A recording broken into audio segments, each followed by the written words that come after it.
Welcome to what is sure to be an eventful evening. Looks like we are now about 3 hours away from the debate beginning. Looks like their feed's got a little bit of lag, and actually quite a bit of lag in that feed there. But looks like Donald Trump now just departing his plane. The debate is being held at the CNN studios there. Let's see if we can get a little bit of a refresh on what's going on with their feed. Nope, that's their feed. That's all right. So Donald Trump landing right now, hopping in. It looks like the Secret Service vehicle to get on over to the debate. Again, not sure. Getting ready to. Not sure why their feed. It's a CNN AP feed, I guess. So I mean, what do you expect? It's going to be a little glitchy. But anyway, looks like pardon the epilepsy warning. But outside of that, looks like Donald Trump. There we go. Now the feed's stabilizing. Looks like we are. We're getting there. This is going to be the first debate. Now I want you to think about this. You've got. Between the year 2000 and the year 2016, every presidential election, we had 3 presidential debates. This debate, or this presidential cycle, we're only going to get 2 debates. That is the same as 2020. So both 2020 and 2024 are only getting 2 presidential debates, both of them with Biden involved. As you can see here, we've got, it looks like you've got a tarmac crowd, the Trump Boeing plane here. Looks like the doors are good. And 2 vehicles here ready to bring Trump over to the debate stage where they can do their likely preps, final preps in the green room is generally where they go. Sort of a prep room. We did have Donald Trump post a little bit on Truth Social. Some of the things that we're getting is, for example, a post from Donald Trump Jr. If you vote for Joe Biden today, you'll get Kamala Harris tomorrow. And then to counterbalance that, you do get a lot of posts from Kamala Harris and Joe Biden suggesting Donald Trump is going to take away the women's rights to abortion, which we talked about earlier as not being an intention of Donald Trump. We've got a lot of references to or digs at the character of Donald Trump. So I wouldn't be surprised if we see reference to the are you going to vote for a felon argument? We'll probably see that. Looks like we've got 4 vehicles that look pretty dang matched. I already forgot which one Trump's in. I'm not even going to speculate here, but I guess that's the point. So one heck of a convoy there, huh? And look at that. They got these giant fans for the crowd out there. Must be a little warm. But not the best feed from the tarmac, I'll say. Whoever's broadcasting this is... I don't know why now they're all of a sudden interested in a Virgin Atlantic plane. But thanks, Associated Press. Airport, cool. So anyway, we'll jump off this. The debate is 2 hours 55 minutes away. Should be pretty exciting. Although a lot of folks are saying that CNN's control over the event is actually so restrictive that they might have a lot of power to sort of shape this narrative, where you could potentially ask questions that don't actually really create a debate, but rather just let each candidate have a speech. That, I would say, would be the most disappointing outcome for this debate. I would be very disappointed if that's the case. But I mean, think about that. If Donald Trump is essentially giving a campaign speech, and then Joe Biden is giving like a State of the Union speech, and they're not actually debating because their mics are muted, it's kind of lame. It's not a debate anymore. It's kind of like 2 people lecturing an audience. So I'm a little bit disappointed about that. So we'll see how that goes. It does look like there is a drinking game that's circulating. Drink when Biden calls Trump a felon, says, "Listen, folks," tells a childhood story that probably didn't happen. Ouch. We're protecting/saving democracy, makes a joke about his age, starts a sentence but ends with a completely different thought. Ouch. Drink when Donald Trump says, people/everyone is saying, "Sleepy Joe, the Biden crime family, believe me," insults Jake Tapper, or Tana Bash, jazz hands, or other excessive hand motion, Pointer finger up doesn't count. What is he? How do we usually do it? I don't know how to. Oh, it's like this. It's the OK sign and then it's the L. So if I remember correctly, you got to work on your Trump. Nobody knows Donald Trump like I do. I'm gonna have to work on that. But anyway, drink when either freezes for 3 seconds. This is the most important election. I gotta heart this. Accuses the other of anti-Semitism. Drinks their water. Finish bottle when either dies or they agree on something. Nice. Nice. Okay. Well, yeah, this is gonna be quite entertaining. You know what else has been entertaining? Y'all know I'm a finance kind of dude, and we got Warner Brothers, the parent company for CNN, has a stock. It's ticker WBD, and had you invested in them April 2 years ago, a full $1,000. Today, you would be left with $250. So that's CNN's parent company for you. I think we're going to need a little bit of... Oh, I messed it up. I ruined it. I had this ready to go. Reamed. Double reamed. Triple reamed. Reaming spree. So, anyway. All right. So what else do we have here? We've got a lot going on tonight. It does look like, I'm curious to see if we're going to get any economic talk, Federal Reserve talk. It does seem like Donald Trump is very interested in the potential of firing Jerome Powell. Nobody knows firing like Donald Trump, and Jerome Powell's on the chopping block. Do have the 10-year Treasury sitting at about 4.29. A lot of folks waiting for rate cuts to start seeing some more affordability in car loans, student loans, home loans, credit card debt, anything, frankly. My goodness, it's a little bit of a rough one. So we'll also have tomorrow morning the Federal Reserve's preferred inflation gauge coming out. That's called the Personal Consumption Expenditures Measure, and PCE. That we will see come out tomorrow morning at 5:30 a.m. I'll be live streaming that. We've got a coupon expiring tomorrow for the programs on Building Your Wealth. But most importantly, we will cover PCE, and we'll see how inflation is doing based on the Fed's preferred gauge. So a lot of folks very excited. A lot of folks, unfortunately, not excited about the mute technology.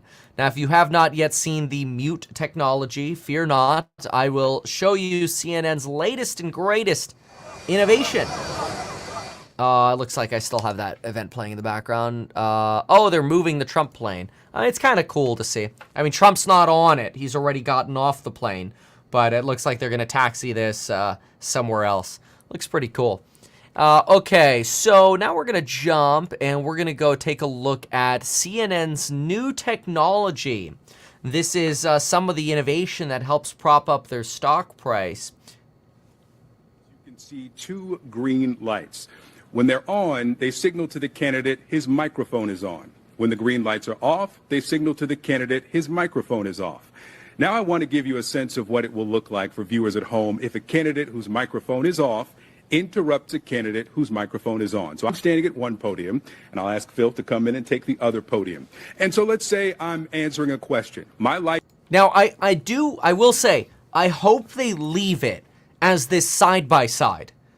Because if they mute the person's mic and they take them off the camera, like if this is just a solo of Joe Biden and you can't see Trump reacting, it's going to be a little lame. Again, it's going to be like two, speeches rather than a debate. So I'd really like to see both of them on screen because I want to see the reaction. I do think that if Biden says something that triggers Donald Trump, we're at about a 15% chance right now that Donald Trump is going to storm off the stage and never go back on a CNN set. Now, I don't want to be extreme, but he's stormed off interview sets before. So if he sees something that is unfair I think he will be inclined to just leave the debate. Now, again, I put that chance at about 10 to 15%, so it shouldn't happen, but we'll see. I do think there could be some form of frustration. Oh, that's an interesting idea here. Somebody in the comments, Ross says, walk over to his mic and call him out. Now, that would be hilarious. I don't think we'll see that happen, but I'll give it a chance. I'll give that like a 2% chance, and I think that would be pretty hilarious. Like Donald Trump walking over to Biden's mic, you're wrong. Come on, that's what, like, that was so fun in the 2020 debate. Like, I was like living for the wrong. It was great. So I don't think we're really gonna have that today. So I do feel a little limited already the way this is being put on. Apparently, there was also a statement by some reporters in the White House press pool. I haven't verified the source of this because I can't. But apparently some are alleging that CNN is not allowing the White House press pool, which follows Joe Biden around and is cleared by the Secret Service, to actually be inside the event. So basically, you have no audience in the event. You have no White House press pool in the event. So if Biden, falls over and bonks his head or something, it's only CNN that gets the shot, basically. So there's a little bit of a concern that CNN is trying to take a little bit advantage of this, right to host the debate. I think there's a right to host the debate, and then this is everybody's free right to access what the potential president of the United States for the next 4 years is going to say and do, and what their intentions are, and how they handle themselves in an environment. So the fact that we only have a left-leaning news station providing a view here is something that does concern me a little bit, just from sort of a fairness point of view. I do think if you had at least a studio audience and people were able to film with their cell phone or whatever, at least you'd sort of have like a fact checker of CNN, and people can kind of point out like, hey, this looks a little funky, this looks a little weird. Instead, you have CNN controlled output feeds with a delay. Usually that delay is set for 7 seconds. Some people say CNN's going to get more time. CNN denied that it was going to be as long as a 2-minute delay or 1 to 2 minute delay. But I mean, theoretically, that could mean it's a 14-second delay. We don't know. And so it sort of lets editors, right before you send out a signal, switch cameras to make one candidate look better than another, because they already know what it looked like, and then they could put the best face forward, right?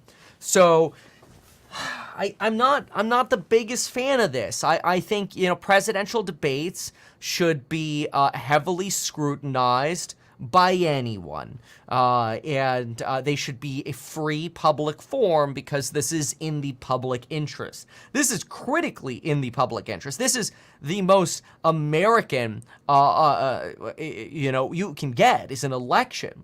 But unfortunately, we're starting to, there are some Americans who are starting to doubt the electoral process and the election process, those two things being different. The debate process, the, government's righteousness, and the judicial system's righteousness. And that's very concerning, because it makes it very hard for a country to survive when people don't believe it in that country, when people lose faith in that country. It's very, very bad. So anyway, I guess let's keep listening to this here. Light is green, and I'm speaking. Phil's microphone is off, and his green lights are not illuminated. He's going to interrupt me as I'm speaking, and this is what it will sound like. My volume remains constant, while Phil's interruption can be difficult to understand. Let's try the opposite. My microphone is now on. Victor's microphone is off, and he's going to interrupt me. My volume remains constant, while Victor's interruption can be difficult to understand. Now, CNN's production team has shared this demonstration with the campaign. Yeah, see, that's, again, if they show both sides, at least you could see their faces. At least you'd be able to see if Donald Trump is, shaking his head, or Joe Biden shaking his head.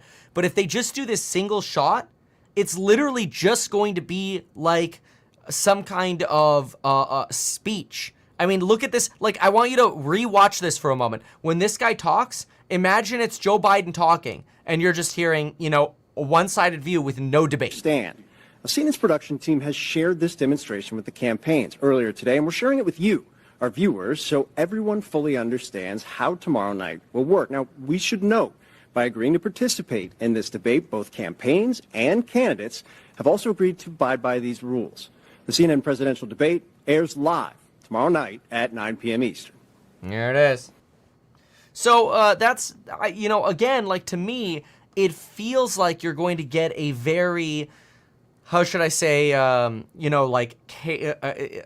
catered view into what you get to see the other candidate do. And it does make me concerned that it's going to be boring. So anyway, we'll see here. Let's listen to this for a moment. Mute the mics. You're still going to hear the other guy if he pipes up. It's going to be fascinating to watch. No, you're not going to be able. I mean, we just saw the demonstration here. Mute the mic. You're not going to be able to hear the other guy because of the way they've set up the audio. They did that on purpose to not be able to shout over. I don't know if you'll be able to hear. Oh, there's a live look inside. I don't understand any of that stuff.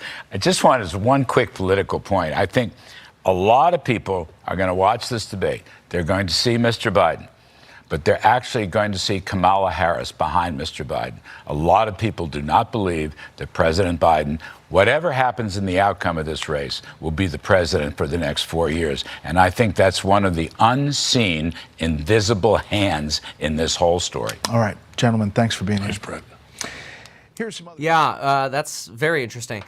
So something else to consider is you are going to be getting this is cool.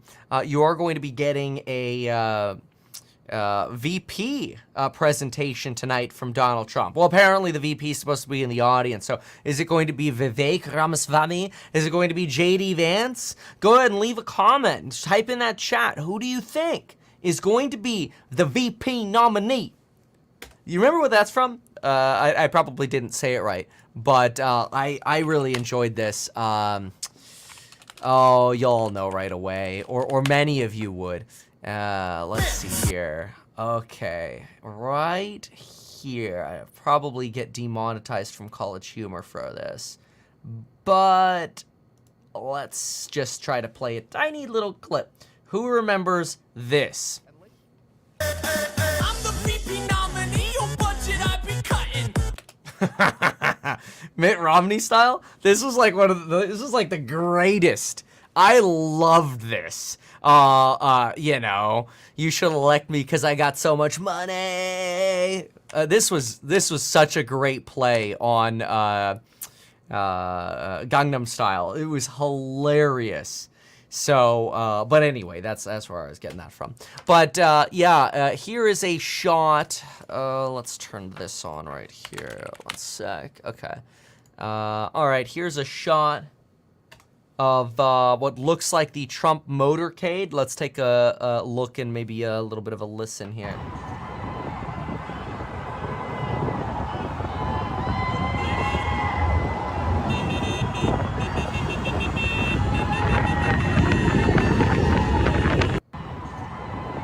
Kind of cool.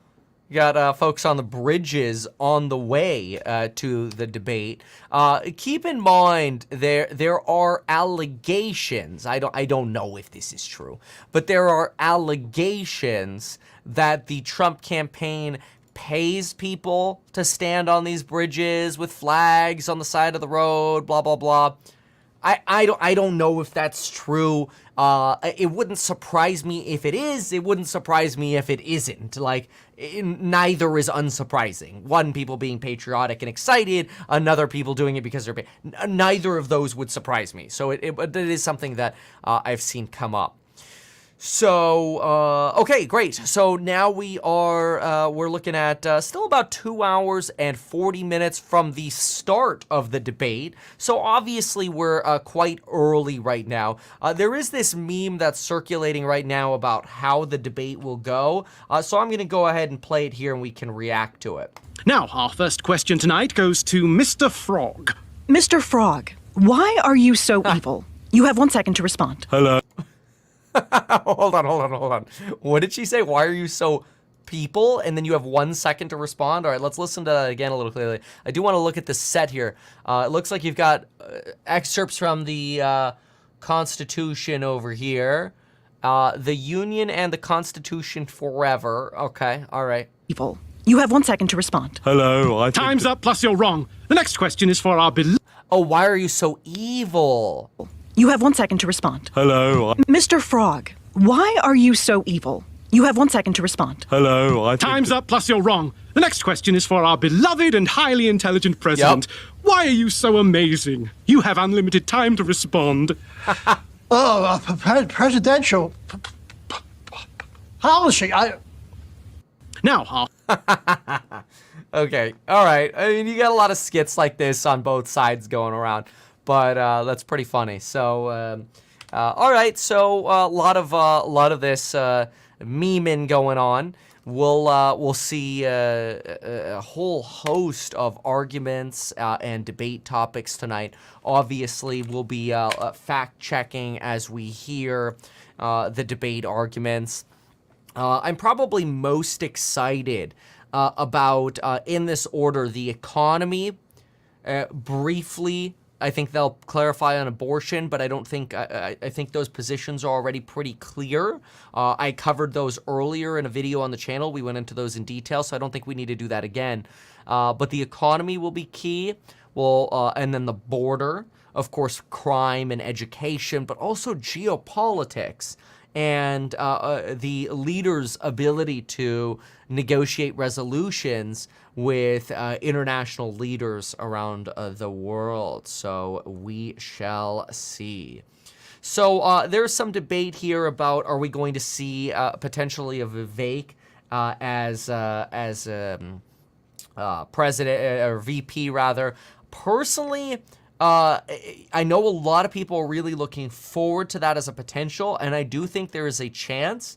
I probably put it at about 30%, mostly because I think you're putting two extremely strong personalities together, and I'm not necessarily saying that's a bad thing. I'm just saying that usually a campaign tries to tone down a strong personality or elevate a weak personality with the VP. It's sort of like a foil or like a balancer, right? What do we got over here? And our breakdown of how these debates land on the front pages, all the way to the viral moments. But next, Joe Trippi, veteran Democratic strategist, on this debate. Next.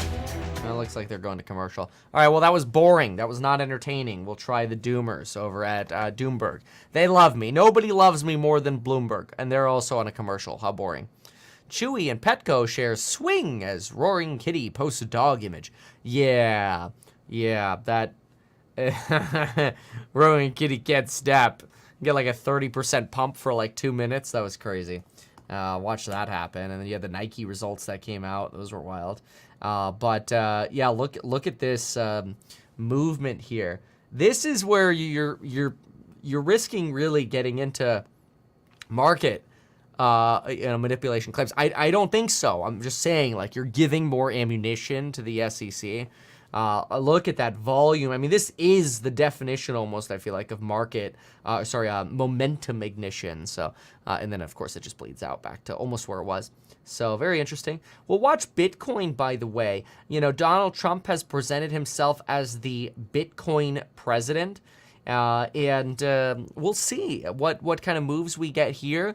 I think it'll be pretty clear if you end up getting a faux pas on the side of Biden. You're probably going to see polling odds go up on the side of Trump's odds of success.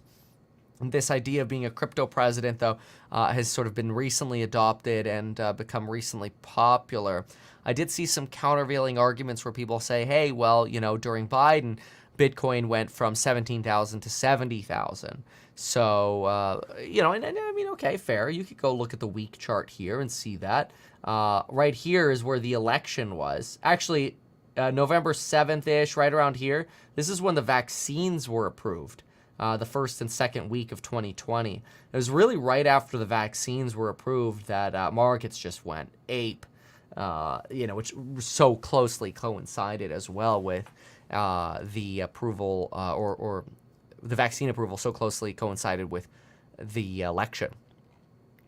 So I thought that was very interesting. So it looks like here's another view of the presidential convoy. This looks pretty cool. I mean, these are a lot of cars. Boy, we got the one they're in. So 1, 2, 3, 4, 5, 6, 7, 8, 9, 10, 11. You got about 11 cars plus the motorcycles at least up front. There you go. 2 or 3 motorcycles there up front. Oh, and then you got the bus. Wow. I will say it's kind of cool. I mean, they've both got a motorcade, but yeah. Biden's is going to be a little bigger because the existing presidents get the bigger motorcade, but yeah, where's your motorcade, right? So it's still kind of cool. So, yep, looks like here's a more high-quality feed of I'm trying to find Biden. Can't find Biden. I'm trying to get some shots of Biden. But a more high-quality feed of Trump coming out. He's got the red, white, and blue going on. I brought 2 ties. Depending on what they were wearing, I could, like, switch back and forth. So I brought a blue tie as well. And I was thinking about getting a purple tie, but then I just went for red, white, and blue. And which apparently now is like associated with one political party, which is kind of crazy. It's like you fly the American flag. It's like, oh, you're a Republican. It's like, what? I never learned that in school. It's like, no, you love your country. You can love your country and be a Democrat or a Republican. So let's see if I can specifically get some like Biden news here. It's quiet right now. What do we got here? We've got Robert Kennedy is arguing that the men who died in the war in Ukraine, that should have never happened, but it's happening because of the neocons in the Biden White House. Okay, I was looking for something nice to say. CNN refusing to allow journalists in the studio for the presidential debate. Yeah, this has to do with the press pool. Right. So then... okay, right. It has gone down since... This is going viral here. So let's take a look at this. You've got the, okay. Let's see here. All right, let's listen in.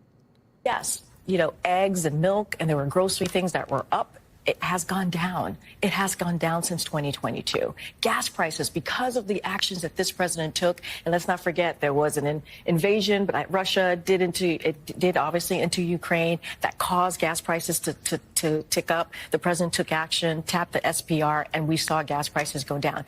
The president has met the moment with every issue that we have had in front of us. So yes, eggs and milk, and there were grocery things that were up. Yeah, so... this is basically what she's trying to argue is this idea that, prices went up and then they're coming back down, basically. But just because you're getting some disinflation doesn't necessarily mean you're getting actual price declines. So here's Bitcoin 61.5. Keep an eye on this.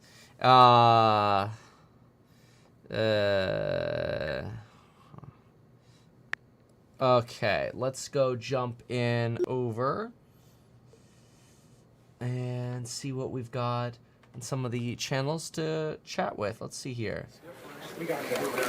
So if the other candidates help do that, that's their, that's what they did, and we're fine. This is 2004. Wow. Joe Trippi talking about it backstage. Here he was with me at Harvard as we dug into that campaign. I'm thrilled to tell you on a big debate night, he's not on air all that much, but he's agreed to join us next. All right. I was hoping to see that now. I thought they said that like the last time that he was going to be on next. And then it looks like they just showcased... hold on, let's listen in here. From Trump today. Well, I mean, that is a brutal ad. I'm sure we're going to see a lot more of that along the airwaves over the next several weeks. They're basically suggesting that Biden will not survive a second term in office. That is how this debate is going. But it really also shows, the Trump has been the expectation setting. They're saying that Joe Biden can't string 2 sentences together, yet at the same time also calling him an effective debater. That is going to affect the perception of how Joe Biden ultimately does. And perhaps Joe Biden could benefit from that. Actually, more voters, according to polls, believe that Trump will do better tonight than Biden. So if Biden exceeds those expectations, perhaps a lot of voters will think that he is capable of serving another 4 years. So this expectation setting can cut both ways against Trump. Can I just quickly add, that also has a dog whistle about Kamala Harris. You can't get past it. And also the production value. That music, that is social media. That is TikTok. That is, from Trump's perspective, a brutal, devastating, but a brilliant ad for going viral on social media. That's right. Yeah, and I think you're going to see more of that. To the Kamala Harris point, I think it's going to land with a certain segment of voters, this dog whistle that's very, very loud. But there are voters who really, really like Kamala Harris, right? And would love to see her be president. Yeah, there will be a VP debate. I do think that's very interesting. If you get a VP debate, it's going to be Kamala versus, whomever it is. In the last election cycle, when we did the VP debates, they were pretty dull. I mean, they usually are. I don't know. It would be very fiery if you got like a Kamala versus a what's his name, Vivek. That would be really entertaining. That would be very, very entertaining. Yes. I kind of love to see that. Yeah. All right. Very well. Let's see what Fox has to say, and we'll add some commentary here. Takes a look. The debates change television. The question is, radical left. Will you shut up, man? And television change politics. See, I love that shouting back and forth. Live performance, reality TV mixed with politics, long before reality TV was a thing. I am not going to exploit, for political purposes, my opponent's youth and inexperience. Famous lines. Binders full of women. What we want to do is to replenish the Social Security Trust Fund. Debates amplify gaffes. I love this because, yeah, exactly. When you have both mics on, you could hear the oopsie doopsies of both sides. I totally agree.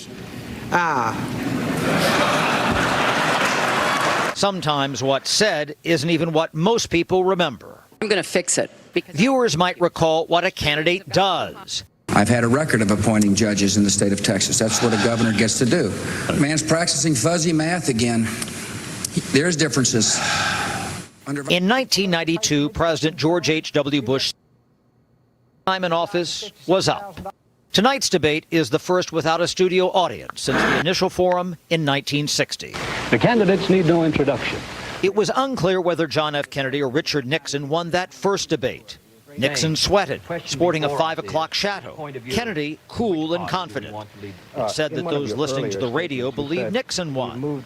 People watching TV thought Kennedy prevailed.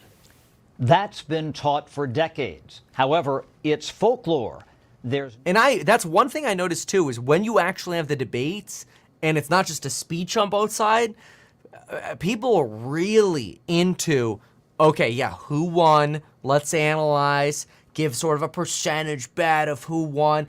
I don't know if you're going to get that with this mic muting technology.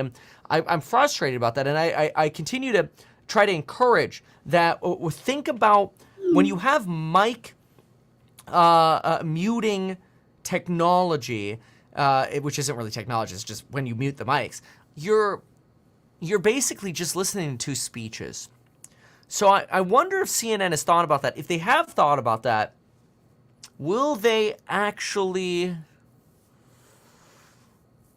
balance that out? I don't know. I don't know about that. Let's listen in here. On Israel would never, ever, ever have happened. Biden in recent weeks has doubled down on support for Ukraine with $225 million. Oh, yeah. And also the missiles that were being held up, the sort of directed old bombs or sort of traditional bombs that could be turned into smart bombs with JDAM kits.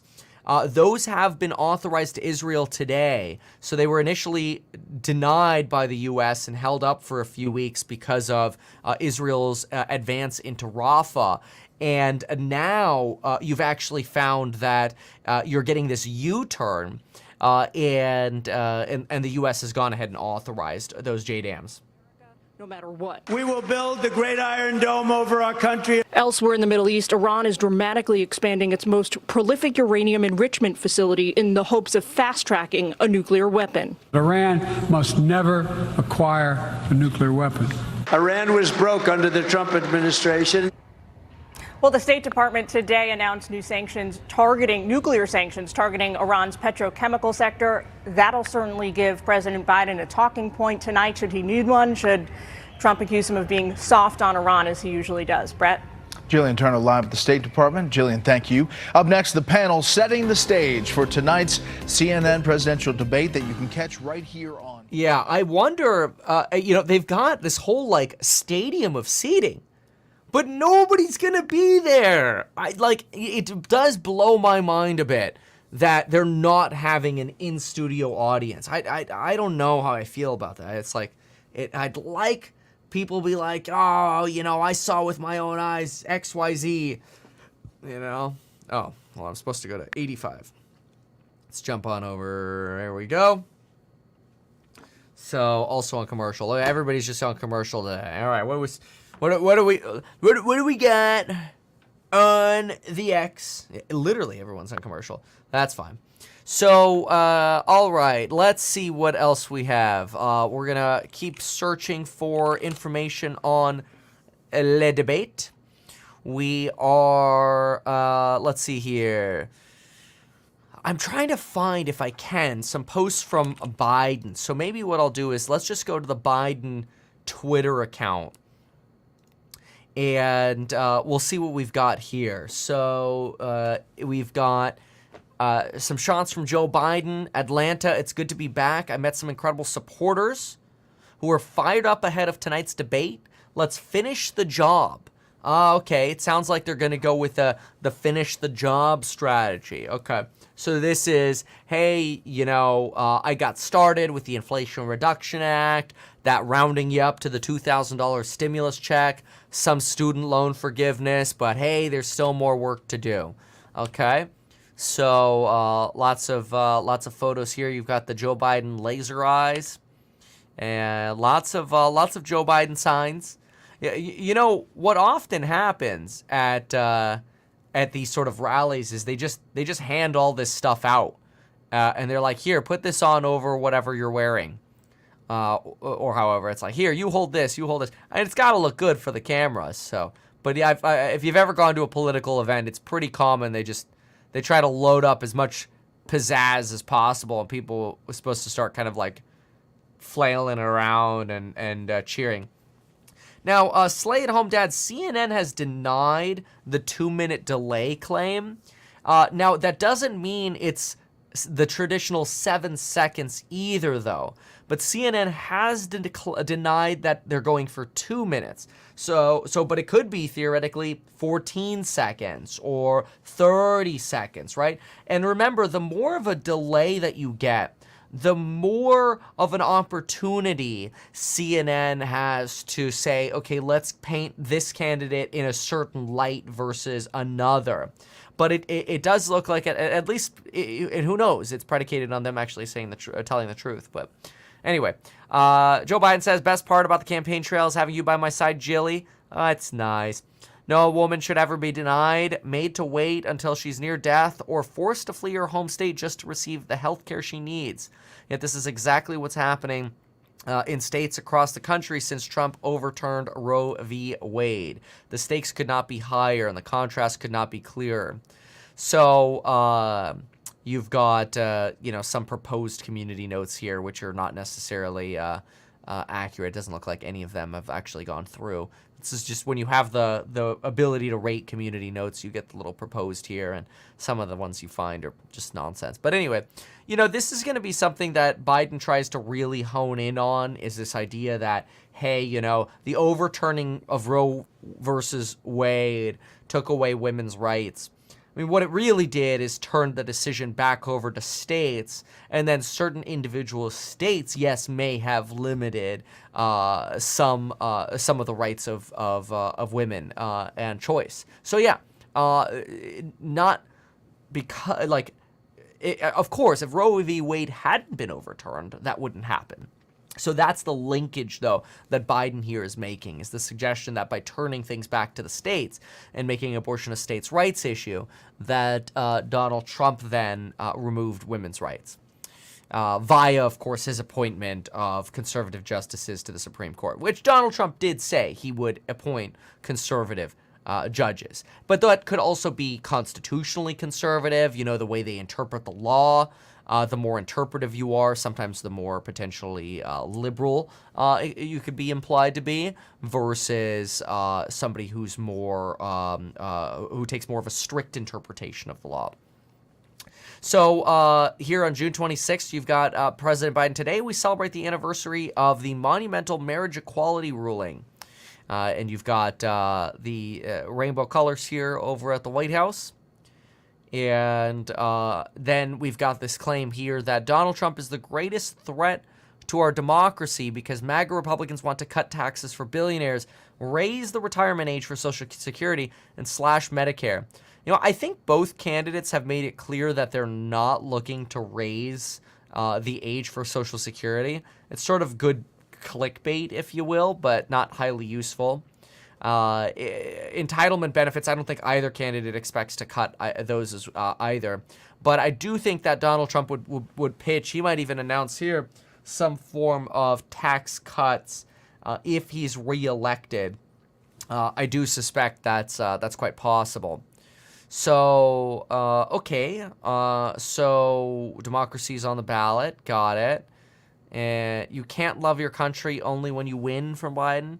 Another one here, Donald Trump told insurrectionists to fight like hell. Yeah, I mean, it's worth having the context of the entire day. You know, the idea of fighting like hell could be a reference to fighting for democracy. And then, of course, peacefully protest was one of the phrases here. Of course, a lot of folks allege that Donald Trump still took too long to call people off or purposely riled them up beforehand. Whatever. You're going to get allegations on both sides. So, all right, let's jump in back over here, see if we can add some commentary to, okay, Jimbo. What's Jimbo got? That's worth taking out. A tank, a radar system, a compound, a forward operating base, a munition depot, et cetera, et cetera. Once you find it, then you designate the target to the switchblade, and then the switchblade then goes and actually hits the target as an explosive munition. And so that's when it actually achieves the lethality piece at the end game of the actual hitting. So once you get to the site, which is 40 kilometers plus away, then you have another 40 minutes to keep looking to find the right target. Are we talking about like this, you know, oh yeah, munition systems. Yeah, loitering munition systems. These are actually kind of cool as they can shoot, you know, rockets to some extent, basically, and have them just circulate and float around in an area until they're ready to strike. So it's sort of like having a rocket on standby. It's also quite scary. Kind of weird to think that some individuals somewhere have the power to pull that trigger. Not very comforting. I mean, I guess if it's on your side, maybe it's more comforting. But anyway, so okay, very well. So let's get away from Jimbo here for a moment. Let's see if Fox Biz has anything for us here. Nope. How about Fox? When the sawdust settles and the engine roars. Nah. Here we go. Donald Trump did this. Awesome. He put women's lives in danger.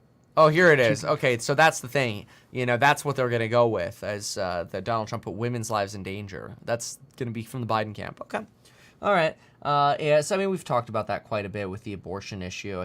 I do think both the sides are pretty clear, though, on where they stand on abortion. So if not, let me know if I'm missing something here.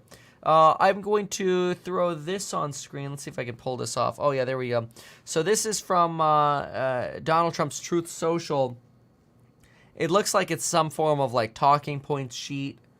Mr. President, I'm sure that a climate question will come up during your debate this week, and I will suggest the following talking points. Under my administration, CO2 emissions went down.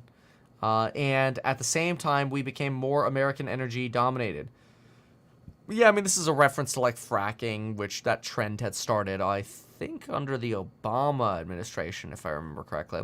We did lose Keystone from California the day Biden took office. That was one of his first executive offices or orders, and that was Keystone 2.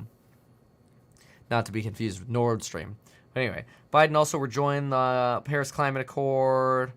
All that does is send American tax dollars overseas to benefit countries like China. Biden climate and tariff policies, blah, blah, blah, blah. Okay. All right. So some will look like talking points here. Let's listen in here for a moment. Put out a letter, Kelly O'Donnell with NBC is the president, saying that the WHCA is deeply concerned that CNN has rejected our repeated requests to include the White House travel pool inside the studio. In other words, one person that could say, here's what happened during the commercial break, or here's something you don't see on the TV screen. Exactly. That's something that we had talked about as well, how important it is to just sort of have that independent look behind the curtain, so to speak. So sort of fascinating that that we haven't gotten clear on that. Yeah, this is an interesting lineup. They do. I mean, this is another sort of like anti-Biden one. They lined up the plane stairs left and right here, and they show Biden versus Trump walking up the same stairs.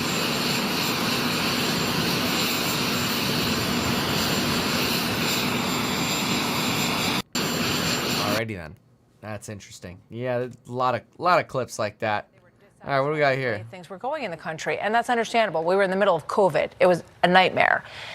Now we're back to that same number, 66% again, dissatisfied for different reasons this time. Right. But this matchup isn't what a lot of people wanted to see in this process, but there's a reason that this is what we have, and we'll see it tonight. Harris, that is a focus of some of the pollsters. They say this is about the double haters, the people who are angry and frustrated that they don't even want this choice, but they have to make a decision which one is worse. That's a great frame of mind. It's sort of like, you know, how are those middle folks going to vote in the swing states? It's not so much about the left 40 or the right 40%. It's that middle 20 that'll decide this event. That's very interesting. Yeah, I kind of agree with that. Not a surprise to me. All right, let's keep going. Vote. The youth vote may not always be something you can always count on, but they'll be watching tonight. There was something out of that White House Correspondents Association letter that really stuck out to me that I wanted to share. So without the pool camera there with that White House press corps, they're not there for the what ifs in a world where the unexpected does happen. And they say this sets a precedent that matters for future debates. I'm reading from that White House Correspondents Association letter. Look, to your point, Martha, this really is a dangerous template if it doesn't work. Yeah, and I would imagine the debate commission is watching and saying, well, we don't want it to fail, but if it has to, I'm sure they can point to the reasons why it won't. Yeah, really quickly, I'm going to take a break. We're going to talk more about this on the other side. And that's what I'm curious about, is will this set the precedent of debates also always having a mic mute? And I don't know, that bugs me a little. I want to see them like throwing stuff at each other. And if they like this mic mute thing, all the debates are going to be like this in the future. And then you're not really ever going to have debates anymore. You're just going to have two people on a stage giving a soliloquy. I don't know. I mean, I guess they could theoretically directly address each other, but you kind of already know what one person's going to say about the other. You know, one's going to go, you're a felon, you know, a loose cannon, and you're going to take away the rights of women. And the other one's going to say, look at your economy, look at your inflation, and then there'll be debates about the economy because some people it's good, some people it's bad, you know, prices, inflation, blah, blah, blah. So I'm curious, but no, it's going to take a little bit of patience to see what we get. We've got another about 2 hours and 9 minutes before the debate. A lot of the channels on commercial break, and let's grab a Topo Chico here together. So it looks like somebody donated $9.99. PC is going to be so bullish tomorrow. There is no chance that data is going to make Joe look bad after this debate. Interesting. So the PCE data is the personal consumption expenditures data. And tomorrow, the expectations for it are that we're going to get the PCE price index month over month. The expectation is it will come in at 0. Year over year, we're expecting it to come in at 2.6. So that would be down from 2.7 in the prior. And then on the month over month, we're going to be looking at 0 down from 0.3. So we'll see how that goes. Fox News will probably not mute. Yeah, I mean, maybe. I guess we'll see how this one goes. So very interested in seeing how it goes. So let's see here. I want to say there is a... Let's take a peek at Donald Trump's Truth for a moment. Their Truth Social. And yeah, this is a little misleading when they do this. You know, oh, yeah, it would help if I press the right button. There we go. It's a little misleading when they do this, these sort of charts, because really you know, one chart makes it feel like it's like 20% and the other one feels like it's at 80%, when the reality what you have is a 10 percentage point difference between the two. So this is called, you know, manipulating the axis. And but yeah, I mean, we've seen a lot of polls that right now presently show Trump in the lead. Let's take a peek at some of the more recent polls.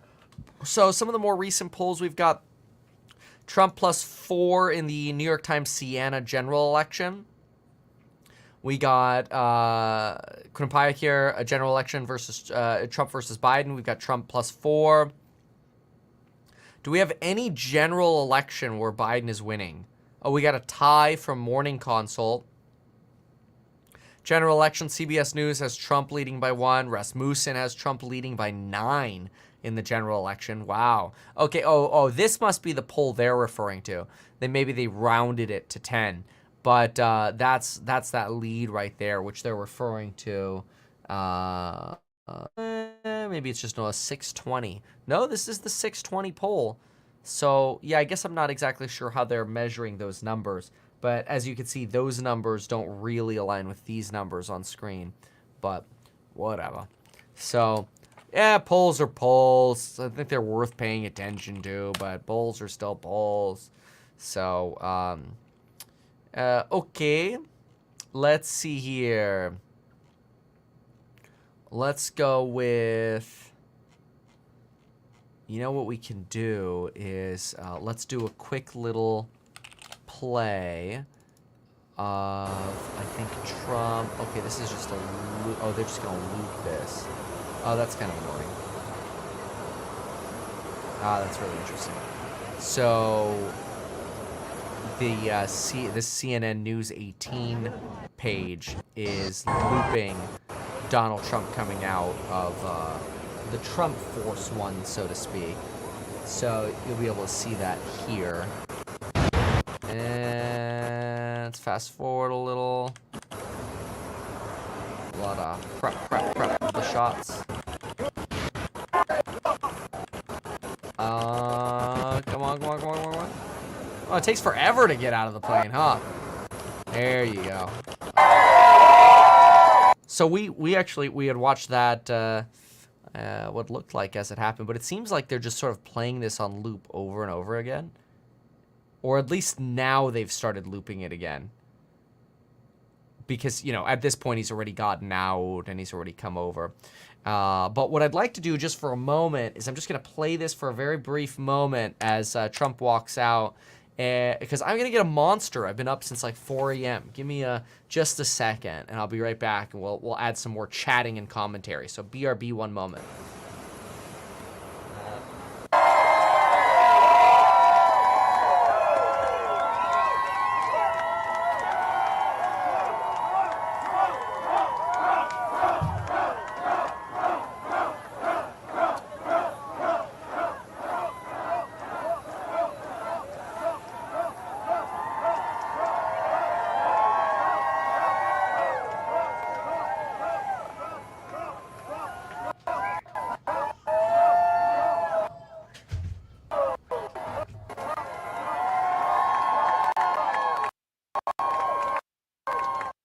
Yeah, sorry about that.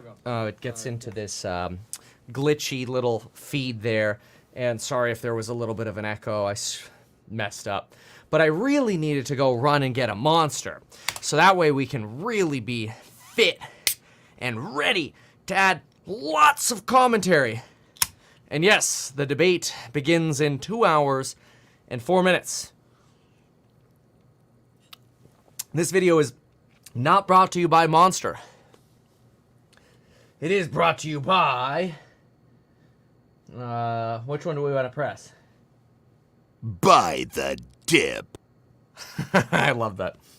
All right. So let's see what else we've got going on. It seems like most news agencies this time of day, they don't really have any fun guests. It seems like they're mostly just on standby yapping, which is fine. Let's listen to what they got over here. The guy got it right. At least he stopped saying that after a while, that they were working. He's got to tonight, if he wants to get any people in independence in those 6 battleground states, he's got to admit that his policies have put people in some harm's way in the last 3.5 years. And on the issue of democracy, how can you have a strong democracy if you don't have a strong sovereign border? Yeah. And that's where you see that difference between Trump with 38 and Biden with 29. That's a good point. Martha, we're going to be looking for other things besides the substance. I talked to Britt and Larry, and they were talking down in the weeds and economic numbers, but I bet it'll be a moment outside of all of that that catches the viral clip that goes around the world. Yeah, I mean, you think about them in 2020, it got very feisty. Biden called Trump a racist at one point. I think that he will want to go for the jugular at some point in this. He will probably pick his moments on both sides. These are men who do not like each other. Well, and that's going to be the thing, is how is he going to do that? That's going to be the question, is if you keep getting the mic mute, obviously you're going to get a chance to talk. But I don't know how engaging it's going to be when you kind of have to wait your turn and you got to recap. When you said this. It's a little harder to deconstruct. I think they open with the border tonight. The thing that should concern Democrats the most is... versus economy, really? I know the border will come up. Somebody here says, Tyrone donated $4.99 and said, this debate is just an ad for Adderall XR. Thanks, Joshua Stout, for joining. Spoken to in serious ways. And Trump is changing the game for courting those black voters. He's going to places where they live and Democrats have done that too, but it'll be interesting to see how it all works out. All right, we've got a lot to talk about tonight. The countdown is... Yeah, that's interesting that they mentioned this about the black vote, because you're like the first photos that Joe Biden is posting as of like 39 minutes ago of him arriving in Atlanta. I was thinking about this. I'm like, okay, the first photos are making sure that Biden is pitching. See, we got the black vote. We got a diverse audience, whatever. Right? I guess there was one white person. Okay, but the point is, it's interesting because those are the shots that they're looking to pitch, and I do think there is a fight for the American black vote. Which way is it going to go? And so I'm interested. You know what? I'm going to poll the audience because I'm actually interested. This is going to be tough because I can't verify, but we'll say it like this. How about this? Which candidate do you think will win the black vote? Trump will, Biden will. And then what I'm going to do, so I'm going to run this poll. So I'm running this poll on the YouTube stream. And then what I'm going to do is I'm going to look up black vote president 2020 election. Pew Research looks like has a piece on this. Okay, so apart from the small shift among Hispanic voters, Joe Biden's electoral coalition looked much like Hillary Clinton's, with black, Hispanic, and Asian voters and those of other races casting about 4 in 10 of his votes. Okay. Black voters remained overwhelmingly loyal to the Democratic Party, voting 92-8 for Biden. That's why. That's why Trump's pushing the black vote, because in 2020, he could have potentially lost the election because of not getting enough of the black vote. That's very interesting.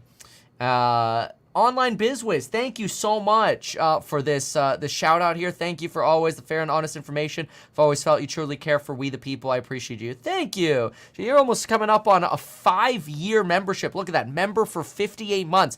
You could have paid off a car in that time. That's awesome. Thank you so much. That's really cool. Yeah, I think you joined, I want to say you joined the real estate courses back before the pandemic. Some of you might not know me, but I do a lot of work in real estate and finance, and I think I remember analyzing some deals you were buying. So, yeah, congratulations. That's really cool. And I appreciate that shout out. So I want to see what people are thinking about the black vote now. But did you see the report Tractor Supply Company put out? You know, I'm going to pull that up because I saw it. I bookmarked it, but I didn't read it, so I was going to go back for it. Big fan of Kevin. Thanks for the greatest content as always. Oh, well, thank you for that, Joshua. That's really cool. Really appreciate that. Okay, let's take a peek here. Let's see here. Okay. So, yeah, Phil, what we're going to do is we're just going to stream, and really what it comes down to is CNN going to try to take down YouTubers streaming? If they do, then we'll just continue the stream on, X or whatever it is, and then we'll just keep suing them. So like whether or not you get judicial support today, it isn't going to eliminate the potential that someone at CNN just kind of puts a takedown request anyway, and YouTube just goes for it. I don't know, but it's going to be really interesting to see what happens. I think we are well within the fair use standard.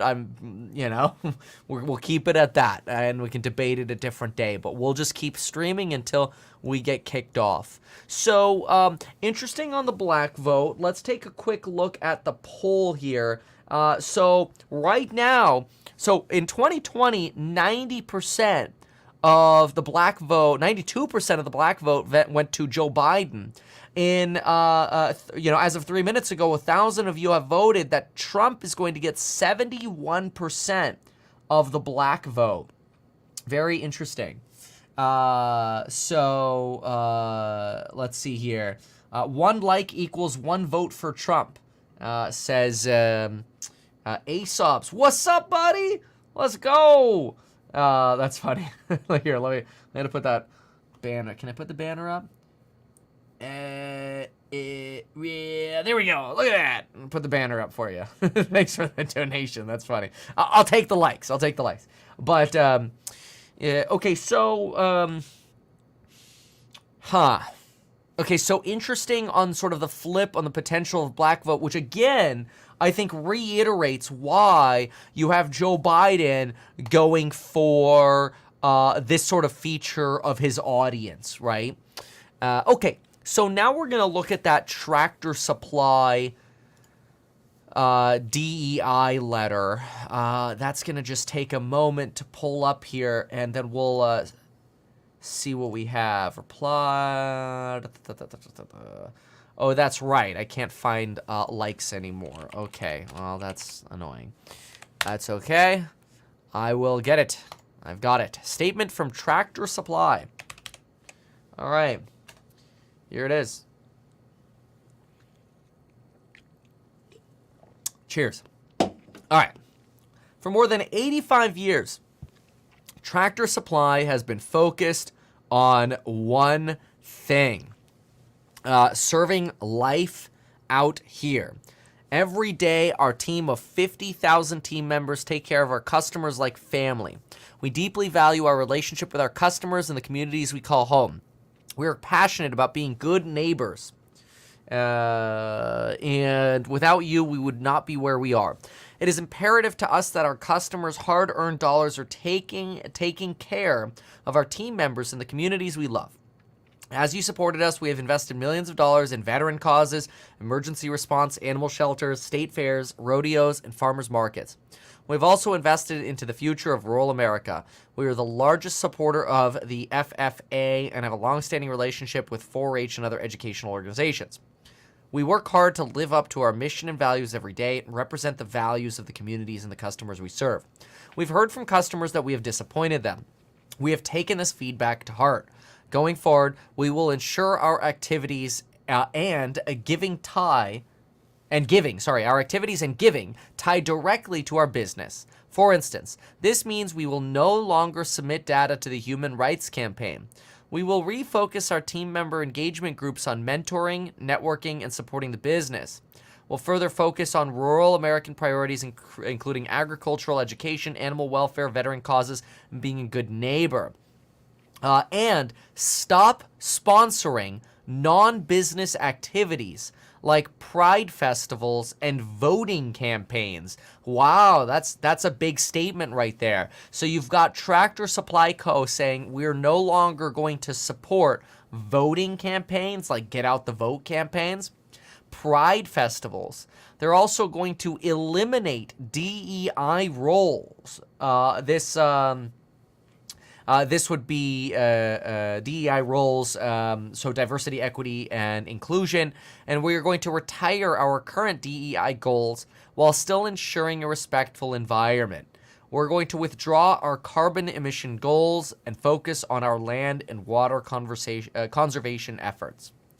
Okay, well, there you go. There you have the Tractor Supply Company releasing a statement that no longer will there be DEI at the company. No longer will there be support for voting campaigns or pride festivals. And no longer are they going to focus on tracking carbon emissions. So some responses here. Libs of TikTok. Wow, incredible. Thanks for this free speech on X. We got another reply. Go woke, go broke.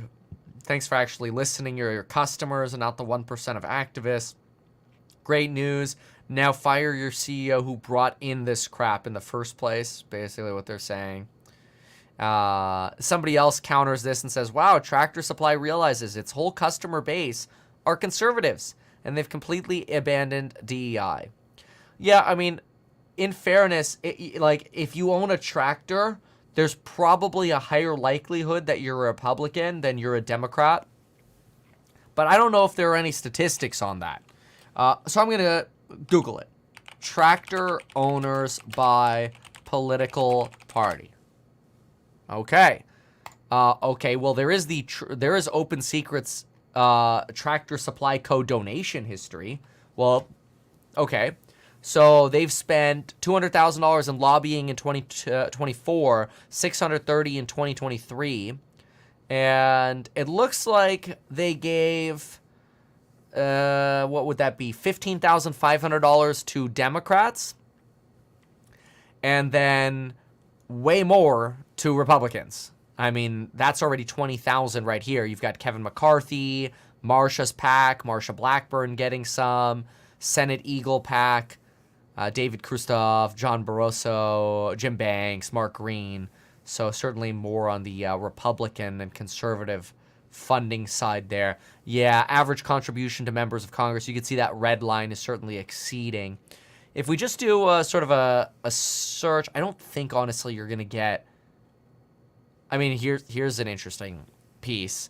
Opinion. Why Democrats keep losing rural countries or counties? Well, yeah. So I do think it's pretty obvious that the trend is when you have a rural area, it's likely going to be more conservative or Republican. So, and a lot here say that COVID actually may have contributed or accelerated that change. At least that's based on this opinion piece here in Politico. All right, very well. Let's listen in over here. Look, you got some more people down there. Interesting. To his head exactly. Oh. Well, hopefully he's preparing to, counterpunch. He's showing, practicing his delivery. I don't think it's more about, the record. I mean, I think, look, he's going to defend his record. Hopefully he's prepared to counterpunch Donald Trump because Donald Trump is a great counterpuncher. So he should be prepared for that. All right, he's going to have to be doing the fact check. Okay, so it's it's staying nimble. He's basically working on his hand speed. and his movement and reaction time. You nailed it in your intro. I mean, this is all cosmetic for Biden. It's the biggest test for the president is all presentation. He needs to show he's agile. He needs to show that he's nimble. He needs to show strength. And he needs to show that he can contextualize where we were 4 years ago, what he inherited, and where we are now. All right. Are you satisfied with the Biden campaign as it stands right now? Your guy's down. I don't think anybody is satisfied right now. Look, after the first debate 4 years ago, we we saw the data move. We saw it change. We knew we won the debate. We knew we were probably going to win. But the mood of the country is very different now. And there's a lot riding on tonight. There's a lot of pressure on the president. He does have to pull away at some point within polling in data in the states to show that he can win this race. And that's the thing too, is unfortunately sometimes the polls can be a little self-fulfilling. But I mean, then they can also discourage voters, right? So like in 2020. You had this, in 2016, you had this idea that, oh, okay, it's going to be a slam dunk win for Hillary Clinton, and then Trump won. You know, then on the flip side, you could have polls that are kind of like, all right, this guy's not going to win anyway, and then people donate less to that candidate. And then, so it could really go both ways, is really the idea. But I think if you have a close race, and you're based on the polling, and your candidate is losing, it does hurt momentum. If you have what looks like a slam dunk race, you could get more of the opposite effect, ironically. It's very interesting. $5 says Biden will S*** himself during the debate. Well, you already donated the $5 to me, so I guess I win either way. Thank you. All right. Clean deal. And how do you guys feel about that? How do you think the First Lady feels? Well, she views these things through the prism of being Hunter's mother. Kathleen was a dear friend, is a dear friend of Mrs. Obama. Families are complicated. Families split. Her loyalty is always to her son, and as any mother's loyalty should be. But look, they adore the Obamas, and I saw in that report there was a Anita Dunn sighting meeting with Michelle Obama's chief strategist.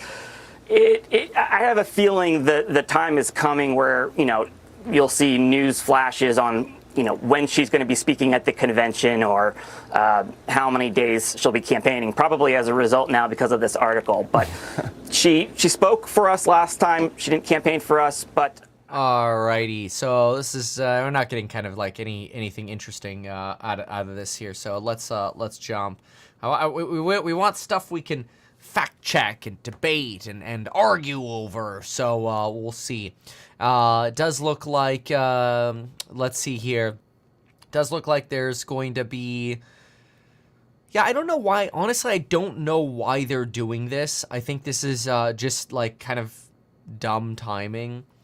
We might go back and forth between, it's probably going to be easier to watch it after, honestly. But, I guess John Stossel is expected to do an alternate presidential debate with Robert F. Kennedy.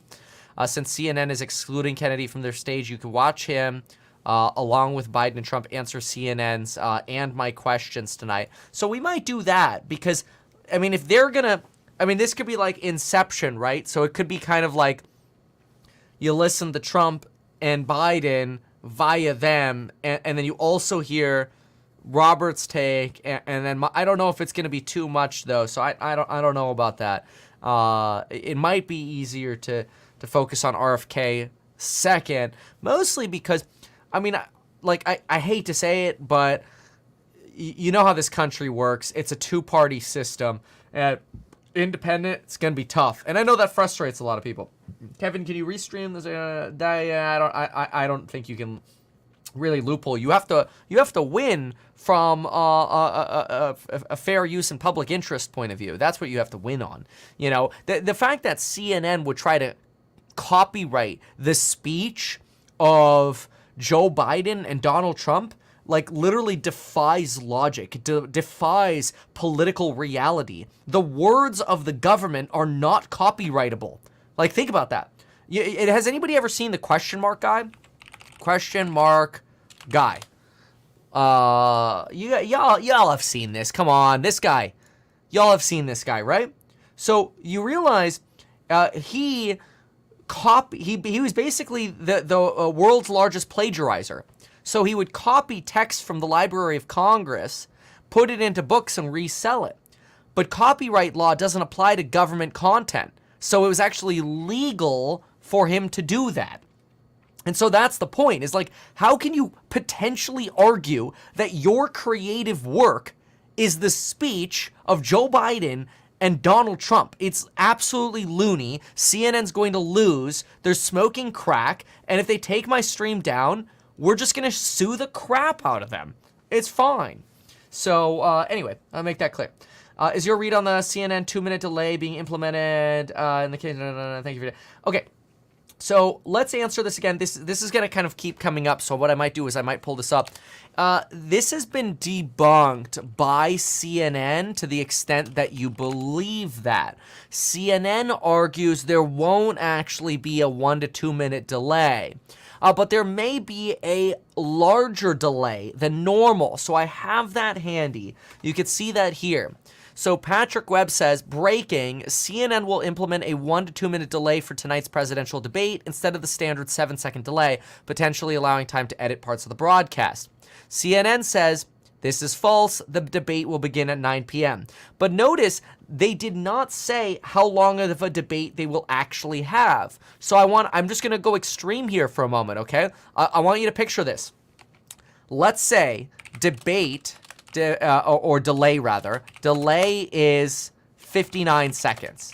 Let's say, okay? We're just making that up, okay? We're making it up. Let's say the delay is 59 seconds. If the delay is 59 seconds, it would be true that the delay would be greater than the traditional 7 seconds. But it would also be true that CNN is right when they say this is false. Okay, so which part is false, CNN? Of course, Patrick Webb replies, thanks for confirming the delay, and then ratioed them. Okay, that's funny. That's a good one. Yeah, that's, wow, I did not see that until just now. Anyway, like, in fairness, this would have been a perfect opportunity for CNN to say, no, the delay is actually 10 seconds or whatever, right? It would have been the perfect opportunity for them to do that. They just said this is false. Okay, fine. Which part is false? Like, really, the this is false answer, it's kind of like an Elon answer, right? It's like, no, Reuters, you're lying. Okay, Elon, which part are they lying about? All of it? Some of it? What's it gonna be? So, yeah, worth considering that. Okay, so good question. What happens if Biden loses his mental health during the 4 years in office? Well, I mean, at some point, Congress could determine that the president is unfit to serve, and then a VP would take over, right? So, in other words, you'd have Kamala. Now, keep in mind that when Joe Biden ran the first time, the joke in the first campaign was, you get Biden today, Kamala tomorrow. In fairness, he's gotten through the last 4 years. The way, like, the level of quality in which he's been able to get through. Wow, okay, that's going to be up to ultimately everyone's interpretation. So, okay. Let's see what else we got here. CNN used to be based in Atlanta. This is their kind of hometown. And I hope that by the time we get through this 2 hours of debate, those things have been litigated. 2 hours? On these moderators to ask about the thing. The mugshot was taken 10 minits from here. Yep. Yeah. You must ask. You must ask him. And not the general, will you accept the results of the next election? He's been asked that. Right. Hey, I'm going to shout this out a few times, just in case you're not aware. I'm suing CNN because they're threatening to ban people basically from YouTube from streaming the event. So if you are watching on YouTube, I'm all for you being here right now, but I just want you to know if for whatever reason the stream goes black at some point, the stream will continue on X. It's there right now, so if you don't have an account, you could go there, make an account, or, this isn't sponsored by X, you could also go on Twitch. So on Twitch, my channel name is Meet Kevin, and on X, I'm Real Meet Kevin. And you'll see I have the little yellow check mark over here, the 346,000 followers or whatever. That's my profile, just so you don't get confused. But you should see that video. That is the same exact video feed as this. I'm multi-streaming it to all 3 platforms. And it's kind of like a little Inception-y, actually, looking at that. That looks funny. But I'm doing that as basically a backup because, well, I do that anyway, like when I do my Market Open live streams. But Elon Musk has made it clear that he will not comply with a takedown request from CNN. So if CNN requests to take down my video, CNN won't get a response from Elon, but I think YouTube has systems where they could basically automatically just push a button and force my video offline, which would be very unfortunate. But then again, I'm just making that clear up front. Now, we got another hour and 38 minutes to go. So, yeah, anyway. Okay, so let's jump for a moment to see what we have here. We have an ad here. Okay, fine. Let's go here to NBC here. There are too many buttons to press. Let's listen in here. Solutions help their clients.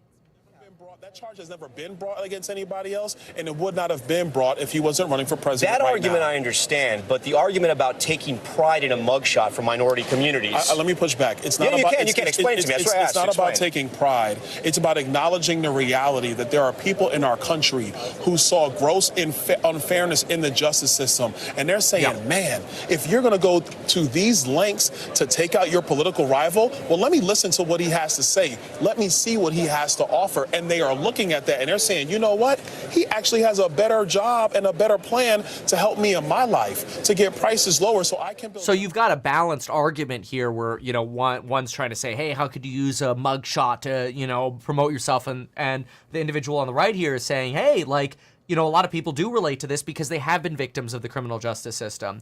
And I can be the first to tell you, the criminal justice system is not perfect by any means. So, yeah, this definitely resonates with a lot of people. Let's keep listening. I saw Mary Trump here. Yeah. You know, a relative of former President Trump who does not like him. She's been brought over here. I mean, there's clearly a strategy to get under his skin, just like Donald Trump did to Hillary Clinton back in 2016. I should know. So I would say this is very important. Yeah. The Biden campaign strategy is to try to get under the skin of Donald Trump, as opposed to talking about the issues facing the American people. That right there shows you the dichotomy. Because if Joe Biden's presidency was good for the American people, that's what they would be talking about. They don't want to go anywhere near immigration, inflation, foreign policy. See, but that's why they've started trying to fix the immigration issue. Remember, Joe Biden just implemented essentially the same immigration plan to limit asylum seekers at the border as what Donald Trump used, using the same section of the law as Donald Trump. The difference is Joe Biden did give a lot of asylum seekers, specifically somewhere between 400 to 700,000 Venezuelans, you know, amnesty to stay in the country.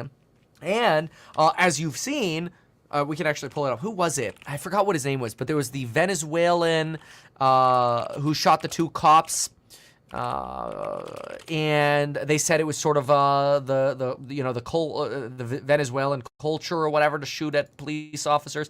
Now, you know, I understand we always have to kind of take every news source with a little bit of a grain of salt, so we'll see if we can get a balancing view on it. But here it is. An illegal Venezuelan migrant, and this doesn't mean all Venezuelan migrants are bad, right? Of course. But an illegal Venezuelan migrant charged with shooting 2 New York City Police Department officers in Queens this month was indicted on Wednesday. The district attorney announced that 19-year-old Bernardo Raul Castro Mata was arraigned on 20 charges, including 2 counts of first and second-degree attempted murder, attempted assault, attempted attack, whatever. And so I guess they attempted to pull him over and he shot at them. This is him. And he argued that, well, in my country, we shoot at police officers because sometimes you get away. So not great. That's going to be something that is going to come up. Let me see if I could get a different source. I'll go to CBS, which I think is going to lean a little on the more left side. They're covering this as well. And they do say, let me see here, if they call him illegal here. I don't even think they mention, they do mention Venezuelan. Oh yeah, here it is. According to court documents, Mata lived in a migrant shelter and remains in custody at the Bellevue Hospital. He told detectives he's a member of a Venezuelan gang and that guns are smuggled into shelters through food delivery packages to avoid metal detectors. He also says it's common practice for Tren de Aragua members to shoot at police officers because Venezuelan officers shoot at gang members for minor infractions. So, that's not good, right? This is going to be, again, it's an example. It's a bad apple example, but it's going to be something that you'll probably hear Donald Trump harp on, that, hey, you've got gang members coming from Venezuela to America, and they're shooting our cops because they're bringing their lawlessness over here. And, here's a case where, at least allegedly, you have somebody matching exactly that. So, anyway, debate starts in about an hour and a half, so we got about 90 minutes to go. Let's jump in over here and see what we can... Oh, look, the old clips. To know that he's paid nothing in federal taxes. That makes me smart. Oh, I remember that line. I was just thinking about that line the other day. I don't know why it came up, but maybe like an IRS talk or whatever, but that's funny. That was I think that was like a viral hit for Trump when he said that. People really thought that was good. The first non-peaceful transfer of power in our nation's history when he did not accept the election results. Donald Trump did, in fact, put three... That door they just showed there, by the way, was the door, I believe, I didn't take it as good of a look at it as I should have, but it looked like where Ashley Babbitt was shot. In case you don't remember, I actually covered the full... January 6th event. Meet Kevin, January 6th. What do we call it? Meet Kevin, January 6th. Capitol protest, insurrection, full live documentary, Meet Kevin. It's kind of crazy. If you look at this has over 1 million views here. And you have the whole thing. I streamed for 10 hours. We've got the Trump rally, election certification, lockdown begins, standoff in the House. You've got, regaining control. That was a crazy day. So that was a really, really wild day. I think you'll see Mike Pence in here somewhere. Anyway. Yeah. Wild, wild day. So, okay, let's see what else we have here. Infrastructure, putting men and women to work, building up our infrastructure and good paying union jobs. And so I do think that President Biden shows up with the receipts. The stark contrast is going to be a former president who... A lot of people argue, by the way, that union jobs are what the goal should be. I think there are even a lot of union members who are like, yeah, I don't know how long the union gigs are going to last. At least that's what I've heard from some. Others are obviously, very, very pro-union. Everybody's kind of got their position on that. So I think it's interesting. Let's see what they're saying about Trump. About the same things. What is this country going to look like? What are my opportunities going to be? What about my kids? On specific questions of affordability, on things like tariffs, are people aware, do you think, in Michigan, or Michiganders aware of Donald Trump's tariff plan, for instance? Are they aware of President Biden's chips and science investments? Like, are these things coming through for ordinary people. Yeah, the tariff plan too is there's been a lot of talk about tariffs on China. And tariffs on China are really a protectionist strategy. It's a way for political candidates to get votes, quite frankly, from like union members or American manufacturers or donations from American companies. So going anti-China is like a wet dream for like the solar industry or the auto manufacturers industry, for example. Somebody's asking me here, thoughts on DJT tomorrow after the debate? Thanks, Kevin. Been a course member for years and it's changed my life. Oh, that's awesome. Thank you so much. Thanks for joining. For anybody who doesn't know about him, you can go to meetkevin.com to learn more. Courses on building your wealth from real estate investing, stock investing, productivity, entrepreneurship, YouTube, sales, property management, you name it. Okay, so DJT. Yeah, look, I think that DJT really only moves if something substantial happens.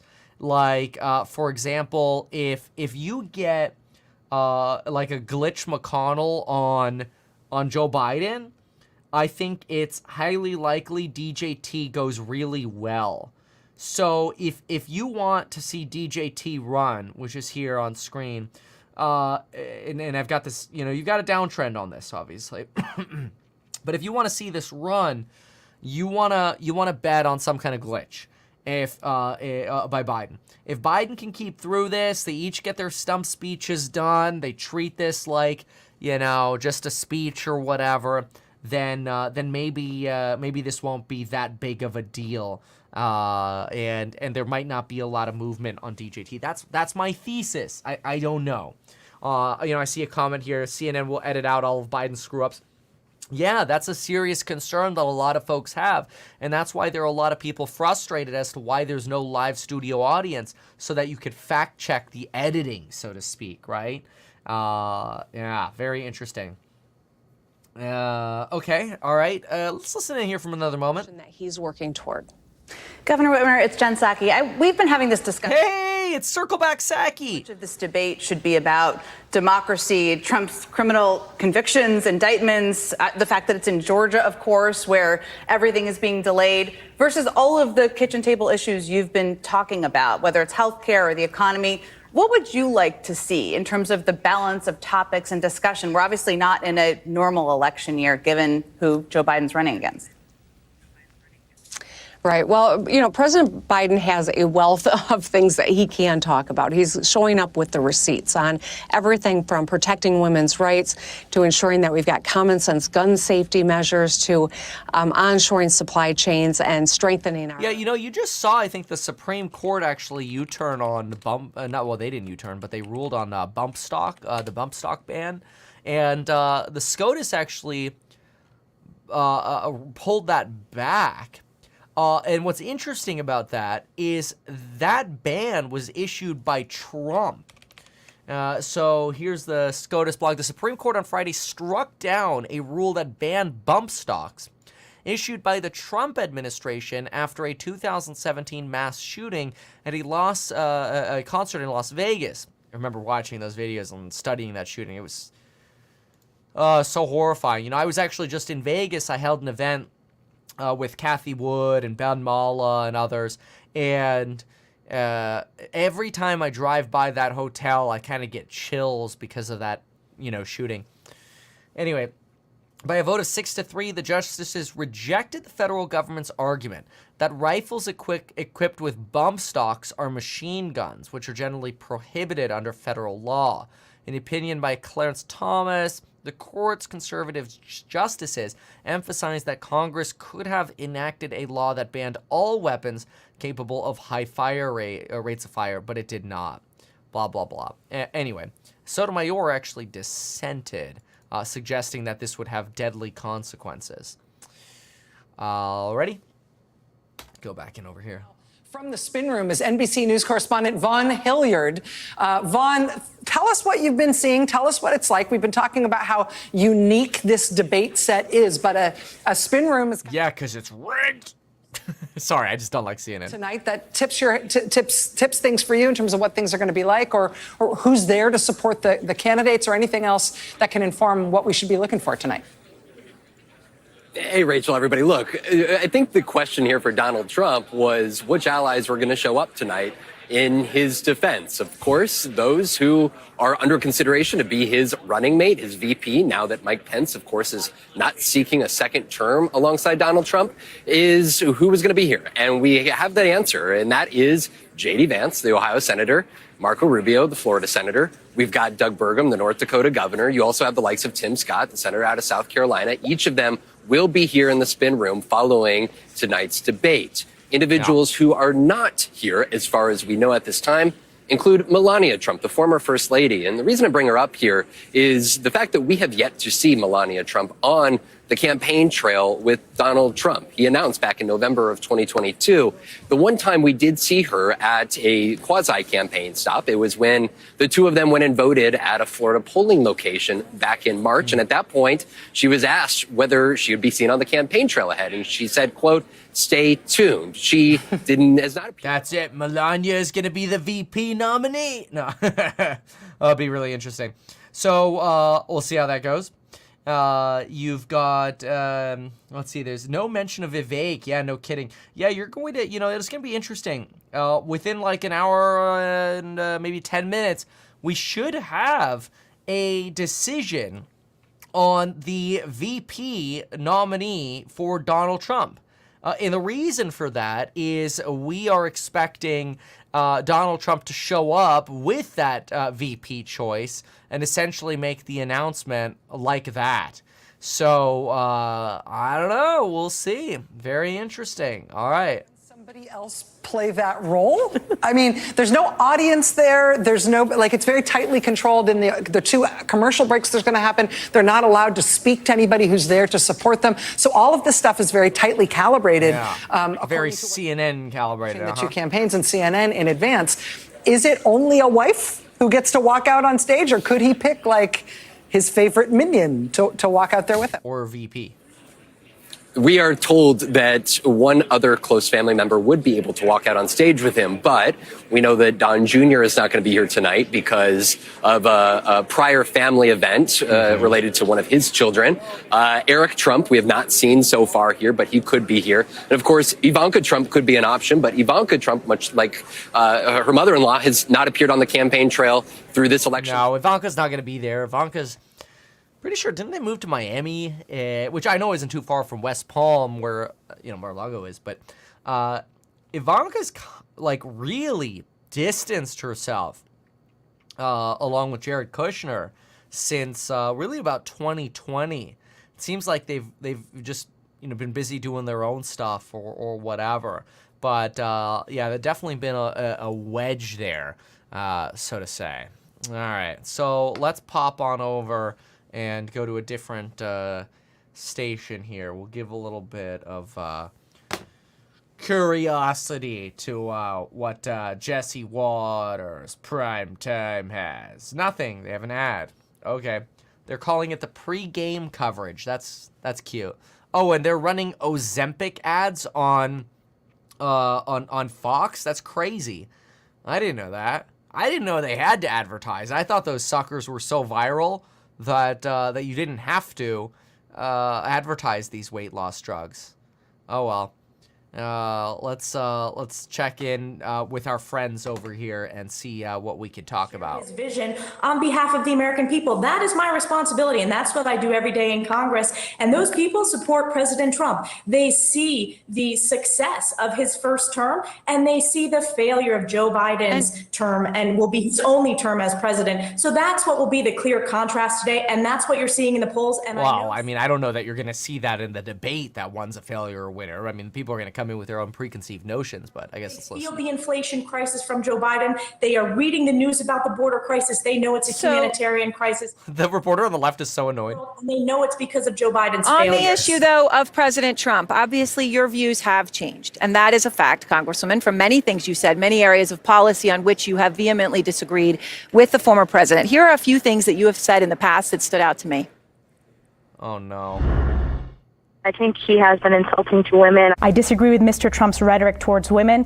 I disagree with his belief that we should have a religious test for immigrants to this country. I don't think that's trying to bury her. They're trying to bury her to be like, you flip-flop. You used to not like him and now you do. So, a lot of people did. Stand better. I mean, at one point you said... And everybody has the right to change their mind. I mean, look at J.D. Vance. He might be the VP tonight. And he didn't like Trump 4 years ago either. Positive success. And the reality, Aaron, is I was the only elected Republican woman from the Northeast who voted for President Trump. I was smeared by Democrats for doing so. And I've been proud to be one of his top allies. I hosted him in my district in my second term in office. Oh, gosh. You know, I don't even want to listen to this because it's just like politician mungo jungo, you know? So, like... I'm not trying to defend anybody or criticize anybody, but just like the answers that you get from politicians are just annoying. So I dislike that. It's like, just be honest. I don't know. This just doesn't seem like it should be that hard, but whatever it is. All right, are they back yet? No, they're running Lowe's ads, and now they're running Coventry Health ads. Boring. All right, let's try the Doomers, shall we? Let's see what the Doomers have to say. So debate is nothing because they're a commercial too. Whatever. The debate is expected to last 2 hours. So it's expected to begin at 6 p.m. And yeah. So we'll see what happens. That's 6 p.m. California time, 9 p.m. Eastern. Then you get a 2-hour debate. All right. The New York Times says, what to watch at the first Trump-Biden debate? Let's see. I wonder what they have to say. Cheers to Monster. The candidates are the same. The circumstances are very different. The first presidential debate between blah, blah, blah offers a rare chance to tilt the direction of the race. Blah, blah, blah. Can Trump make it about Biden and vice versa? Okay. Debate is a first in modern history because both candidates have already been presidents. Ooh, that's a really interesting point. I hadn't thought about it that way. Yeah, it's two presidents competing for president. I never thought about it that way. I mean, it makes sense. Like, if you asked me, were they both presidents? Of course I would know, but I guess I never framed it that way. Interesting. Voters know them, but many voters don't like them. And so the imperative is to talk as much about the other guy as his record as their own. The Trump team believes an election is a referendum on Biden. For Biden, making the debate about Trump means confronting him on J6, his willingness to pardon people at the riot, whom Trump has called hostages, and that he's not going to be a dictator except for day one. Abortion versus immigration. Yep, we'll see a lot of that. That's kind of, we've talked about that quite a bit already, so I don't want to rehash that. Will Trump come out brawling? Mr. Trump knows that his aggression in the first 2020 debate was so intense, will you shut up, man, Mr. Biden side, that it caused backlash. That is true. Trump was so aggressive. It's actually possibly why they're going for the whole like muted mic strategy this time. Nobody knows that with certainty, but a lot of people were speculating on that.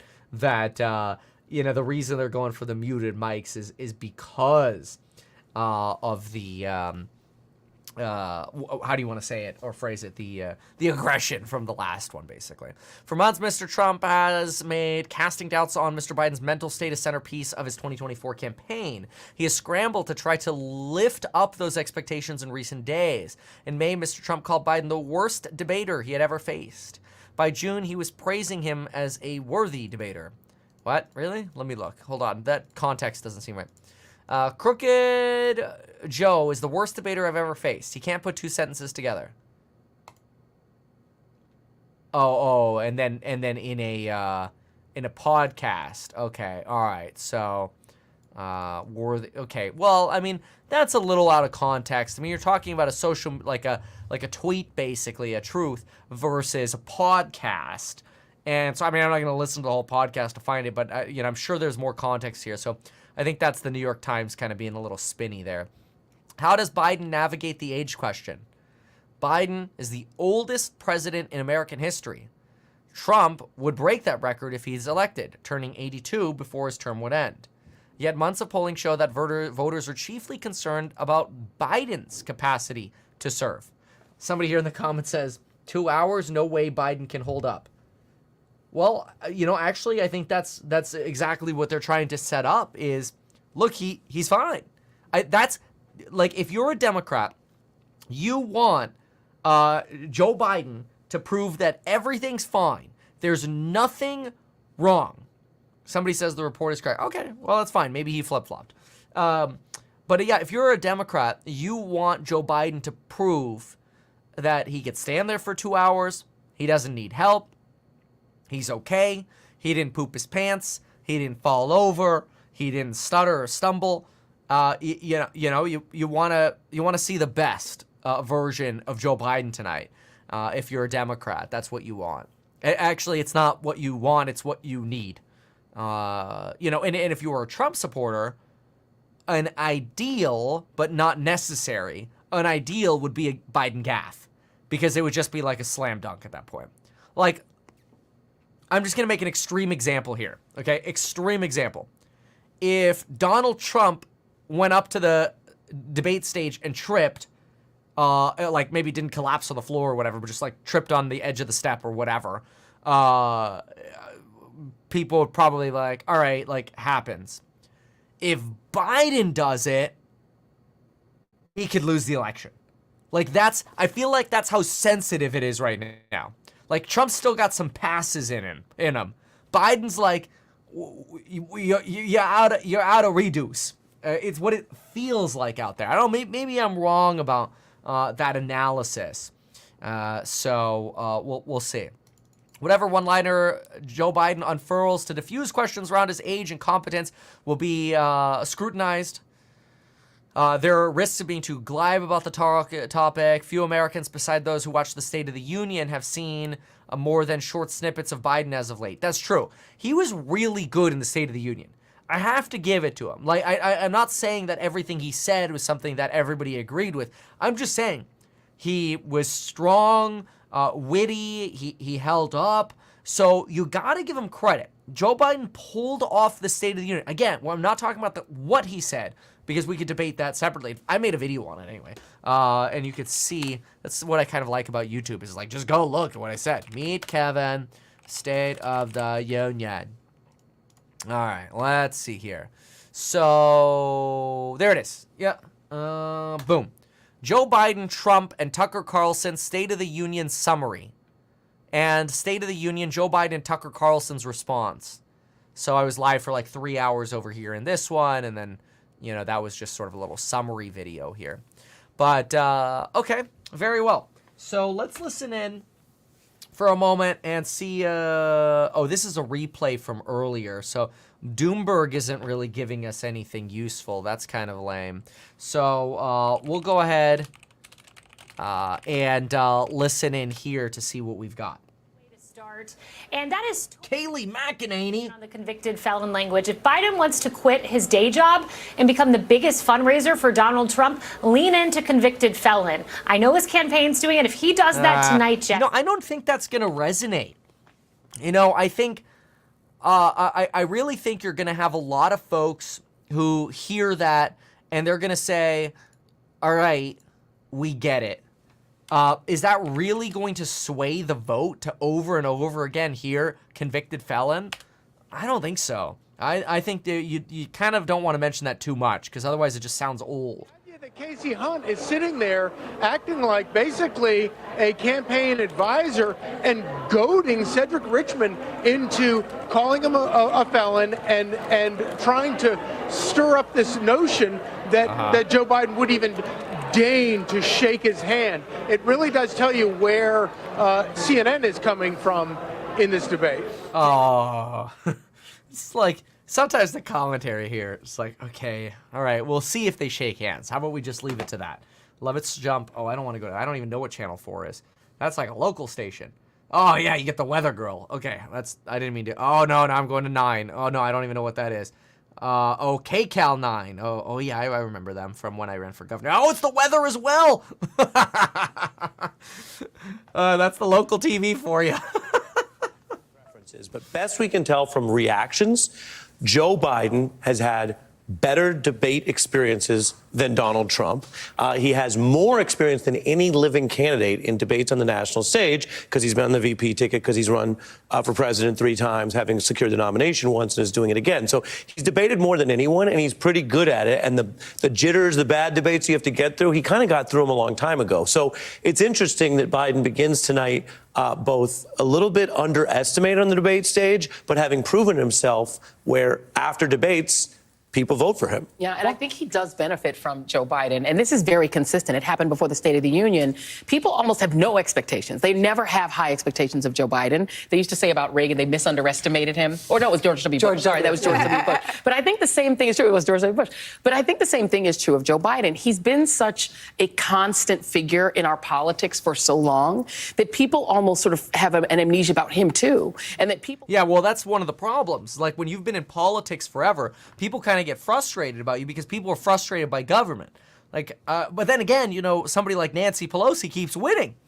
Although I think, I don't know, can I say this? Is this an unpopular opinion? I don't know. Maybe this is a really unpopular opinion, but theory is Nancy Pelosi more popular than Joe Biden amongst Democrats?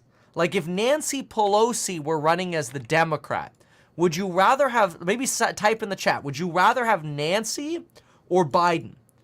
One thing I know with almost certainty is if Nancy ran, I'd probably be able to copy a whole lot more stock trades. She don't miss. The Reagan mantle because there's no competition for that really in today's Republican Party. But his best moment. Okay, there's a lot of Nancy, and then there's a lot of no, and then there's some hell no. Okay.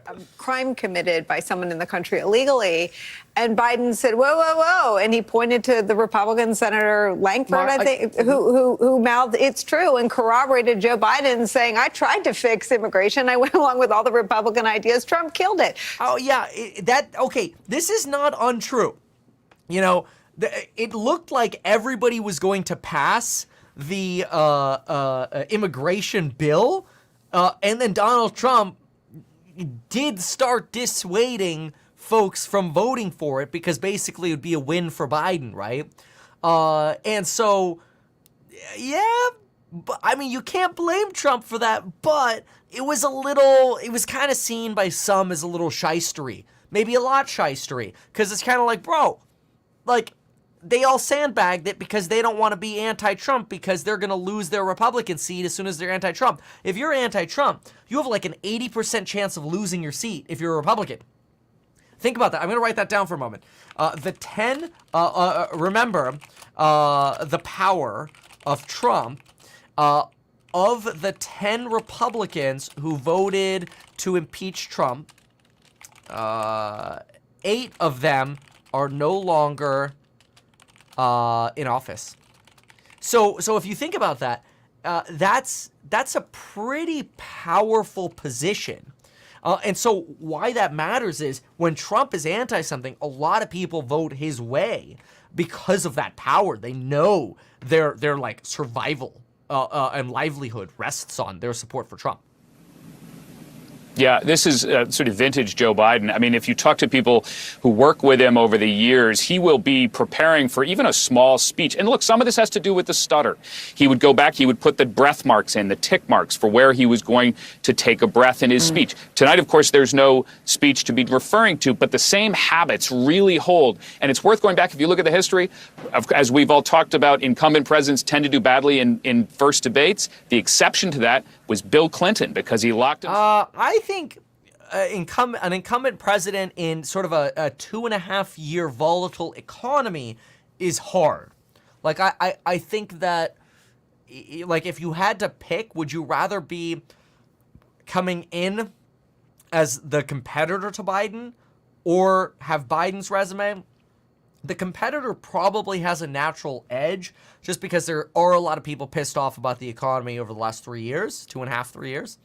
But a lot of people are also very happy. So I don't know. I just think just solely from an individual point of view, I'm like, if I had to pick, I'd probably rather be going against the incumbent in this case. Just be, quite frankly, because of how long it's taken to get interest rates back down, right? We didn't get the V-shaped recovery we got with Larry Kudlow, because with Larry Kudlow, we were throwing money at everything. Now we're, bleeding the economy on purpose to slow it down, and it's very, very painful. So, man, these folks go on commercial so much, it's a joke. Ay, ay, ay. Come on, Doomers, give me something. There we go. And I just don't know that Donald... This one. Atlanta, Georgia, of course. So President Biden, former President Trump, going to be talking about their plans. A lot of focus on age, though, I think, Sherry. Yeah, I mean, many historic firsts. The oldest major party candidates to vie for that White House that you're watching right there. This is the Asia Trade. Our special coverage of the CNN debate is next. Transfer a Yeah, I also just want to remind everybody that, in case you're not aware, there is a chance that the YouTube stream will end up getting removed by YouTube. There is a chance of that. We don't know. We are fighting. We are in a legal battle to make sure we have the right to continue to share our thoughts. And to prevent CNN from taking that away. But there's a limit to what we can do. So I just want to be clear that if you want a backup option, should for some reason you be watching this on YouTube right now, since I'm multi-streaming this, there is going to be a stream on Twitch. And there is going to be a stream, there already is, a stream on X, so Twitter. So either of those, if for whatever reason you see this debate, like if you're watching this and all of a sudden it goes black, and it says, sorry, stream is no longer available or whatever, I didn't do it. CNN did it, and just go to Twitter or X, and you'll be able to have a backup option there. I won't try to go live again on YouTube if they do that. But we'll just have to fight them in court. But unfortunately, sometimes those things just take time. So, yeah. Okay, wanted to get that out of the way. Okay, somebody just donated $50. Oh, man. Lex, is that you, my man? I don't know if you're a dupe or you're the Lex. Either way, thank you, man. Cheers. I don't know what you like. I got Monster... and I got Topo Chico, but either way, cheers. Okay, so we'll see what happens with CNN. As far as the goal now, in about 1 hour, you are also going to have RFK hopping on to the Stossel stream to sort of answer the same questions. I'm not really sure how it's going to be practical to watch that, mostly because if they ask Trump a question and then they ask Biden the same question, how are you possibly going to have time to listen to Robert's response? So I think the best way to get RFK's response is going to be after the fact. I have no problem with anybody going to watch that. You could click around, I encourage you to click around and go watch it. But, I know they're planning their alternative debate. I think it says therealdebate.com there. I'm not sure. But anyway, I think that it's going to be more reasonable for us to look at those answers after and focus on the candidates most likely to be what America picks from. Again, a lot of people get frustrated that you don't have an independent, like a true independent option. And a lot of that is due to the Electoral College, just the way our votes are assigned. It's almost impossible for an independent to win. When I ran for governor in California, I had to pick a party because A, you're not going to get anything done unless you're part of a party, and you're not going to win unless you're part of a party. But I really consider myself like 51-49. Who knows, maybe these days it's like 49-51. But I just try my best in that sense. But we'll see. Okay, so next, it's Celebration, it's 5, says my son. Yay.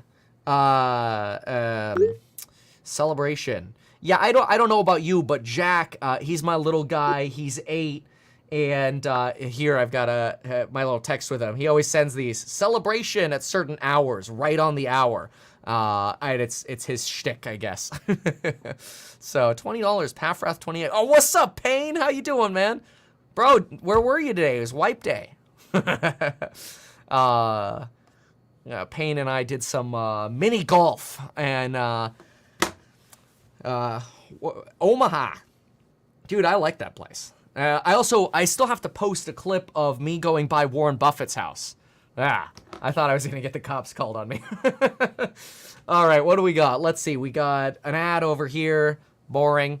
Let's see if there's anything on Truth Social. Truth. Just try to get updates on it. Oh, Anderson's on for the 5 o'clock. All right, here we go. Right here in the spin room could be the final stages of the casting call for his Republican running mate. In just 20 days, that person will give a speech in Milwaukee at the Republican National Convention. All right, Jeff Zeleny, thanks very much. Back with the panel, but I want to start with John King, who's moved over to the Magic Wall. John, with about an hour to go until the start of the debate, just give us a level set on the current state of the race. An hour to the debate. Okay, I went into the YouTube studio because I had to look. The Lex Friedman account actually has a check mark. So shout out to Lex and the amazing podcast work that he does. It's pretty cool. Let me pull up just where we are from a national. Oh, and thanks for the $50. Turning my back, I just want to stretch this out. These are national polls, right? I'll get to state by state in a minute. But if you look at the national polls, no clear leader, we call this, because... Bro, if you go to Real Clear Politics, the polls are way in favor of Trump. Like I think they picked the closest one. And I'm not trying to pick sides there. I'm just saying, like, if you don't know this website, I encourage you go look at it. But Real Clear Politics, you could just go to their website, realclearpolling.com. And how do I usually get to it? Here, let me do this. Latest poll, realclearpolling.com/latest-poll/election. There we go. And, here you go. The New York Times Siena has a 4-point lead for Trump. You've got a 4-point lead for Trump over here on the general election one. I usually just type in general election and it puts a highlight over it. Trump. Here's a tie. Here's, I think, the one, is this the one CNN's using? No, that's the CBS one. Anyway, 1-point lead Trump, 9-point lead Trump. Look, here's actually a Fox News poll from Wednesday, June 19th that has Biden leading by 2. Now, that's interesting. I had not seen that one.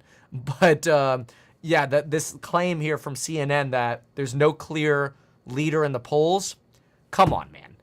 And look, polls are polls. They could be totally wrong, but that's just BS, CNN. Press and independents saying they disapprove of your job as president. It's 38% approval rating for the president right now, Anderson, as he walks onto that debate stage in less than an hour. And he's also in the 30s, mid to high 30s in some of these battleground states. That is an untenable position for an incumbent. I know it seems early, but it's getting late to change that, and he has to change that if he wants to win. Yeah, what they're referring to here are the Gallup polls. Presidential approval ratings. I actually really like Gallup polls. I haven't found a reason to hate on them yet. Just sort of in my, childhood, when I was in high school, we used to study Gallup polls all the time. So it's kind of weird to say, but that was like 16, 17, 18 years ago now. Dude, that sounds really old. Anyway, I'm 32. So we used to study Gallup polls all the time. And we actually found them really, really good and really useful. So anyway, latest job approval rating for Joe Biden, 38% as of June 3rd to 23rd poll. Term average to date, so the average president has an approval rating of just 43%. So you can see you got about a negative 5-point spread there from the average to where Joe Biden sits right now. Highest job approval to date would be 57, lowest 37. So you're pretty close there to the lowest level, but they kind of all fall over time here. I think the highest approval rating we ever saw was Bush after 9/11. He also held on to that for a little longer going to his 4th year. He held on to his...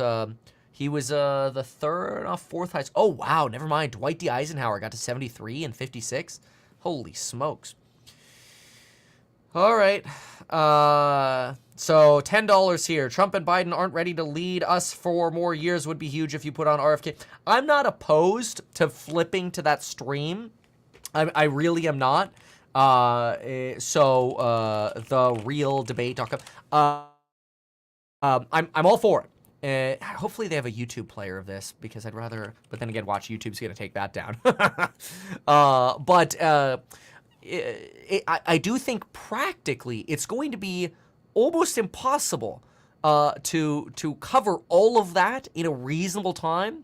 I think you have to watch RFK later. I'm not poo-pooing. I'm not trying to poo-poo on RFK because I'm just thinking like the logistics of it seem almost impossible. But I'll try it and we'll see how it goes. All summer, we didn't talk about anything that actually matters and gave you. Yes, that's typical of CNN. Oh, I'm sorry.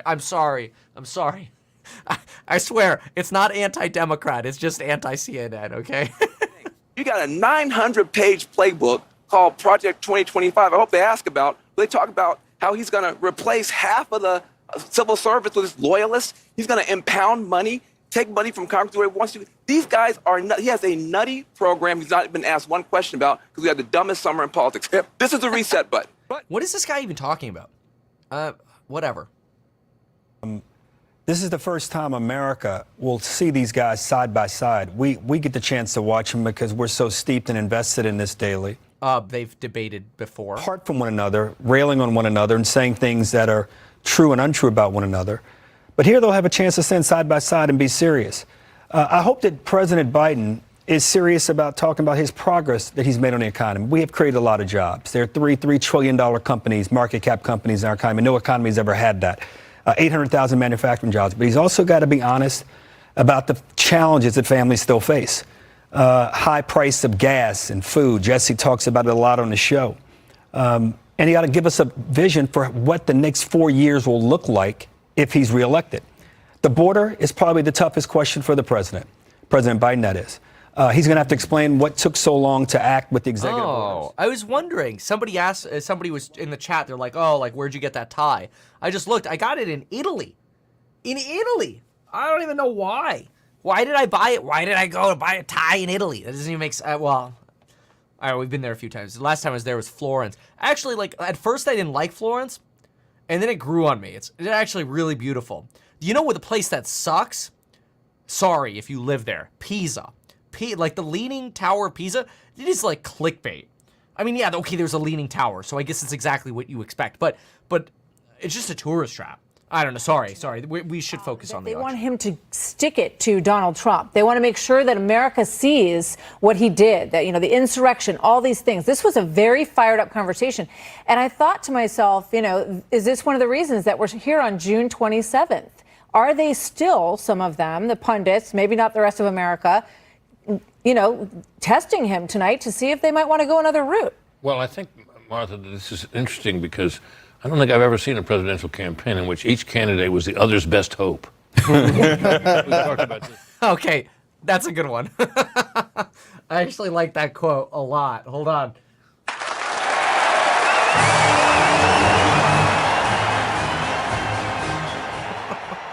I'm sorry, those are the Jim Cramer sound effects. I got some of my own, too. Nice PP. Pricing power. That's when we talk about stocks. Anyway. I think unprecedented time alone, or at least away from the Oval Office, preparing how much effect has that had? How much good has it done him? And what will he seem like? Will he seem like the man who seems so much lost at times, his memory fails him, and who seems to freeze from time to time? Or will he be sharp and on it like he used to be years ago? We'll see. I think that's honestly these two debates. That's it. Biden needs to have a chance at winning. Biden needs to get through these debates. He doesn't have to win every argument. He just can't glitch McConnell. Because as soon as you do, it's just game over. So I think that's why Biden went to Camp David for the week. Takes the debate seriously. So she's taking the next 5 days off. Trump's out there. You know what we were doing? We were 7-8 stops a day with the people. And that's the way Donald Trump prepares for these debates. The best way he prepares is by going into the South Bronx and Wildwood, New Jersey, and you name it, on podcasts, on television shows, talking about his record. Donald Trump needs to bring people backward to how they felt, I wouldn't say 4 years ago, but 5 years ago. Somebody writes like for Big PP, that would be a lot of pricing power at a company. You know what? For your $5, I got this one for you. Little PP. I'm just kidding. I have it. Big PP. I'm sorry. The one person who seems calm, cool, and collected is Trump. And the way he prepares is by talking about the binary choice. And I just want to say this as somebody who knows him. I was the last person he talked to before he went out to the very first general election debate against Hillary at Hofstra University in September 2016. I've been in that spin room. I've been feet away from him. I've been in all the prep sessions in 2016 and 2020. This is a man who feels that if you go to that podium and you project confidence, competence, and strength, and the word strength is incredibly important tonight. People want a strong economy, strong border, strong America. They want a strong military. They want to feel that the opposite of strength is weakness, but the opposite of strength is also failure. And I think I get what she's saying. I don't know, though, that you're only going to win this debate by being strong. We know that Trump has a strong personality, and Biden had a strong performance in the State of the Union. So he could pull off a very strong appearance today if he can do what he did at the State of the Union. I don't know if that's enough to make a difference. I think policy would be really nice. Like, you know how they could, like, I think one of the, let me go back to Joe Biden, January of 2021. Joe Biden is trying to convince the people of America to vote the Democratic senator in to Georgia, and he held off on promising this for a long time. But he went to one campaign rally the day before. I think it was January 4th was this Joe Biden campaign rally. January 5th, if I remember this correctly, was the Georgia election. And then January 6th was, well, J6. Okay, so January 4th, Joe Biden goes, and we're going to get you the rest of that $2,000 stimulus check. As soon as he did that, it like slam dunked that Georgia election, and it gave Democrats all the control they needed. That $2,000 stimulus check, I think, won Dems the Senate right there in the spot. Yep. The layperson. So where I was going with that is, if you had Donald Trump today say, if you vote for me, I'm going to cut your taxes. Biden can't say that, because that's not a project priority of theirs.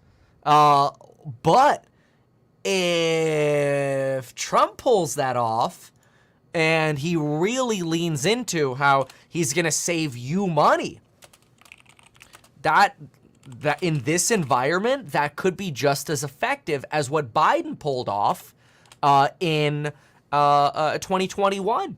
So, like, that's my point, is like, they can both pull these strategies, but Trump can do it a lot easier now because it would be part of his policy, at least we expect, whereas it isn't a priority for the Biden administration, at least unless he flip-flops, and maybe we hear something new today, but I don't think we will. So we'll see. Let's go back to our favorite friends. Look, CNN. Is this what it's going to feel like in court? Trump into being himself on that stage and not being the Oh, you guys want debate bingo? Abby, if the real Joe Biden comes through, I think it's going to be great. And if the real Donald Trump comes through, I think it's going to be great for Joe Biden. And I think this point is so important, that what Trump needs to do is essentially not be himself for 90 minutes and play somebody that he is not for 90 minutes. Do we think he's capable of that? What? I haven't seen him. Only 3 minutes at a time, I think. You got to break it down into 3 to 5 minute With chunks. just about 45 minutes to It's a go vote of until the confidence. main event, we have new reporting on what the Biden camp hopes to accomplish tonight. Also, California Governor Gavin Newsom, a Biden surrogate, joins us as our CNN debate night rolls on. We'll be right back. Ooh, Gavin Newsom's coming on? Let's go. I swear, that doesn't make me anti-Democrat. I just really hate that guy's guts. I remember in 21 when I was running for governor, I said, look, he might have a surplus now, But that's because the government just printed all of the money. He's going to lose all of it and more. We're going to go negative. And it's literally exactly what happened. We are so negative in California right now. And has the knucklehead solved homelessness? Of course not. He's made it worse. He's been saying he's going to solve homelessness for like 14 years since he was mayor in San Francisco. It's a joke. It's a clown. We emerged from this unbelievably difficult period of, you had price caps and you had people working in factories and you had all of American life disrupted. And we come back to normal and you would think people would be like, awesome, we're rocking. And it was not that at all. The national mood was incredibly dyspeptic. There was incredible amounts of Truman's disapproval. The 46 midterms where he got shellacked. 48, he was running behind the whole time because this lingering sense, even after this amazing victory, that things were still unsettled. And I think there's something to be learned there about that. That's what you said in your amazing package, though. It wasn't in your script, it was an aside, but you said COVID, which no one deals with. It's this unprocessed bundle of grief and despair and loss. And we know all these people died. Lots of people know someone who did die. And we're so desperate to sort of put it all back together and act like, oh, nothing happened, nothing to see here, that it is this unprocessed collective grief that no one can deal with and no one can talk about. Coming out of a catastrophe, the people who are in charge I like their set, but the stuff they talk about usually sucks. Like the CNN conversations I find are often better. I don't maybe I'm wrong about that. Maybe I'm just not resonating with the conversation today. So I'm gonna flip. Even better with free commercial. I think they're honestly all on commercial right now, other than but that's okay. We'll go troll Twitter for a little bit. We got about, that's fine. We've got about, what do we have here? We've got about 43 minutes to the debate. Oh, I think, let me see if there's anything on Truth. We got another ad from Donald Trump on Truth. I actually have his Truth. You could see it on screen right here. Oh, one new Truth. Let's see. Oh, wow. Okay, Donald Trump Jr., where's the lie? Though I'll say Mr. Burns looks quite a bit more alive and awake. Yep, that's Truth Social for you. And then presidential debate sale. Free Trump MAGA beanie hat. Okay, that does not look like Donald Trump is actually wearing that. They edited that on to his face. Hold on, let me see if I can zoom in on that. Without clicking the link, because I really don't want the spam on my phone.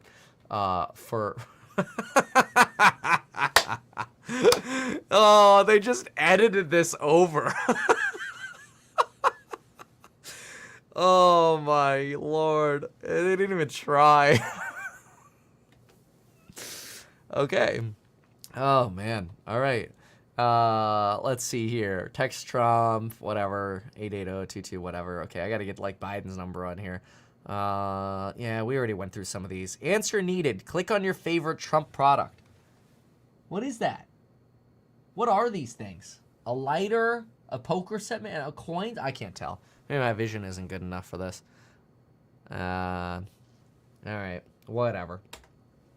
Let's go, let's try to, let's listen to what Mayor Pete had to say here. This is circulating online here. Let's see here. That issue instead, she wanted to insult me. Oh, I got way too many tabs open, I guess.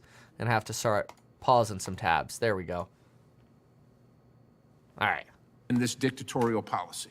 Well, thank you. Given time is limited, I will confine myself to addressing the factually incorrect portions of what you have said, beginning with the assertion that EV sales are going down. They are, in fact, going up. Does that include every the government sales year, or private sales? Every single year. Private sales more or government Americans sales, have purchased Mr. Secretary? EVs.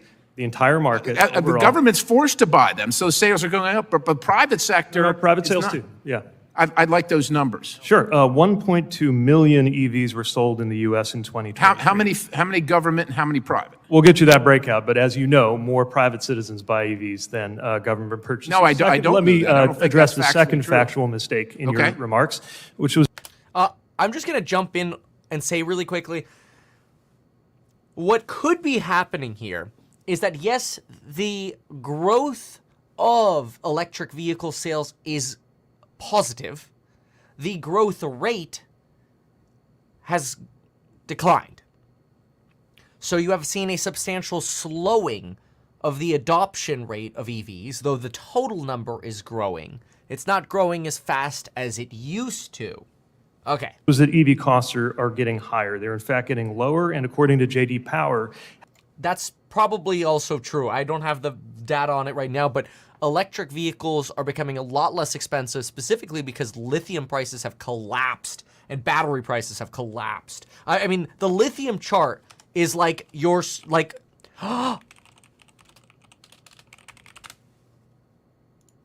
lithium prices are kind of like, actually, they're not even as bad as CNN's stock. See, CNN is owned by Warner Brothers, and if you invested $100 into Warner Brothers in April of 22, you'd have $25 left now. Lithium just went back to where it was pre-COVID, basically.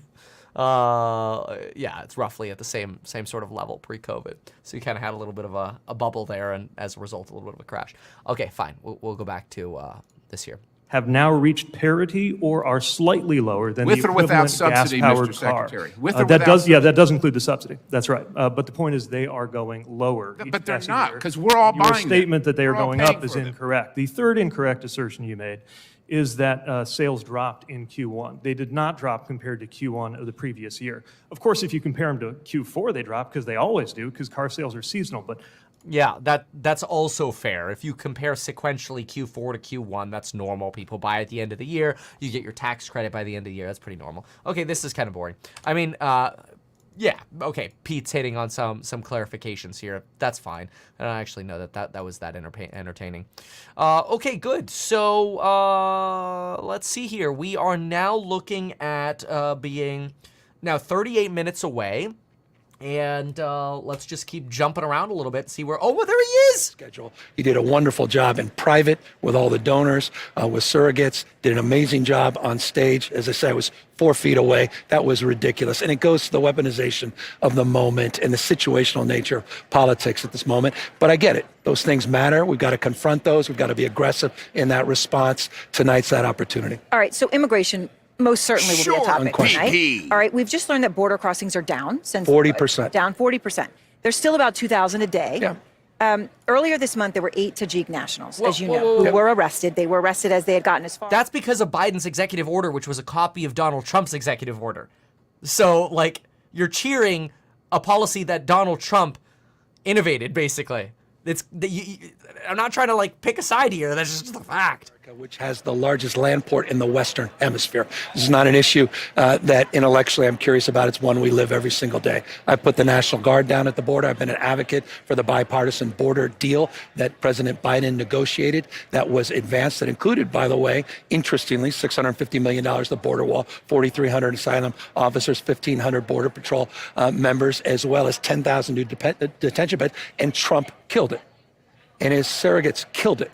Speaker Johnson killed it. They had the opportunity to address it. So Biden did what he needed to do with the EO, and it's already proven to create results. But we need something more than just border reform. We need comprehensive immigration reform. All right, so, but on this front, I mean, That's a way of Gavin Newsom basically trying to say, which we tried to do, but then Trump told everybody not to go for it. I don't think that immigration reform was good enough anyway. You need to go a lot further. that's at least what they're telling us. But it goes to the broader issue of the border. It's been politicized. The day the president got into office, he put out a comprehensive border strategy. The Republicans wanted nothing to do with it. 7 million illegal border crossings since he took Exactly right. office. Exactly right. 7 million people. That's right. Is that not his failure too? I think it's the failure of Congress to work with the President of the United States. The President put out a plan, responsibility of the executive to put out a I mean, in fairness, the executive order that was implemented by Joe Biden could have been implemented at the start of his administration. But at the start, Joe Biden mentioned, hey, I can't do anything. I have to wait for Congress. And then right before the first debate, oh, look, we can do it after all. So, like, again, I'm just going to try to dish out the facts. I don't care which candidate support. I'm just going to dish them out as I think of them. He negotiated that addressed a lot of their concerns. He moved farther than most, and Trump refused to do it because he wants it to be an issue tonight. He wants it to be. Yeah, of course. This is also true. Many nights through this campaign for political benefit, period, full stop. But those 7 million people. That's right. President Biden, I understand what you're saying about the bill, and that bill would have done something about it. I hear you. But then the buck stops with him, and he could have done something much sooner. He could have done the CO. He didn't, and people came over. We don't know exactly when those Tajik nationals came over. We don't know who else came over. I mean, do you have a fear about some of those people among those 7 million? As I say, I'm a border state governor. I've put close to 400 National Guard down at the border to address counter-drug issues, to address the issue of fentanyl and human trafficking and smuggling. Bro, have you been to San Francisco? Oh, wait, you were mayor there. Oh. Facilities together. That should be the job of the federal government to support those efforts. Okay. Republicans in Congress refuse. San Francisco, like, you know what I wish I could do? I wish I could buy as much real estate as possible in San Francisco, then run for mayor and actually fix the place because the values would like quadruple. Immigration reform. Because I think it's fixable. Like, it's actually a great place. It's just horrible leadership. Republican Party. It's London Breed. She's terrible for California. Obviously, you work with Biden. You're supporting him. You're here as a surrogate tonight. You also worked with Trump. And you got both of them, by the way, were we don't have to wear masks at our parties or our events. But you do. Both of them, Newsom and her. We're obviously from different sides of the spectrum, but we have a very good relationship. I used to get along great with him, when I was president. I got along really good, Gavin. Well, you got along with Gavin Newsom? I did. I really did. He was always very nice to me. He said the greatest things. Every single direct request that he was capable of meeting, he has met. I can only speak for myself, but I have to be complimentary. Otherwise, I would be simply lying to you. It was incredible. He played no politics during COVID with California. Played none. Mm-hmm. This is a funny job, a funny edit by CNN that they're, yeah. It was anomalous. Could you work with him again? Well, we'll see. He's calling me new scum. He's really elevated. I think my 7th grade friend called me new scum. That's the elevation of the maturity of Donald Trump as he's gotten older. Oh, this guy remembers that he was made fun of that in that way in 7th grade. That one hits deep then. State in the world we're trying to build. That goes back to the civility of shaking someone's hand. I'm just not that person. Open hand, not closed fist. We vehemently disagree with one another. I live in the most un-Trump state in America. We were involved in 120 you might be surprised by that. You go into inland California, like not the coastal region, there are a lot of people who really like Trump. You can also go to areas outside of Los Angeles or San Francisco or San Diego, and there are a lot of Trump pockets. There are way more people in California that like Trump than people want to let on. It's all about what they can carve out to get in return for themselves. Trump, yes, I know it's a talking point for us, all about himself. Everybody knows that, including his supporters.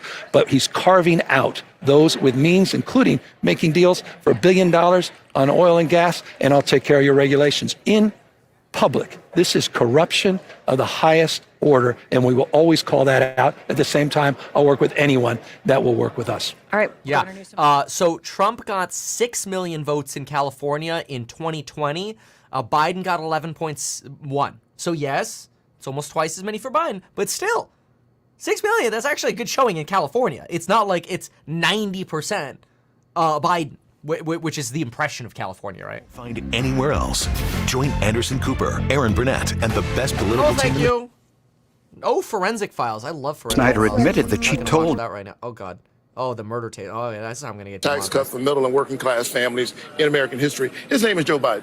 The facts are there. It's just getting people to listen to them. I don't actually think that people really feel the middle class tax cut from Joe Biden is this pitch or whatever is really well pitched when you balance it with 80,000 more IRS agents and the Venmo 1099 tax enforcement. Right? These are just sort of like kind of slaps in the face. So I mean, the way I look at it is, if each auditor from the IRS could audit 100 people in a year, or even 50 people in a year, right? 50 times 80,000. That means 4 million more Americans are getting audited. Those are a lot of Americans. Those are a lot of voters, especially since you got a working class of about 156 million. So you go 4 divided by 156, 2.5%. Then those could be some vocal voices. But anyway, okay. So I don't want to see that. That's gross. Okay, so I hate injections a lot. They drive me nuts. I don't think I could be a good doctor. To recognize the hometown heroes all across. Oh, Tractor Supply Co. is running ads. We went through their anti-DEI post. In fact, I have it right here in case you haven't seen it yet. Basically, the TLDR here is that they're withdrawing from their carbon emission goals, they're eliminating their DEI roles and retiring their current DEI goals while ensuring a respectful environment. They're further focusing on rural America priorities, and they are going to stop sponsoring non-business activities like pride festivals and voting campaigns. Like, I think, again, a goal to be balanced here. I get the voting campaign, I think, the whole, like, get out the vote is associated with sort of ballot collection, basically. Which makes sense because, people can bring their take-home ballot, everybody meets at a party, and somebody collects it. Like, okay, you could do that in vote-by-mail states. California is one of those, yes. I don't know that you have to be anti-pride in this. Like, I get being anti-DEI because that's basically saying, hey, you're a white dude, we're, let's say, maybe not going to pick you, even though you're more qualified, right? Like, that frustrates a lot of people. But I mean, like, do you have to be anti-pride? I don't know if that's that necessary. I don't know. I guess that's to be debated. But that would be my take on it. I don't think. I mean, you could sponsor all sorts of events. I don't know. It's like, oh, that one's gay, I'm not going to sponsor it. I don't know that. I think that might be a little too far. But anyway. Dana, good evening. Both President Biden and former President Trump took their feud outside, as in outside the Commission on Presidential Debates. Mr. Trump offered a dare to President Biden. I'm calling on Crooked Joe to debate anytime, any place. President Biden called his bluff. Well, make my day, pal. I'll even do it. Oh, yeah, this was the clip that they had to edit together like 7 times. That was funny. I made a TikTok on that. I really got to get back into posting on TikTok. I don't do that much. But and anytime I post on Andrew Tate, Donald Trump lost 2 debates to me. And watch this. Donald Trump lost 2 debates to me in 2020. Donald Trump lost 2 debates to me in 2020. And since then, he hadn't shown up for debate. Now he's acting like he wants to debate me again. Well, make my day, pal. I'll even do it twice. So let's pick the dates, Donald. I hear you're free on Wednesdays. Did you notice it? Every single one of those zoom in, zoom outs was covering up the fact that Biden said 2 or 3 words and then probably had to go back to the script. What am I supposed to say next? And they covered it. They covered the edit. Donald Trump lost 2 debates to me in 2020. And since then, he hadn't shown up for debate. Now he's acting like he wants to debate me again. Well, make my day, pal. I'll even do it twice. So let's pick the dates, Donald. That's it. I just see it as content creator. It's a very common strategy in the content world. You cover your cuts by zooming in, or we call it punching in a little bit. Very, very common strategy. Something to pay attention to. I am watching BTC drop a little bit here. I'm not sure why. It was rising. It was trying to get back up to the 61.7. As you can see, we're channeling up here, and we just had a little bit of a breakdown.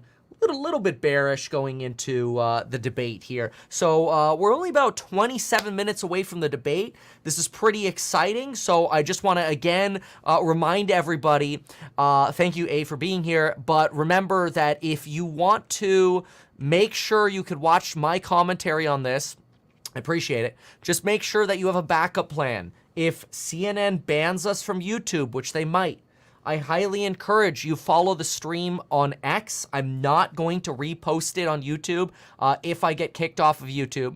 So I've got the stream going. I've got more people watching on X anyway right now, but you're welcome to follow me there at RealMeatKevin. If you like Twitch, twitch.tv, my handle there is MeatKevin, just in case we get kicked off of YouTube. So if you're watching on YouTube, keep that in mind. All right, let's listen. Abortion, all of these are going to be important tonight, but the impressions that people take away from seeing these 2 men for the next 90 minutes are going to be absolutely critical to their decisions. The place looks boring. Like, this is a presidential freaking debate. It should be full of Americans ready to judge and be critical and debate who is going to be the best person for our country over the next 4 years. Who is going to be the leader of the free world? And they can't fit but what, 20 people on this car? This is a joke, CNN. No, but you're thinking that you do want to have a message. You want to have a clarity of what the global message is. Yes, you hope that it has impact on groups of people that are up for grabs, but you've got to have a message. You got to make this thing a global issue. It's got to be big. And so, you know, a little mini issue here, a little mini issue there to get to a small group doesn't help you. This is the biggest, most important job on the face of the planet, and people are going to want to hear what it is that you want to do and to have a sense of how you're going to get it done. And what's important about this debate, which makes it really unusual, is it's going to be the first debate where there have been multiple debates that is so early and so distant from the next debate. That is to say, what happens tonight is not going to be easily erased in 10 days or 2 weeks as we've had in the past. Think about this, whiteboard time. Yeah, this is true. This will set the voice for like the next 2 months. 11 weeks between this debate and the next presidential debate. So if somebody has a great night tonight, they can't erase it in the, you know, and somebody has a really bad night, the person who has a bad night can't erase it in 10 days or 2 weeks when the next debate comes around. And this is going to be the biggest inflection point for 11 weeks. We've got the sentencing of President Trump on the 11th of July. We've got the Republican convention starting a few days later, and we're going to have the Democratic convention beginning in August. But this is the moment where the two of them are going to be together. And so the impressions that are set tonight, I think, are going to linger longer than they would normally linger because these two men are not going to be on the stage again for 11 weeks. We have all these fancy graphics, and still the whiteboard makes an appearance. The whiteboard. Reminds us of college. Britt, you know, I want to talk to you a little bit about an area that's very sensitive for this president, and that is the southern border. And for a long time, it was ignored, basically, that it would go away. It didn't happen. Then he started making major concessions and executive orders that he's hoping will, you know, get his numbers a little bit more in his favor. That could be a potential moment. Interesting. I went to RFK's page, and they too are saying they've got this little banner up here. And I'm assuming because they're also going to stream it on YouTube. But in case of service disruption, watch the real debate on X. Now that's interesting. So even RFK is concerned about censorship from CNN. That just shows you how far this has gone. So very, very interesting. In fact, I should just tweet that really quick. Even RFK, what's his, what is it, Robert F? Robert Kennedy? Oh, there it is, Robert Kennedy Jr. Is nervous. YouTube / CNN will remove his stream and is pitching Elon Musk's X. Yeah. Sad day when Americans have to be worried about political censorship on 50% of the presidential, well, that's too complicated, on a presidential debate. It's true. We only get 2 presidential debates this cycle. Sad. Yeah. Okay. So, where were we? Almost robotically talk about January 6th and democracy and abortion and women, and that I don't know if he's going to be able to get around that. But it's a great opportunity to tell people something they didn't know, not to be a rebel, but to be a resource to the people. And on the border, I think Biden's in complete defense. I don't understand just even logically why they allowed this to go on for so long. It took them 3 years. Brett, I saw you press people like Mayorkas on your own show. It took them 3 years to say there was a crisis. It took the country 3 minutes to say there was a crisis. 3/4 of the country thinks there's a crisis, and yet the White House couldn't say it. So we'll see what he comes out. This is not a place for new policies. That's it. I'm not sure because we kind of jumped in there. I think she's talking about the border when she's talking about that crisis. From Kristen Holmes, and that we all noticed as soon as Donald Trump got off of his plane earlier was that he was alone. He had staff with him, but he was not accompanied by the former First Lady Melania Trump. That's pretty striking, the fact that she is not present at this debate tonight, based on what we've known so far. And we've been texting officials about this, that she's not here. She was at all of the debates before. And yes, there is no audience here, but there is still a lot of Trump allies and surrogates who will be in the room right off of the stage where each candidate has their respective rooms. After Okay, all right. This is pretty good from Joe Biden. Joe Biden just tweeted, I don't know what they've got in these performance enhancers, but I'm feeling pretty jacked up. Try it yourself, folks. See you in a bit. Joe.link/secret sauce. I'm really afraid to do this, but here it goes.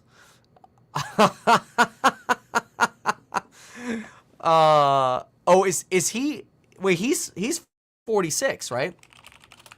Because let's see here. Yeah, he's 46. Oh, I get it. Okay, so Dark Brandon's secret sauce is $4.60. 100% water, 0% malarkey. Purchase is a donation to the Biden Victory Fund. The secret to good debate performance, staying hydrated. Get yourself the same performance enhancers Joe Biden took before going on stage. Honestly, this is clutch. I like it. Like that's smart. A big fan. I want to see what people are saying about it. What? For those of you, okay. You juiced up, big guy. Take the drug test. Oh my gosh. I think that's pretty funny. I'm just gonna heart it. That's actually a good one. It's actual speed. Zero Hedge would say that. Okay, so what else we got here? Oh yeah, this was the voting map in California. We were talking about that a little bit ago. All right. And the political energy that's churned up on the progressive side. So there's a lot of, even though it's the same two guys, we're different. And there's a lot of dynamics that have changed. Also, January 6th, Donald Trump and Joe Biden have not shared the debate stage. And that's another thing to watch for tonight, is what Donald Trump is prepared to say about that, but also President Biden himself, what he's prepared to say. This is an issue that President Biden obviously cares about so much. He's delivered speeches on the anniversary of January 6th and come out and talked about that. At one searing message on the anniversary of it, he said that Trump had a knife at democracy's throat. I mean, it's a speech that we'd never seen in presidential history before, someone going after their predecessor so directly. And this will be the first time for Joe Biden to confront Donald Trump about it on stage. And that's a moment to certainly watch to see how Donald Trump defends himself on it, but also how President Biden talks about it. And also, Casey, I'm sure they both have spent time thinking about if they are presented with a question on pardons. On both sides. Yes. I mean, right? It's going to be a weak question, though. I mean, maybe if they try to pull the, convo on J6 pardons, but usually that's something a president does right before they're going to leave. Sneak him in there.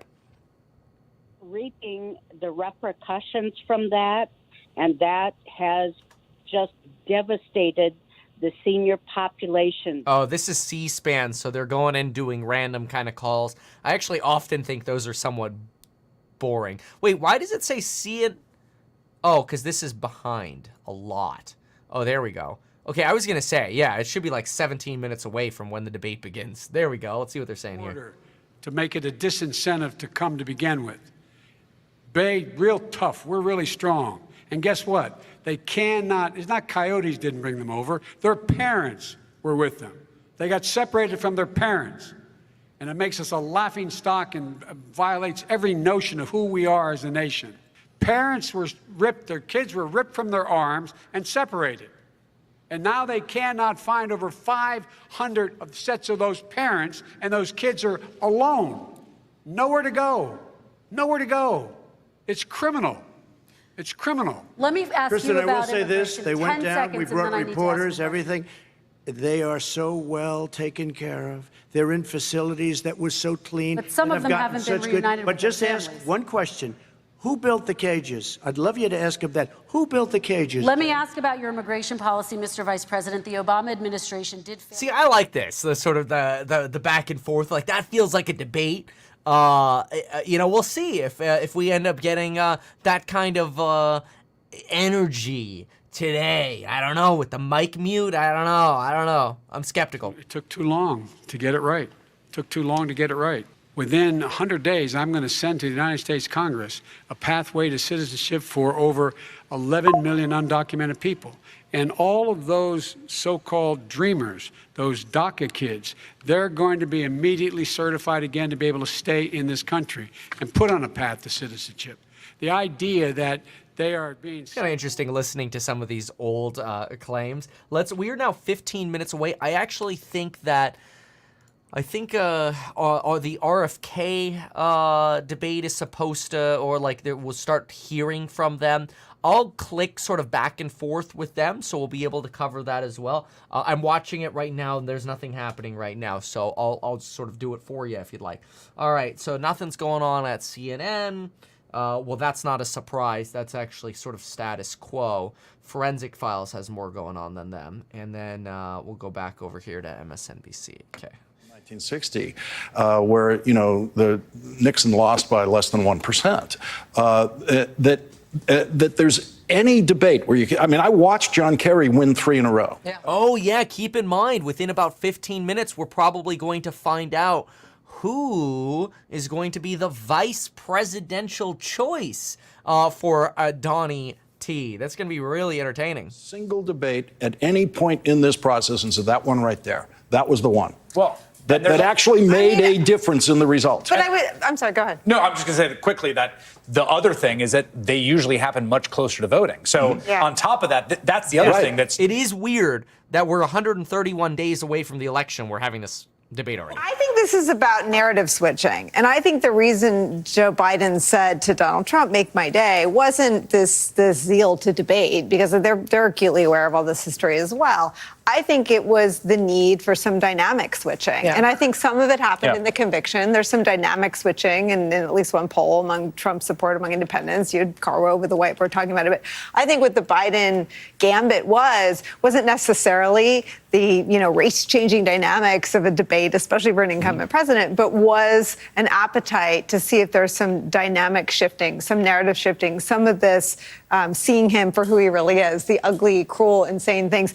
And I think that what may have put them over the edge, I don't know this, but when Fox stopped airing the speeches, it's like, And I got a call that Sunday that said, see if you there was a period of time where it did feel like Trump's popularity, I think somewhat right after J6, really, Trump's popularity for a period of time kind of tanked, like a lot. It sort of went into the toilet. You kind of didn't hear from him a lot in 2021.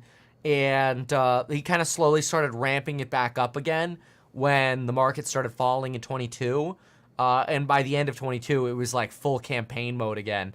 And then obviously all of 23 and, my volume's a little low. Sorry about that. Bump that back up. There you go. So, it probably makes sense, if we're coming out of that election. There's some things he can do about that in debate, and there's some things he can't. But really, the biggest drag for him is the age issue, the idea of whether he has the physical stamina to be president for another 4 years. And so the only reason to do a summer debate is that, first of all, they're seeing some polls shifting in his favor. And I think they would love to have some momentum that settles their own party. They need to settle Democrats on the idea that this guy can go the distance, that he's got 4 more years in him. That he's right. Well, yeah, that's why I'm so convinced. One glitch, it's Trump. So yeah. Somebody here says, "How's the family, Kevin?" Great. Thank you for that. We got our boy Jay laughing today. Yeah, we're not gonna do a poll right now. Thank you although for the suggestion. But yeah, this will be really interesting. So I'm waiting for any kind of activity or sign of life from the RFK debate. I'm not seeing it right now. So standing by to get some updates there. We're about 11 minutes away, so we should be getting an announcement here soon on Donald Trump's VP nominee. So I'm kind of waiting for that. I don't. Obviously we don't see that just yet, but I do think that'll be very interesting. So then we're going to be looking at Oh boy. Well, the debate will begin in about 11 minutes, so that'll be very exciting. Really looking forward to that. Again, I hope it's not boring, and I've mentioned this a few times that my concern is we're going to go into this environment of them just giving sort of stump speeches and they're not really debating each other. That's a little bit of a concern of mine. So we'll see. But yeah, we've got this was since you asked about the fam, let's show you really quickly. These are the little babies, all 5 of them. Kind of cool. You've got Claire, Violet, Jay, Summer. She's the one who almost died. That's why she's the tiny one. And then Ella. Ella and Claire are 8 months old, and the others are coming up on 5 months old. Yeah, hard to keep it straight sometimes. I mean, I got to say, I like Dana Bash and Jake Tapper very much. I feel I would not wish this job on my worst enemy in normal circumstances. Very difficult. But in these circumstances, with there's so much focus on... Still nothing yet, by the way, on RFK. It says they started streaming 7 minutes ago, but there's nothing actually coming through from the RFK camp. Looking at the same time, I'm just sort of watching updates, multiple different locations just to monitor what's going on. It does look like Joe Biden is, per an economist / YouGov poll, coming into the debate with lower expectations in terms of who might win the debate.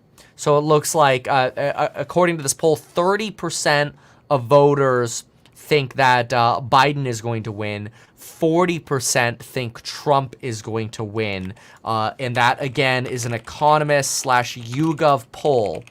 And it's 30% Biden will win debate, 40% Trump, rest don't know. So we'll see. That doesn't surprise me that there's a little bit of an edge for Trump on the debate. So, yeah.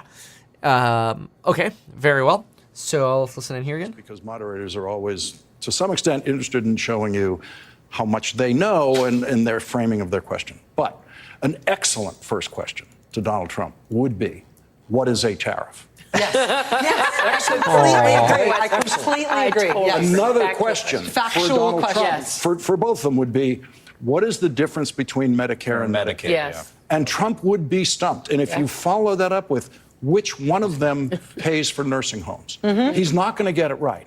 And so you could just go on and on.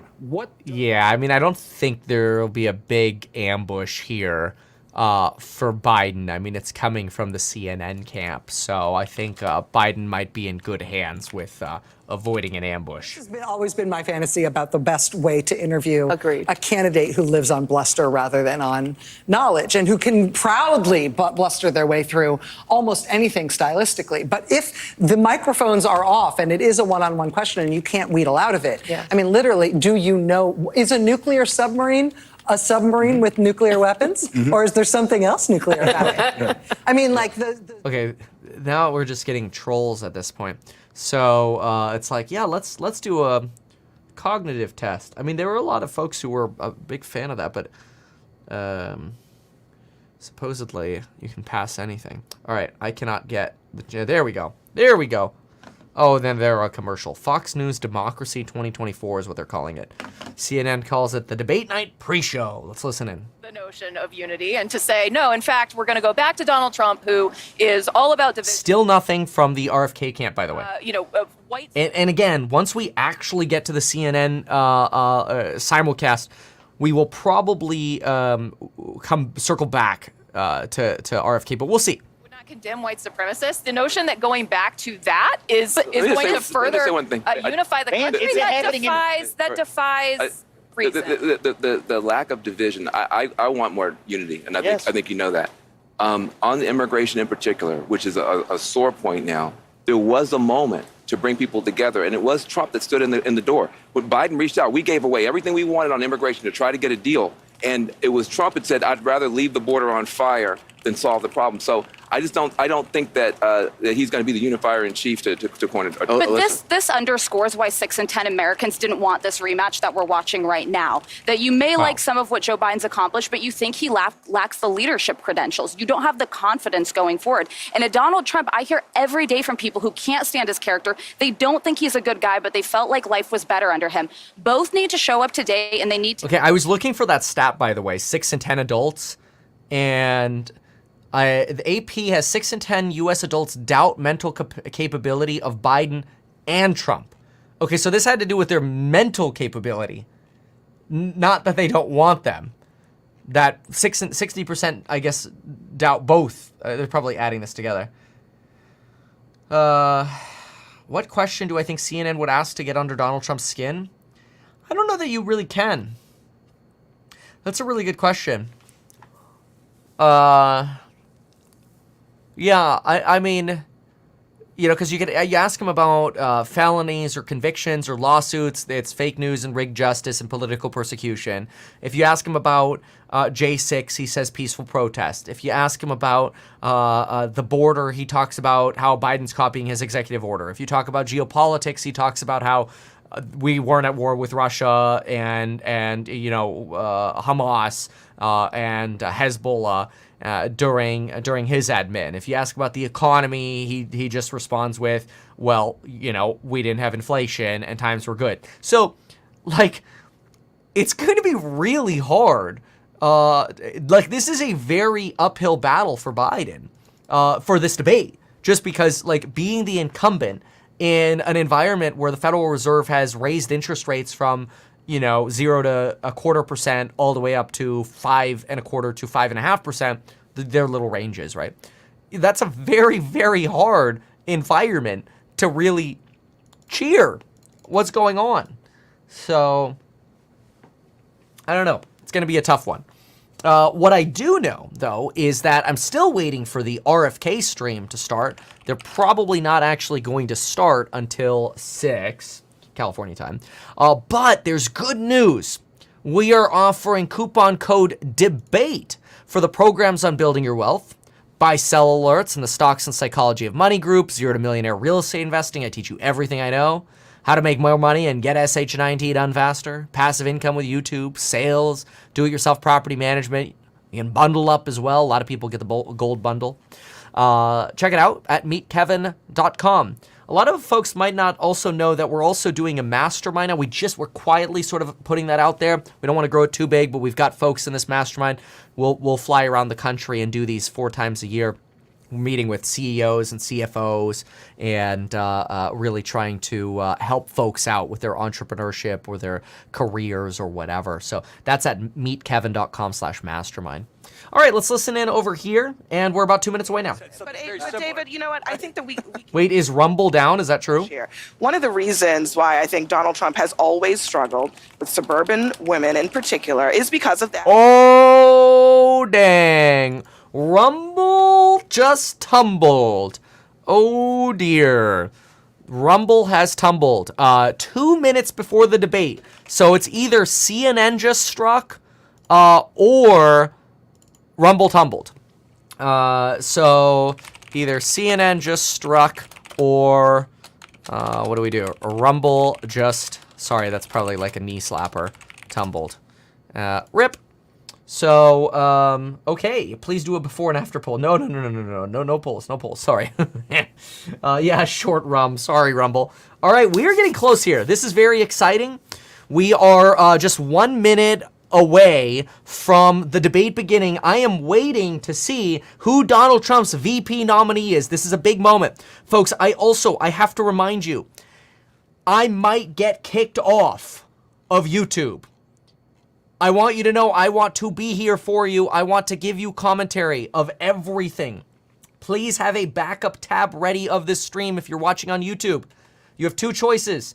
You have at RealMeetKevin on Twitter or at MeetKevin on Twitch. Hopefully, YouTube does not remove my video because I will sue the crap out of CNN. I'm already suing CNN. It's just going to cause more damages for CNN, and then they're going to have to pay me big dollars. So, because we're going to fight for justice and not censorship. So, anyway, let's see what we got. We're just moments away now from the debate. Not the most articulate man in the world. I don't. Wow, they got a huge panel. How do you have this many? Okay. So they get to have 10 panelists adding commentary, but nobody else in the world is allowed to comment other than CNN's panelists of 10 people? That's a joke, man. That's a joke. That is so anti-competitive. All right. The debate's supposed to be starting like now. I guess, that's a 1 minute delay. See? That, like, remember, we're debating about what kind of delay there is. They just showed on their screen that they were at 59, and I don't know, I think it's more than 7 seconds, but we'll see. That's probably a 30-second delay, honestly, at least. Stayed in the race for the White House. In just moments, the current U.S. president will debate the former U.S. president. I just want to see the VP nominee, man. VP nominee. That's what I want to see. Let me see if the other channels are also streaming it. They're just doing the intro right now, so there's nothing to see there. And then I still don't have a feed from Robert Kennedy. So we still don't have a feed from him, just so, you can believe me on that. Mostly because I got a bunch of stuff on the screen now and it's a mess. All right, here we go. Jake Tapper, Dana Bash. Oh boy, this is gonna be fun. Each will make his case to the American people with just over 4 months until Election Day. Yeah, okay, first, remember, that's ridiculous, by the way, that it's 131 days away. That's very abnormal. I'm Jake Tapper, anchor of CNN's The Lead and co-anchor of State of the Union. Dana and I will co-moderate this evening. Our job is to facilitate a debate between the... Oh, there's RFK. I'm going to show it here just so you can kind of see a clip of what they have going on. I promised I'd go back and forth a little bit. There it is. Okay, they're going over the rules at CNN, and they're just cheering over here. Okay. Is at the moderator's discretion. When it's time for a candidate to speak, his microphone will be turned on and his opponent's microphone will be turned off. See, I think that's lame. Let's listen to their intro over here quickly. I'll go back and forth. Presidential debate for 2024, but they did not include the independent presidential candidate, Robert F. Kennedy Jr. So this evening, live from Los Angeles, we're streaming the CNN debate, and here I will give Kennedy the same questions that Trump and Biden get. You'll see the CNN debate, plus Kennedy's answers here. Yeah, we'll see. All right, let's get ready for this. Of the United States, oh, there he is! Folks, how are you? Oh. This doesn't look good. That does not look good. He looks like a zombie already. I'm sorry. That didn't look good. That was bad. Donald Trump.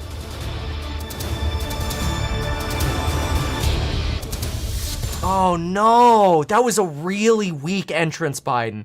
Oh, no. Gentlemen, thanks so much for being here. Let's begin. He had to point to where he was going. Like, no, Biden, no. That's the kind of stuff that's going to cost you the election. Inflation has slowed, but prices remain high. Since you took office, the price of essentials has increased. For example, a basket of groceries that cost $100 then now costs more than $120. And typical home... It's at least 20% inflation, maybe even 30% inflation. What do you say to voters who feel they are worse off under your presidency than they were under... Joe's face! We got to take a look at what I was left when I became president and what Mr. Trump left me. We had an economy that was in... Trump's face! The pandemic was so badly handled. Many people were dying. All he said was, it's not that serious. Just inject a little bleach into your arm. You'll be all right. The economy collapsed. There were no jobs. Unemployment rate rose to 15%. It was terrible. And so what we had to do is try to put things back together again. And that's exactly what we began to do. We created 15,000 new jobs. We brought out the position where we have 800,000. Oh, no. He's going to lose. It's like, I'm not picking sides. I'm just saying this is really a bad performance. I'm in trouble. Already. I come from Scranton, Pennsylvania. I come of a household where the kitchen table, if the things weren't able to be met during the month, it was a problem. Price of eggs, the price of gas, the price of housing, the price of a whole range. Trump can't even contain his smile. Hard to make sure I deal with those problems. And we're going to make sure that we reduce the price of housing. We're going to make sure we build 2 million new units. We're going to make sure we cap rents. You need way more than 2 million new units to reduce the price of housing. Way more than that. Inventory's going up, but you need way more than that. You're 5 to 6 million units short. We're in a situation where if you take a look at all that was done in his administration, he didn't do much at all.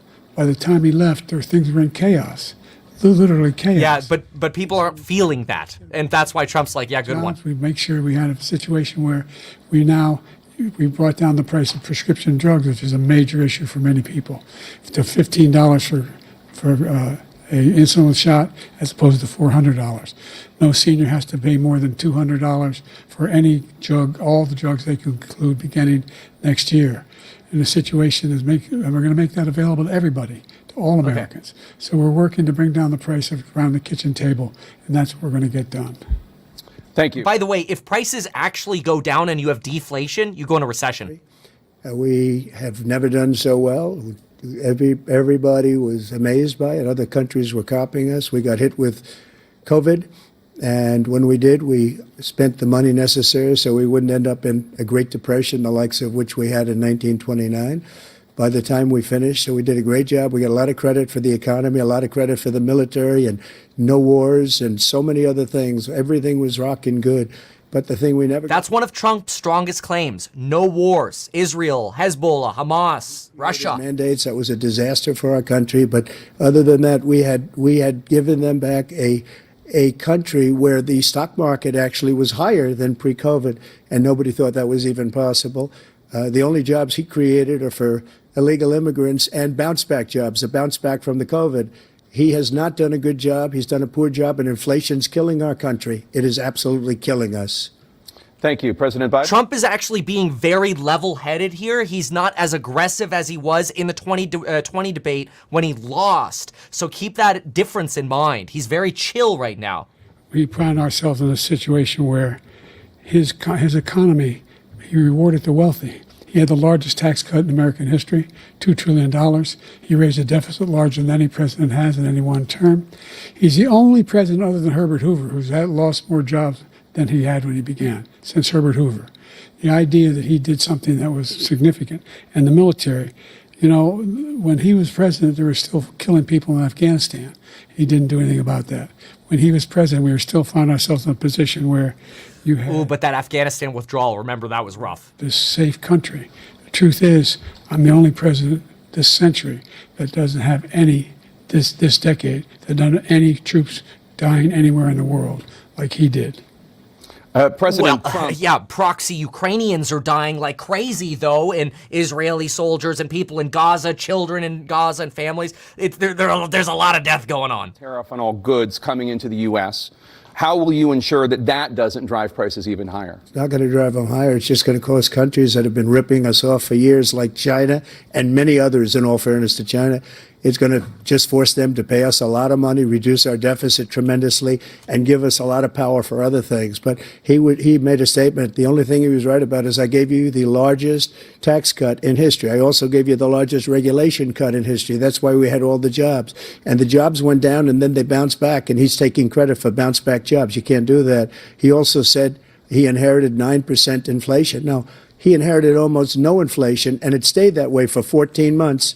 And then it blew up under his leadership because they spent money like... Trump is right timing-wise, but Trump did contribute to the cause of inflation. We know that. And yes, if we didn't tariff China, costs would be lower in America. But this is how you help American manufacturers with tariffs. Afghanistan, but we were getting out with dignity, with strength, with power. He got out. It was the most embarrassing day in the history of our country's life. President Trump, over the last 8 years, under both of your administrations, the national debt soared to record highs. And according to a new nonpartisan analysis, President Trump, your administration approved $8.4 trillion in new debt, while so far, President Biden, you've approved $4.3 trillion in new debt. So, former President Trump, many of the tax cuts that you signed into law are set to expire next year. Did you see his face? To extend them and go even further, you say. With the U.S. facing trillion-dollar deficits and record debt, Why should top earners and corporations pay even less in taxes than they do now? Because the tax cuts spurred the greatest economy that we've ever seen just prior to COVID. And even Smart after answer. COVID, it was so strong that we were able to get through COVID much better than just about any other country. But we spurred, that tax spurred. Now, when we cut the taxes, as an example, the corporate tax was cut down to 21% from 39%, plus beyond that. We took in more revenue with much less tax, and companies were bringing back trillions of dollars back into our country. The country was going like never before, and we were ready to start paying down debt. We were ready to start using the liquid gold right under our feet, the oil and gas right under our feet. We were going to have something that nobody else has had. We got hit with COVID. We did a lot to fix it. I gave him an unbelievable situation with all of the therapeutics and all of the things that we came up with. We gave him something great. Remember, more people died under his administration, even though we had largely fixed it. More people died under his administration than our administration, and we were right in the middle of it. I don't know if Something that's which true. a lot of people don't like to talk about. But he had far more people dying in his administration. He did the mandate, which is a disaster, mandating it. The vaccine went out. He did a mandate on the vaccine, which is the thing that people most objected to about the vaccine. And he did a very poor job, just a very poor job. And I will tell you, not only poor there, but throughout the entire world, we're no longer respected as a country. They don't respect our leadership. They don't respect the United States anymore. We're like a third world nation between weaponization of his election, trying to go after his political opponent. All of the things he's done, we've become like a third world nation, and it's a shame. Really quickly, 399,000 deaths under Trump, 601 under Biden. Obviously, Biden had to deal with COVID longer than Trump, but that is a true claim from Donald Trump there. Institutions to come into our country and destroy our country. President Trump, we will get to immigration later in this block. President Biden. Dude, Biden, oh my gosh. I don't know, he looked fine in the State of the Union. This is very bad. President, 4-year period, number one. Number two, that $2 trillion tax cut benefited the very wealthy. What I'm going to do is fix the tax system. For example, we have 1,000 trillionaires in America. Billionaires in America. And what's happening? They're in a situation where they, in fact, pay 8.2% in taxes.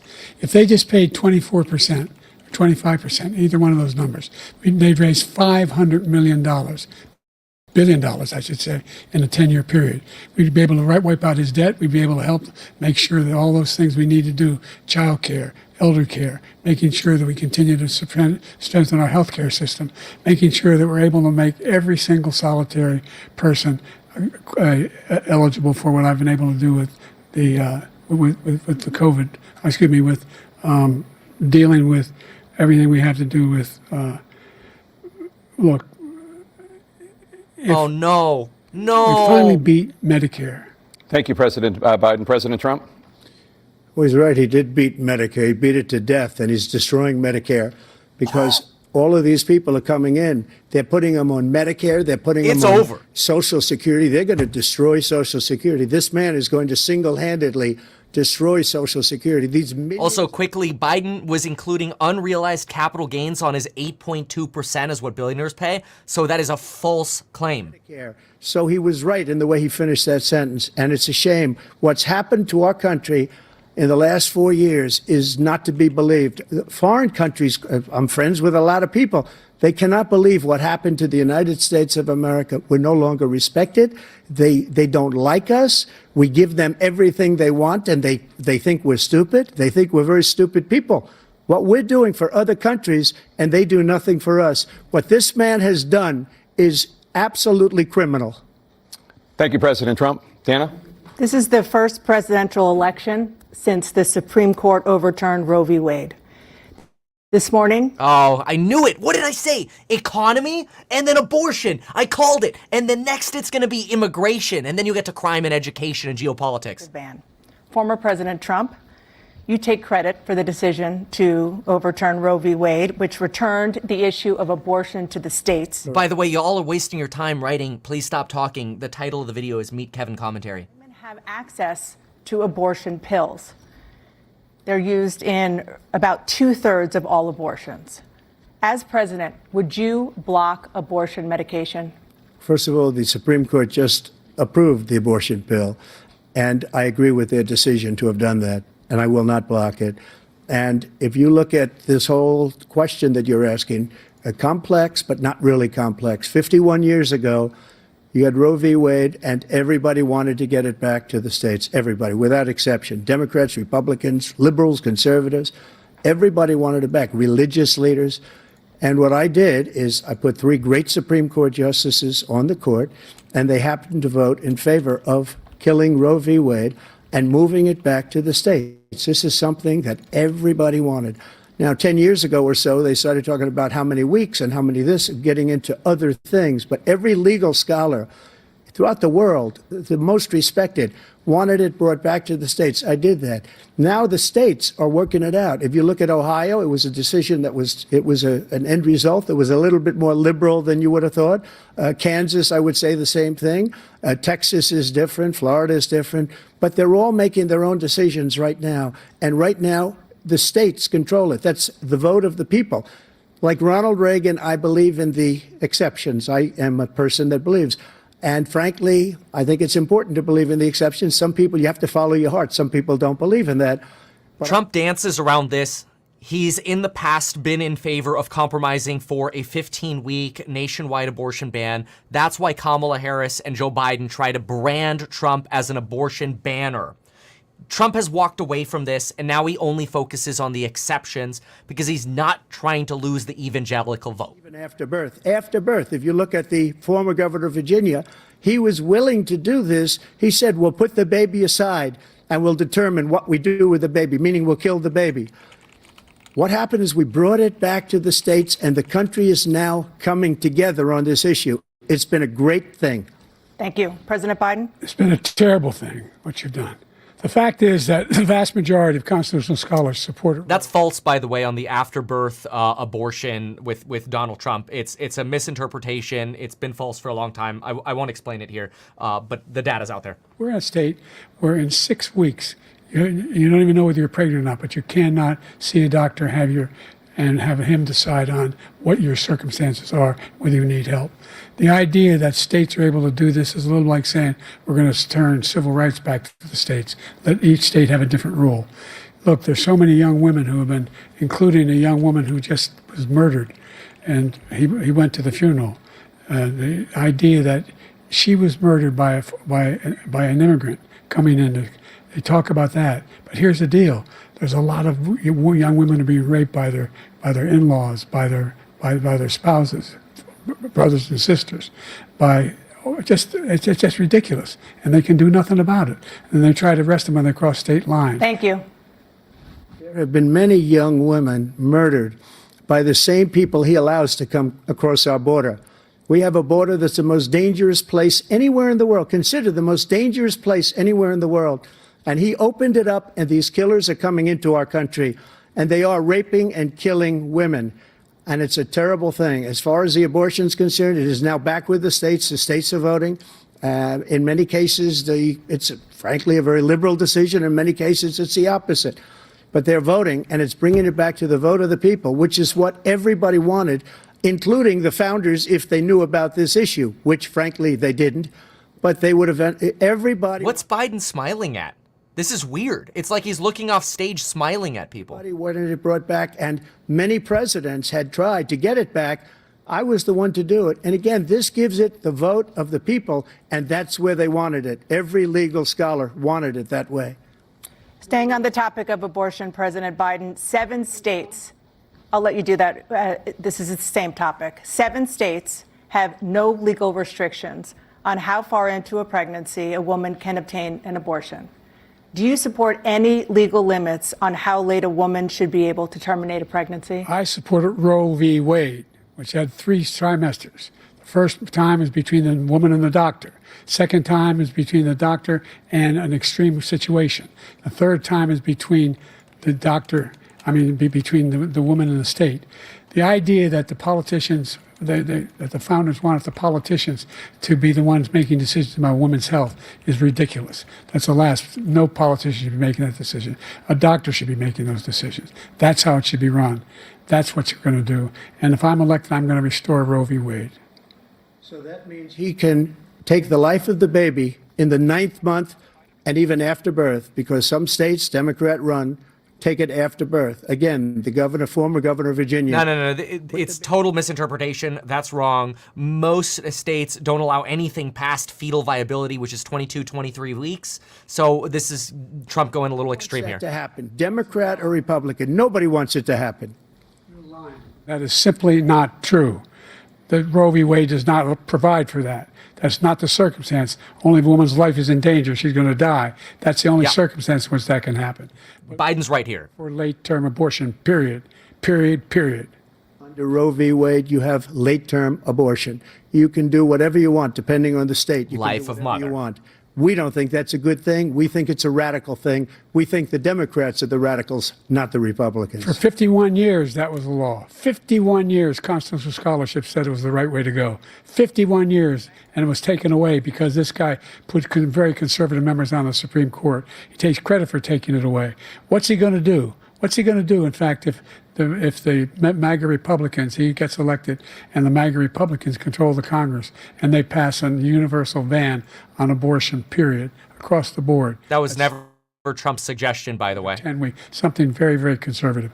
Is he going to sign that bill? I'll veto it. He'll sign it. Thank you. Let's turn now to the issue of immigration. It was 15 weeks is what it was. A record number of migrants have illegally crossed the southern border on your watch, overwhelming border states and overburdening cities such as New York and Chicago, and in some cases causing real safety and security concerns. Given that, why should voters trust you to solve this crisis?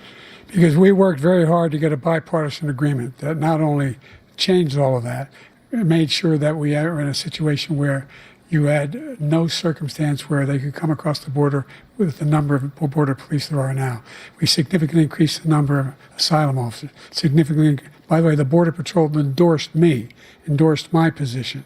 In addition to that, we found ourselves in a situation. Right, they wanted the bill to pass, obviously.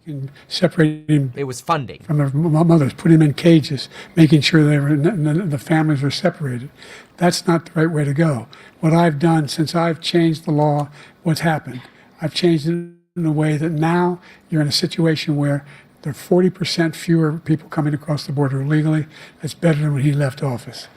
Using the policy that Trump innovated, actually. On the total initiative relative to what we can do with more Border Patrol and more asylum officers. President Trump? I really don't know what he said at the end of that sentence. I don't think he knows what he said either. Look, we had the safest border in the history of our country.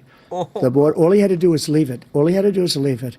He decided to open up our border, open up our country to people that are from prisons, people that are from mental institutions, insane asylum, terrorists. We have the largest number of terrorists coming into our country right now, all terrorists, all over the world, not just in South America, all over the world. They come from the Middle East, everywhere. All over the world, they're pouring in. And this guy just left it open. And he didn't need legislation because I didn't have legislation. I said, close the border. We had the safest border in history. In that final couple of months of my presidency, we had, according to Border Patrol, who is great, and by the way, who endorsed me for president, but I won't say that, but they endorsed me for president. Brandon, just speak to him. But look, we had the safest border in history. Now we have the worst border in history. There's never been anything like it. And people are dying all over the place, including the people that are coming up in caravans. Thank you, President Trump. President Biden? That'll take a while to fact check. Who's done anything crossing the border is one who came along and killed three, and his administration, killed an al-Qaeda person come in and his administration, kill three American soldiers. That's the only terrorist that's there. I'm not saying that no terrorist ever got through, but the idea they're emptying their prisons, we're welcoming these people, that's simply not true. There's no data to support what he said. Once again, he's exaggerating, he's lying.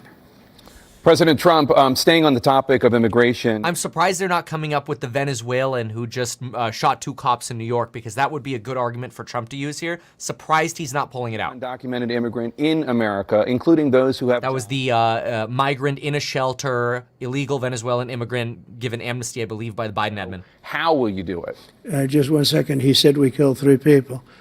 The people we killed are al-Baghdadi and Soleimani, the two greatest terrorists, biggest terrorists anywhere in the world, and it had a huge impact on everything, not just border, on everything.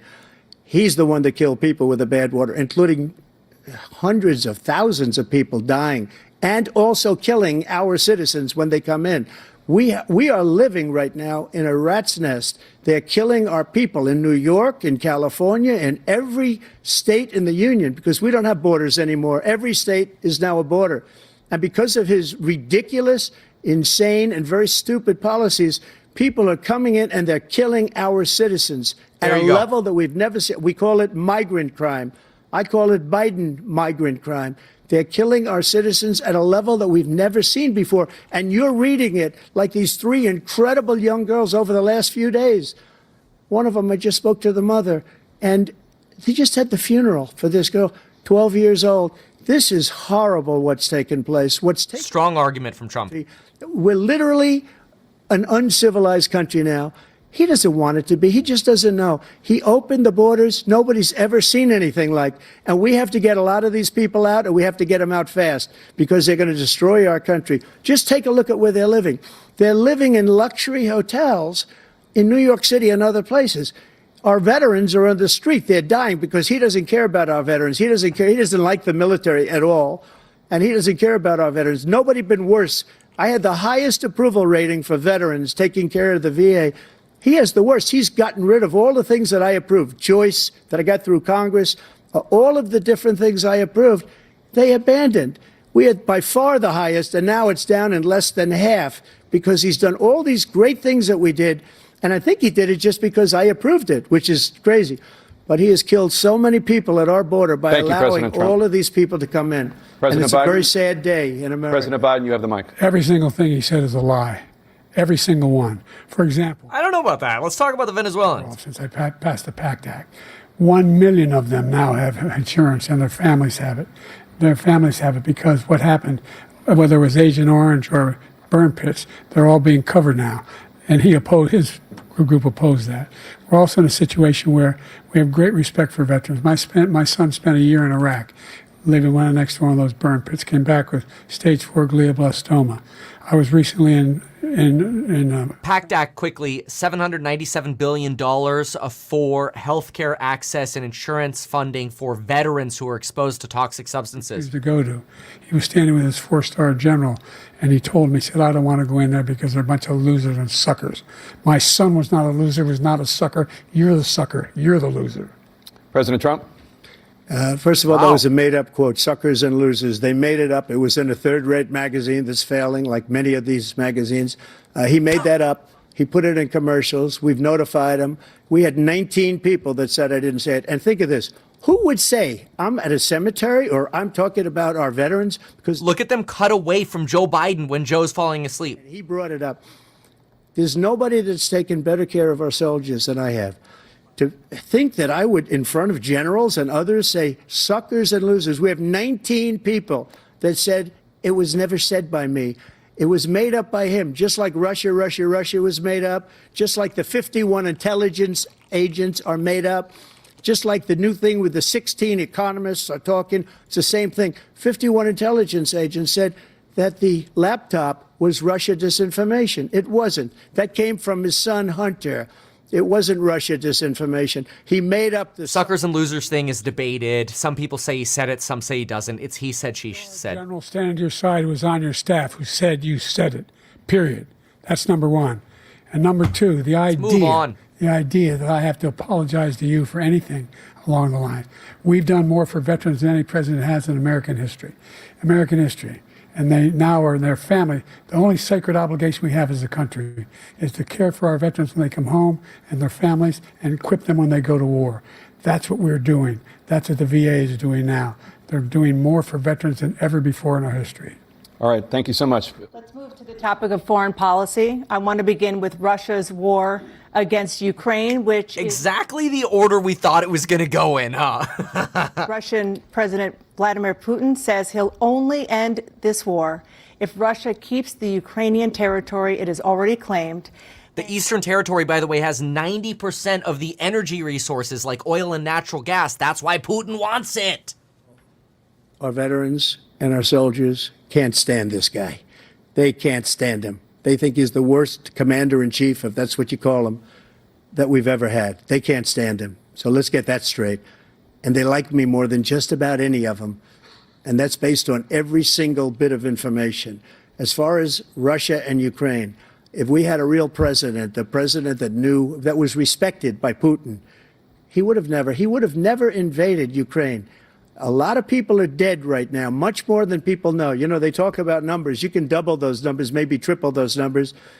He did nothing to stop it. In fact, I think he encouraged Russia from going in. I'll tell you what happened. He was so bad with Afghanistan. It was such a horrible embarrassment, most embarrassing moment in the history of our country, that when Putin watched that and he saw the incompetence, that he should have fired those generals, like I fired the one that you mentioned, and so he's got no love lost, but he should have fired those generals. No general got fired for the most embarrassing moment in the history of our country, Afghanistan, where we left billions of dollars of equipment behind. We lost 13. Got to cut away from Biden when he's coughing. Soldiers were obliterated. And by the way, we left people behind, too. We left American citizens behind. When Putin saw that, he said, you know what? I think we're going to go in and maybe take this was his dream. I talked to him about it, his dream. The difference is he never would have invaded Ukraine. Never. Just like Israel would have never been invaded in a million years by Hamas. You know why? Because Iran was broke with me. I wouldn't let anybody do business with them. They ran out of money. They were broke. They had no money for Hamas. They had no money for anything. No money for terror. That's why you had no terror at all during my administration. This place, the whole world is blowing up under him. President Biden? I've never heard so much malarkey in my whole life. Look, the fact of the matter is that we're in a situation where, let's take the last point first. Okay, maybe he's writing. American troops caused brain damage for a number of these troops, and he did nothing about it. Recently, not when he was president, they attacked. He said they're just having headaches. That's all it is.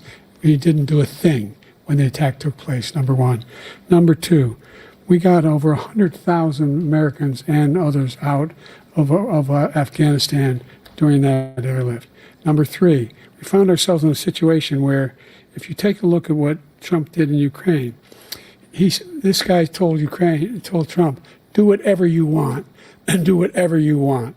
And that's exactly what Trump did to Putin, encourage him, do whatever you want. And he went in. And listen to what he said when he went in. He was going to take Kyiv in 5 days, remember? Because it's part of the old Soviet Union. That's what he wanted to reestablish, Kyiv. And he, in fact, didn't do it at all. He wasn't able to get it done. And they've lost thousands and thousands of troops, 500,000 troops. President Trump, I never come back said to you that. for 1 minute, I just want to go back to my original question, which is... He's being very level-headed, which is exactly what he needs to do. Keeping the territory in Ukraine. Acceptable. No, they're not acceptable. But look, this is a war that never should have started. If we had a leader in this war, he led everybody along. He's given $200 billion now or more to Ukraine. He's given $200 billion. That's a lot of money. I don't think there's ever been anything like it. Every time that Zelensky comes to this country, he walks away with $60 billion. He's the greatest salesman ever. And I'm not knocking him. I'm not knocking anything. I'm only saying the money that we're spending on this war, and we shouldn't be spending, it should have never happened. I will have that war settled between Putin and Zelensky as president-elect before I take office on January 20th. I'll have that war settled. People being killed so needlessly, so stupidly, and I will get it settled, and I'll get it settled fast before I take office. President Biden, you have a minute. The fact is that Putin is a war criminal. He's killed thousands and thousands of people. And he has made one thing clear. He wants to reestablish what was part of the Soviet Empire, not just a piece. He wants all of Ukraine. That's what he wants. And then you think he'll stop there? Do you think he'll stop when if he takes Ukraine? What do you think happens to Poland? What do you think of Belarus? What do you think happens to those NATO countries?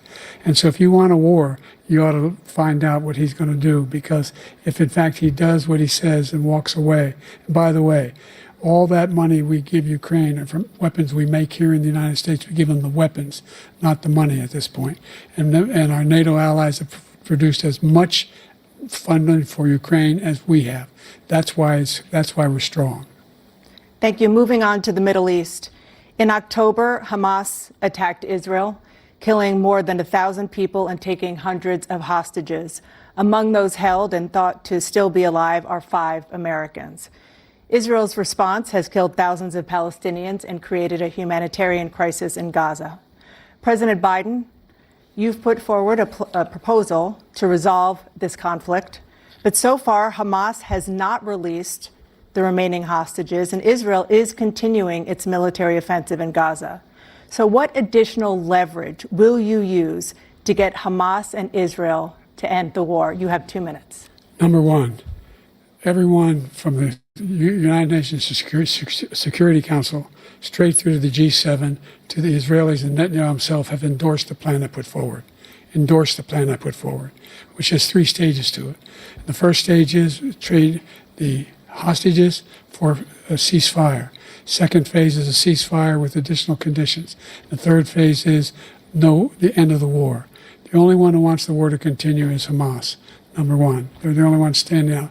We're still pushing hard to get them to accept. In the meantime, what's happened? In Israel, we're finding that the only thing I've denied Israel was 2,000-pound bombs. They don't work. You just gave it to them. Just yesterday you gave it to them. We're providing Israel with all the weapons they need and when they need them. That has to do with the JDAMs. Look it up. You take basically 2,000-pound bombs and then you attach the JDAM and they may turn them into smart bombs. They literally just approved it yesterday, undoing the I didn't give it to them. No, one Israeli was accidentally killed and it just stopped. We saved Israel. We are the biggest producer of support for Israel of anyone in the world. And so they're 2 different things. Hamas cannot be allowed to be continued. We continue to send our experts and our intelligence people as to how they can get Hamas like we did bin Laden. You don't have to do it. And by the way, they've been greatly weakened, Hamas, greatly weakened, and they should be. They should be eliminated. But you've got to be careful for using certain weapons among population centers. Just going back to Ukraine for 1 second. We have an ocean separating us. The European nations together have spent $100 billion or maybe more than that, less than us. Why doesn't he call them? So you got to put up your money. Look on screen really quick. Border Patrol unit. To be clear, we never have and never will endorse Biden. Yikes. NATO said Trump did the most incredible job I've ever seen. They wouldn't have any. They were going out of business. We were spending almost 100% of the money was paid by us. He didn't do that. He's getting all. You got to ask these people to put up the money. We're over $100 billion more spent, and it has a bigger impact on them because of location, because we have an ocean in between. You got to ask them. As far as Israel and Hamas, Israel's the one that wants to go. He said the only one that wants to keep going is Hamas. Actually, Israel is the one, and you should let him go and let him finish the job. He doesn't want to do it. He's become like a Palestinian, but they don't like him because he's a very bad Palestinian. He's a weak one. President Biden, you have a minute. I've never heard so much foolishness. This is a guy who wants to get out of NATO. You're going to stay in NATO? He's going to pull out of NATO. The idea that our strength lies in our alliances as well. It may be a big ocean, but we're ever able to avoid a war in Europe, a major war in Europe? What happens if, in fact, you have Putin continue to go into NATO? We have an Article 5 agreement. Attack on one is attack on all. You want to start the nuclear war he keeps talking about, go ahead. Let Putin go in and control Ukraine and then move on to Poland and other places. See what happens then. He has no idea what the hell he's talking about. And by the way, I got 50 other nations around the world to support Ukraine, including Japan and South Korea, because they understand that this kind of dislocation has a serious threat to the whole world peace. No major war in Europe has ever been able to be contained just to Europe. President Trump, just to follow up, would you support the creation of an independent Palestinian state in order to achieve peace in the region? I'd have to see, but before we do that, the problem we have is that we spend all the money. So they kill us on trade. I made great trade deals with the European nations. Trump's diverting from because that one. Because if you add them up, they're about the same size economically. Their economy is about the same size as the United States. And they were no cars, they don't want anything that we have. But we're supposed to take their cars, their food, their everything, their agriculture. I changed that. But the big thing I changed is they don't want to pay. And the only reason that he can play games with NATO is because I got them to put up hundreds of billions of dollars. I said, and he's right about this, I said, no, I'm not going to support NATO if you don't pay.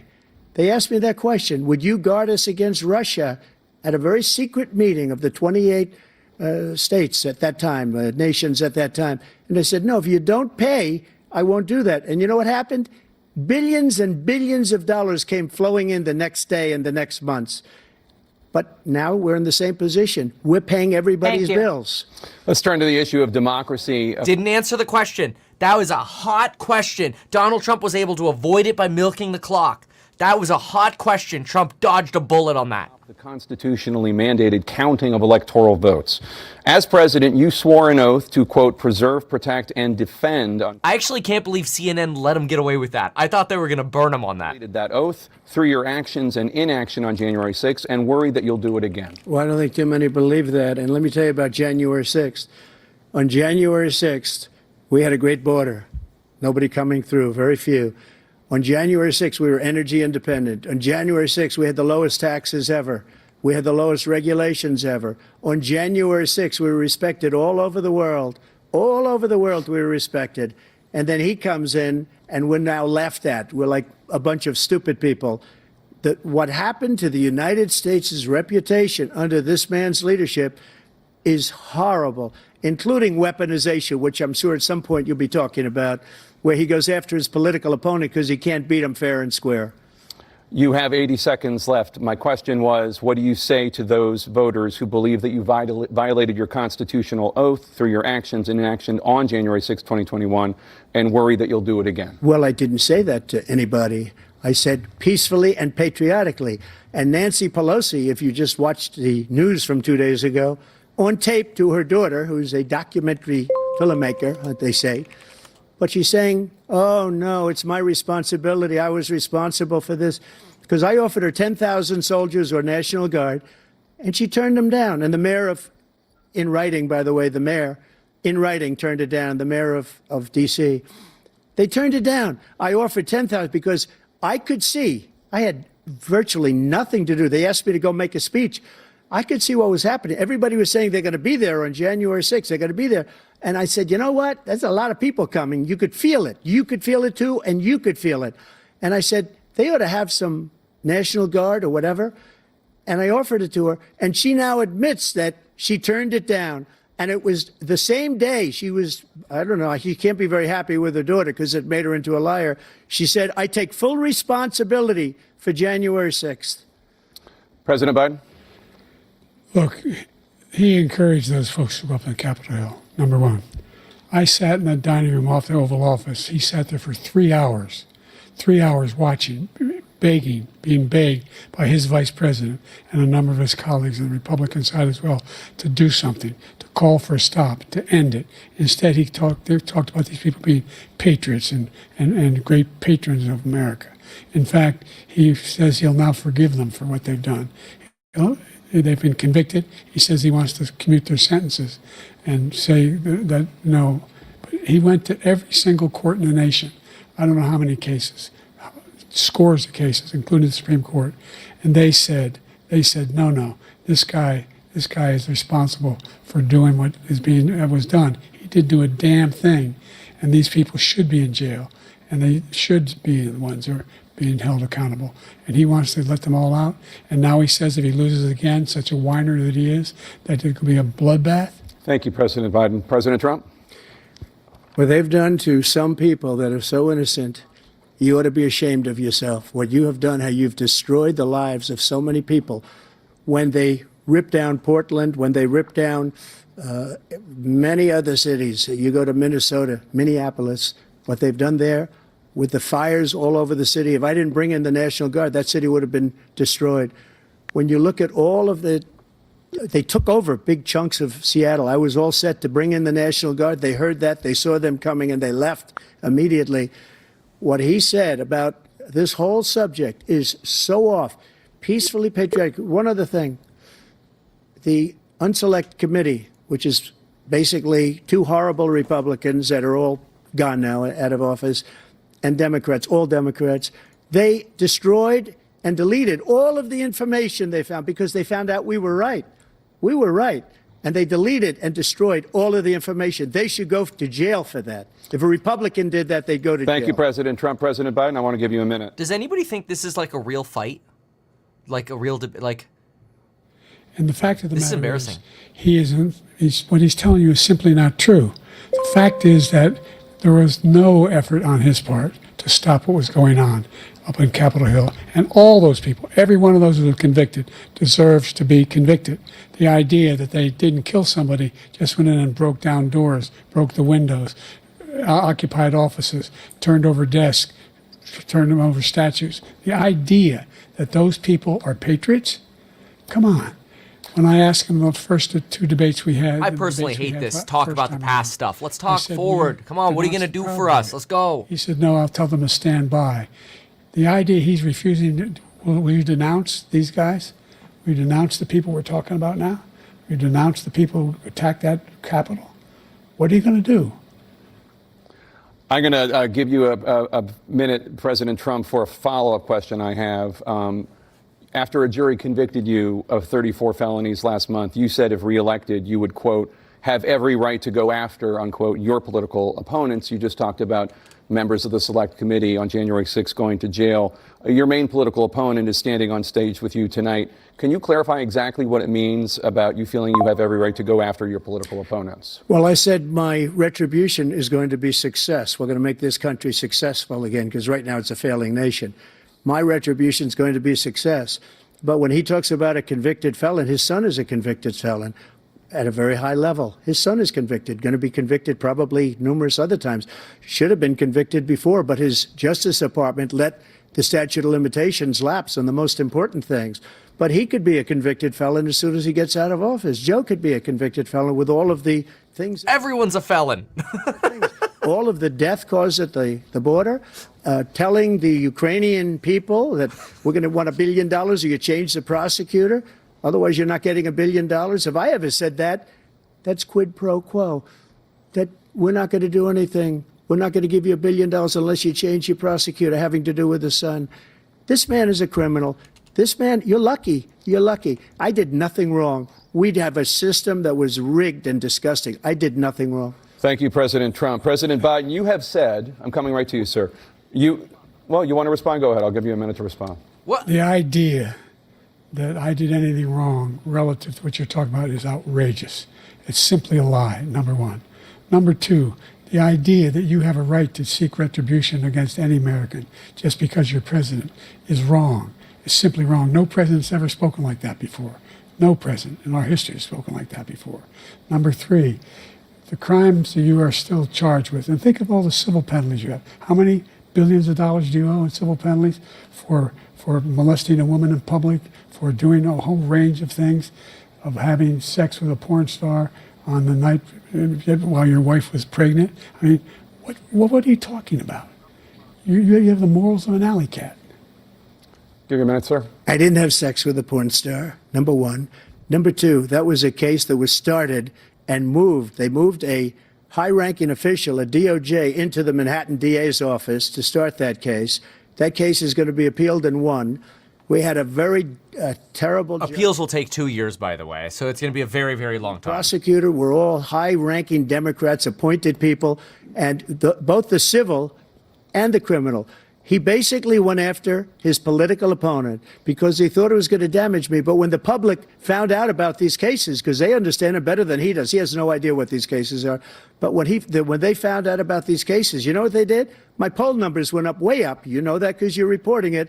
And we took in more money in the last 2 weeks than we've ever taken in the history of any campaign. I don't think any campaign has ever taken. Hundreds of millions of dollars came pouring in because the public knows it's a scam and it's a guy that's after his political opponent because he can't win fair and square. Thank you, President Trump. President Biden, you have said, quote, Donald Trump and his MAGA Republicans. A lot of people are going to resonate with what Biden pitched there for a moment. Like they feel that about Trump. But that's not going to save Biden now in this debate. Voting against American democracy? The more they know about what he's done, yes. The more they know about what he's done. And there's a lot more coming. He's got a lot of cases down the road coming around. he's got a whole range of issues he has to face. I don't know what the juries will do, but I do know he has a real problem. And so the fact that, could you ever think you heard any president say that I'm going to seek retribution? Do you ever hear any president say that I thought Hitler had some good ideas? Okay, move on. What got me involved to run in the first place after my son had died, I decided in Iraq, because of Iraq, I said I wasn't going to run again until I saw what happened in Charlottesville, Virginia. People coming out of the woods carrying swastikas on torches, and singing the same anti-Semitic bile they sang when back in Germany. And the young woman got killed. I spoke to the mother, and they asked him. They said, "What do you think of those people? The ones who got killed, the one who tried to stop it, and the ones," he said, "I think they're fine people on both sides."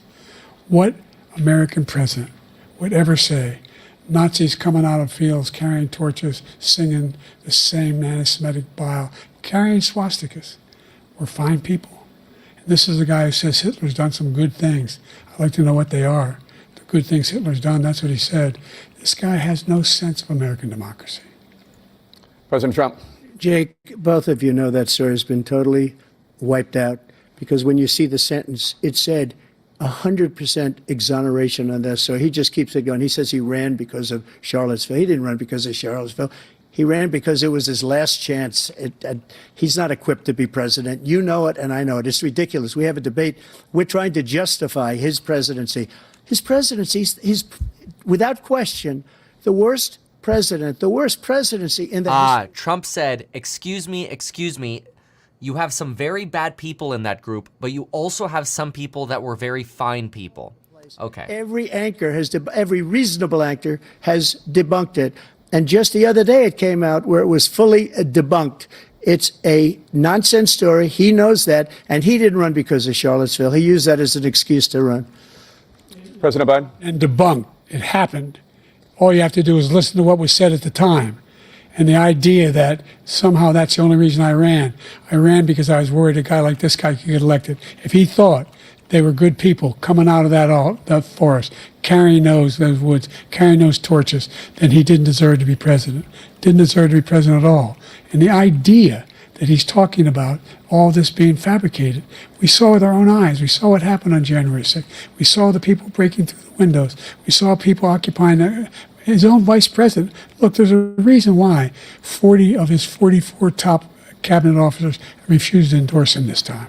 His vice president hasn't endorsed him this time. So why? Why? They know him well. They serve with him. Why are they not endorsing him? Thank you, President Biden. We're going to be right back with more from the CNN. Wow. Okay, this is really interesting so far. I'm going to jump on over to Robert Kennedy so we could listen to him. I just kind of want to get a feel for what Kennedy's speech is like, and then obviously we'll bounce back here. But obviously we've added a lot of commentary to this. I know some people are like, Kevin, shut up, but like, hey, there's a lot of really important stuff to add. All right, let's listen to RFK for a second. So where does the 8.2% number? One sec. Sorry. My fault. I made a little oopsies. President Trump was part of it. President Trump gave the first $1.3 billion to Ukraine in 2017 of the first offensive weapons. He then sent Mike Pompeo over there in 2019 to say that we're going to put NATO there. And then he walked away from the intermediate range nuclear treaty with Russia unilaterally. We had a nuclear weapons treaty that we wouldn't put intermediate missiles in Ukraine or the other former Soviet satellite states. And President Trump walked away from it. So the two of them are equally culpable in the provocations that led to this war. And I'm not excusing Putin. Putin didn't need to go into Ukraine. And he should be held responsible too. We need to look at our responsibility, and it falls both on the backs of President Trump and President Biden.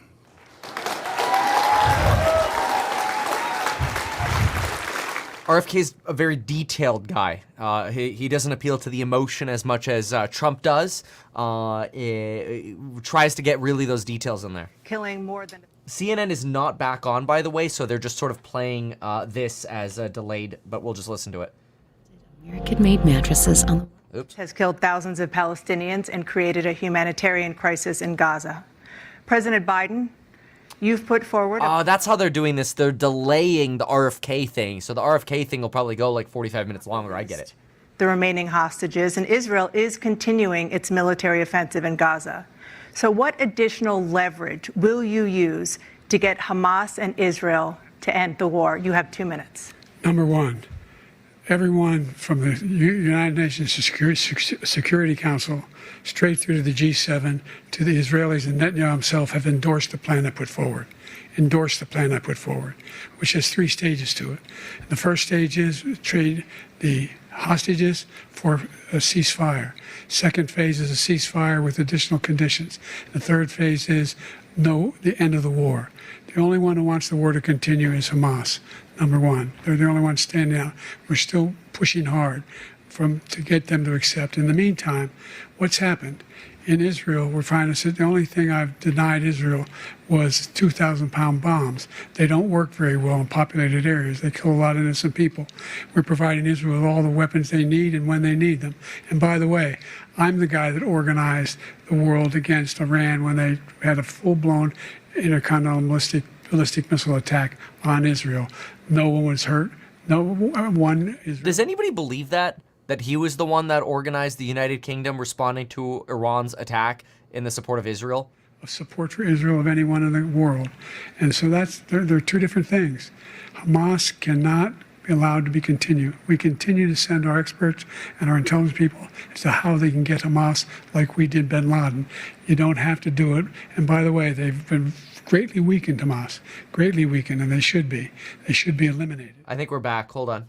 We're just now coming back to the live questions. Here we go.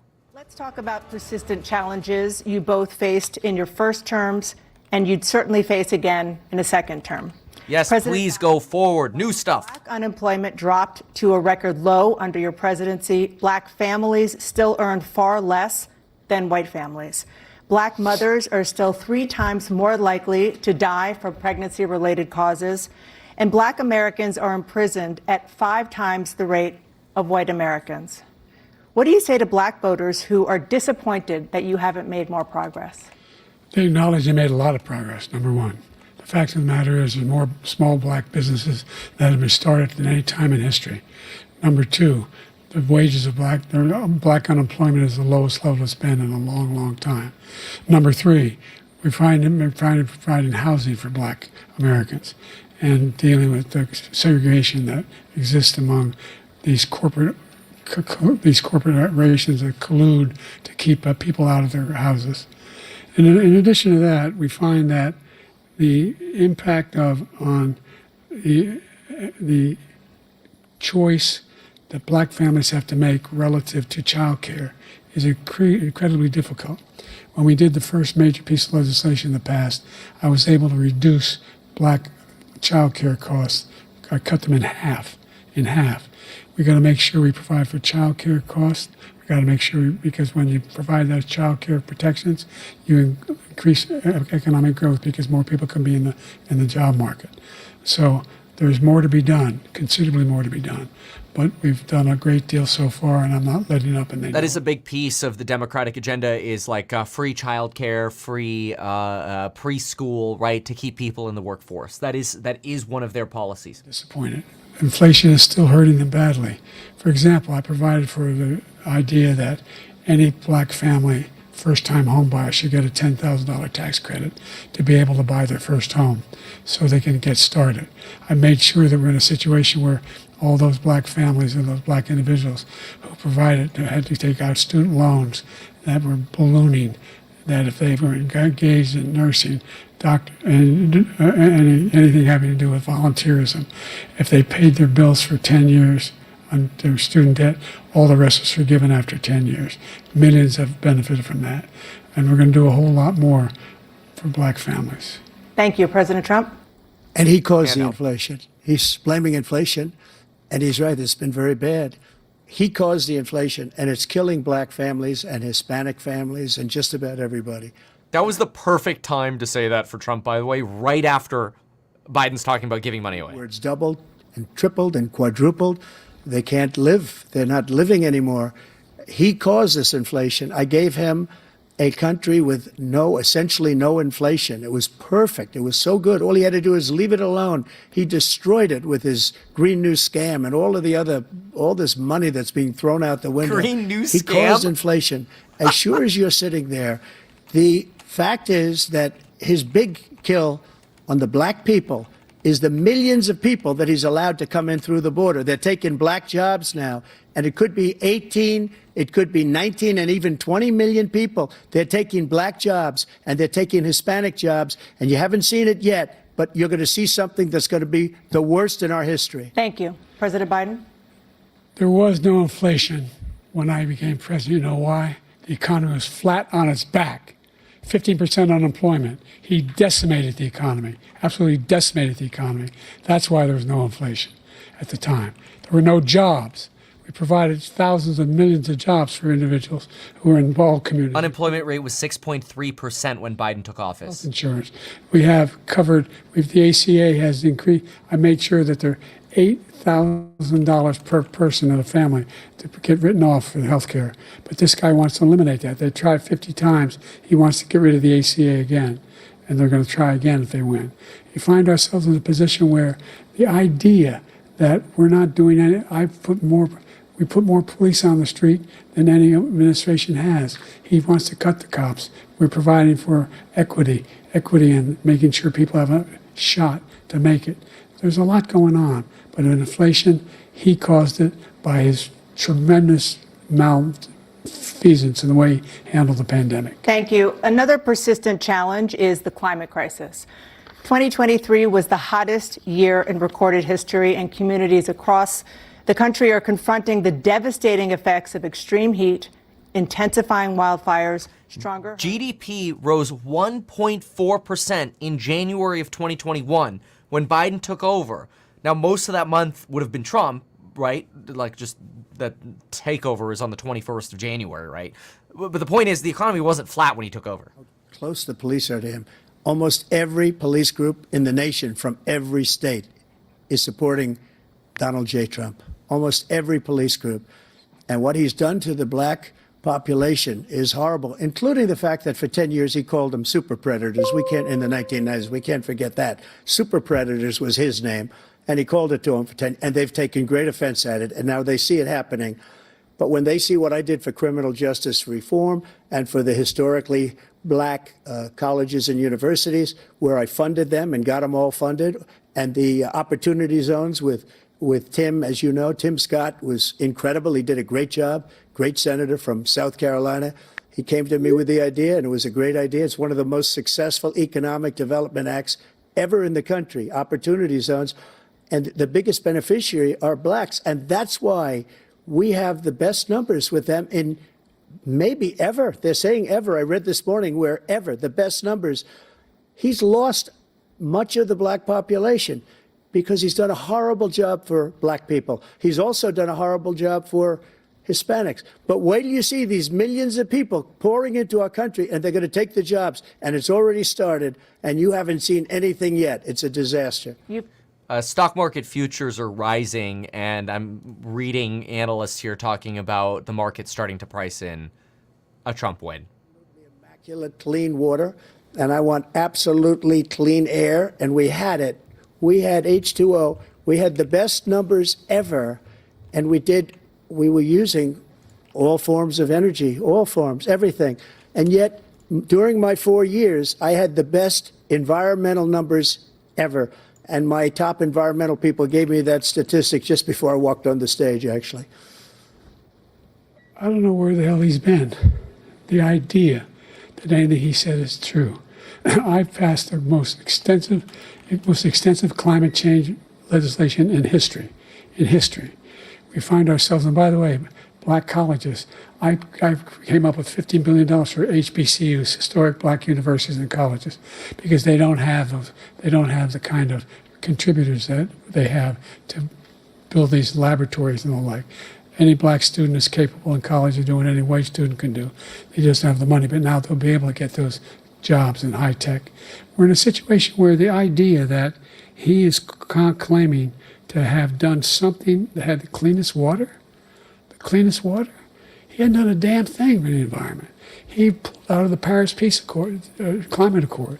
I immediately joined it because if we reach 1.5 degrees Celsius at any one point, there's no way back. The only existential threat to humanity is climate change. And he didn't do a damn thing about it. He must undo all that I've done. The Paris Accord was going to cost us $1 trillion, and China nothing, and Russia nothing, and India nothing. It was a ripoff of the United States. And I ended it because I didn't want to waste that money because they treat us horribly. We were the only ones. It was costing us money. Nobody else was paying into it. And it was a disaster. But everything that he said just now, I'll give you an example. I heard him say before insulin. I'm the one that got the insulin down for the seniors. I took care of the seniors. What he's doing is destroying all of our medical programs because the migrants coming in, they want everybody. And look, I have the biggest heart on the stage. I guarantee you that.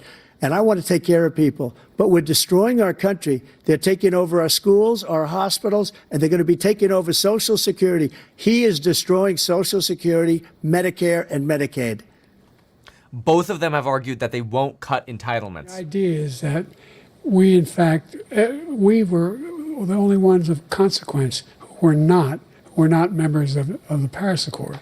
How can we do anything if we're not able to, the United States can't get its pollution under control? One of the largest polluters in the world, number one. We're making significant progress. By 2035, we will have cut pollution in half. We have made significant progress, and we're continuing to make progress. We set up a climate corps for thousands of young people who will learn how to deal with climate, just like the Peace Corps. And we're moving in directions that are going to significantly change the elements of cause of pollution. But the idea that he claims that he has the biggest heart up here and he's really concerned about pollution and about climate, I've not seen any indication of that. And by the way, with regard to prescription drugs, one company agreed that they would reduce the price to $35, which I was calling for, one, voluntarily. I made sure every company in the world, every pharmaceutical company, cannot have to pay. Thank you. And by the way, so every day, millions of Americans struggle just to make ends meet. They gave him a chance to keep going. He cut himself off. Security provides a critical lifeline. President Biden, if nothing is done to Social Security, seniors will see their benefits cut. I feel bad. The Democratic Party should have picked somebody else, honestly. Keep Social Security solvent. yes, make the very wealthy begin to pay their fair share. Right now, everybody making under $170,000 pays 6% of their income, of their paycheck, every single time they get a paycheck from the time of the first one they get when they're 18 years old. The idea that they're going to, I'm proposing that everybody, the millionaires pay 1%. So no one I would not raise the cost of Social Security for anybody under $400,000. After that, I began to make the wealthy begin to pay their fair share by increasing from 1% beyond to be able to guarantee the program for life. So you still have okay, that's not fair. Social Security taxes cap out at $168,600. So of course, you could stretch that out and go, yeah, you make over that, you don't pay any more Social Security, you pay a lower rate. Duh. Because he wants to get rid of Social Security. He thinks there's plenty to cut in Social Security. He's wanted to cut Social Security and Medicare, both times. And and if you look at the program put forward by the House Republican caucus that I believe supports, is in fact want to cut it as well. The idea that we don't need to protect our seniors is ridiculous. And by the way, the American public has greater health care coverage today than ever before. And on the ACA, as I said, you're in a circumstance where 400,000 people, 40 million people would not have insurance because they have a pre-existing condition. The only thing that allows them to have that insurance is the fact that they, in fact, are part of the ACA. And by the way, the other thing is, we're in a situation where we talk about education for black communities. I've raised the amount of money for Pell Grants by another $8,000. So anybody making under $70,000 a year is going to be able to get $15,000 toward their tuition. He just doesn't know what he's talking about. Thank you, President Biden. President Trump. So I've dealt with politicians all my life. I've been on this side of the equation for the last 8 years. I've never seen anybody lie like this guy. He lies. I've never seen it. He could look you in the face. So about so many other things, too. And we mentioned the laptop. We mentioned Russia, Russia, Russia, Ukraine, Ukraine, Ukraine. Everything he does is a lie. It's misinformation and disinformation. The losers and suckers story that he made up is a total lie on the military. It's a disgrace. But Social Security, he's destroying it because millions of people are pouring into our country, and they're putting them onto Social Security. They're putting them onto Medicare, Medicaid. They're putting them in our hospitals. They're taking the place of our citizens. What they're doing to the VA, to our veterans, is unbelievable. Our veterans are living in the street, and these people are living in luxury hotels. He doesn't know what he's doing, and it's really coming back. I've never seen such anger in our country before. President Biden? The idea that veterans are not being taken care of, I told you before. And by the way, when I said suckers and losers, he acknowledged after that he fired that general. That general got fired. Biden's election odds are plummeting on predictit.com. He literally went from 48 cents or 48% chance down to 39 cents. Trump went from 53 to 61 so far. Biden's getting reamed here in the polls. The country and taking away our jobs. There's a reason why we have the fastest growing economy in the world. The reason why we have the most successful economy in the world. We're doing better than any other nation in the world. And by the way, those 15 Nobel laureates he talked about being phony, those 15 Nobel laureates, economists, they all said that if Trump is reelected, we're likely to have a recession and inflation is going to increasingly go up. And by the way, worst president in history, 159 presidential scholars voted him the worst president in the history of the United States of America. President Biden, thank you so much. Let's turn to the cost of child care, which many American families struggle to afford. President Trump, both you and President Biden have tried to address this issue, but the average cost of child care in this country has risen to more than $11,000 a year per child. For many families, the cost of child care for 2 children is more than their rent. In your second term, what would you do to make child care more affordable? Just to go back, the general got fired because he was no good. And if he said that, that's why he made it up. But we have 19 people that said I didn't say it, and they're very highly respected, much more so than him. The other thing is, he doesn't fire people. He never fired people. I've never seen him fire anybody. I did fire a lot. I fired Comey because he was no good. I fired a lot of the top people at the FBI, drained the swamp. They were no good. Not easy to fire people. You'd pay a price for it, but they were no good. I inherited these people. I didn't put him there. I didn't put Comey there. He was no good. I fired him. This guy hasn't fired anybody. He never fires. He should have fired every military man that was involved with the Afghanistan horror show, the most embarrassing moment in the history of our country. He didn't fire. Did you fire anybody? Did you fire anybody that's on the border, that's allowed us to have the worst border in the history of the world? Did anybody get fired for allowing 18 million people, many from prisons, many from mental institutions? Did you fire anybody that allowed our country to be destroyed? Joe, our country is being destroyed as you and I sit up here and waste a lot of time on this debate. This shouldn't be a debate. He is the worst president. He just said about me because I said it. But look, he's the worst president in the history of our country. He's destroyed our country. Now all of a sudden he's trying to get a little tough on the border. He came out with a nothing deal, and it reduced it a little bit, like this much. It's insignificant. He wants open borders. He wants our country to either be destroyed or he wants to pick up those people as voters. And I don't think we just can't let it happen. If he wins this election, our country doesn't have a chance, not even a chance, of coming out of this rut. We probably won't have a country left anymore. That's how bad it is. He is the worst in history by far. Thank you, President Trump. President Biden? We're the most admired country in the world. We're the United States of America.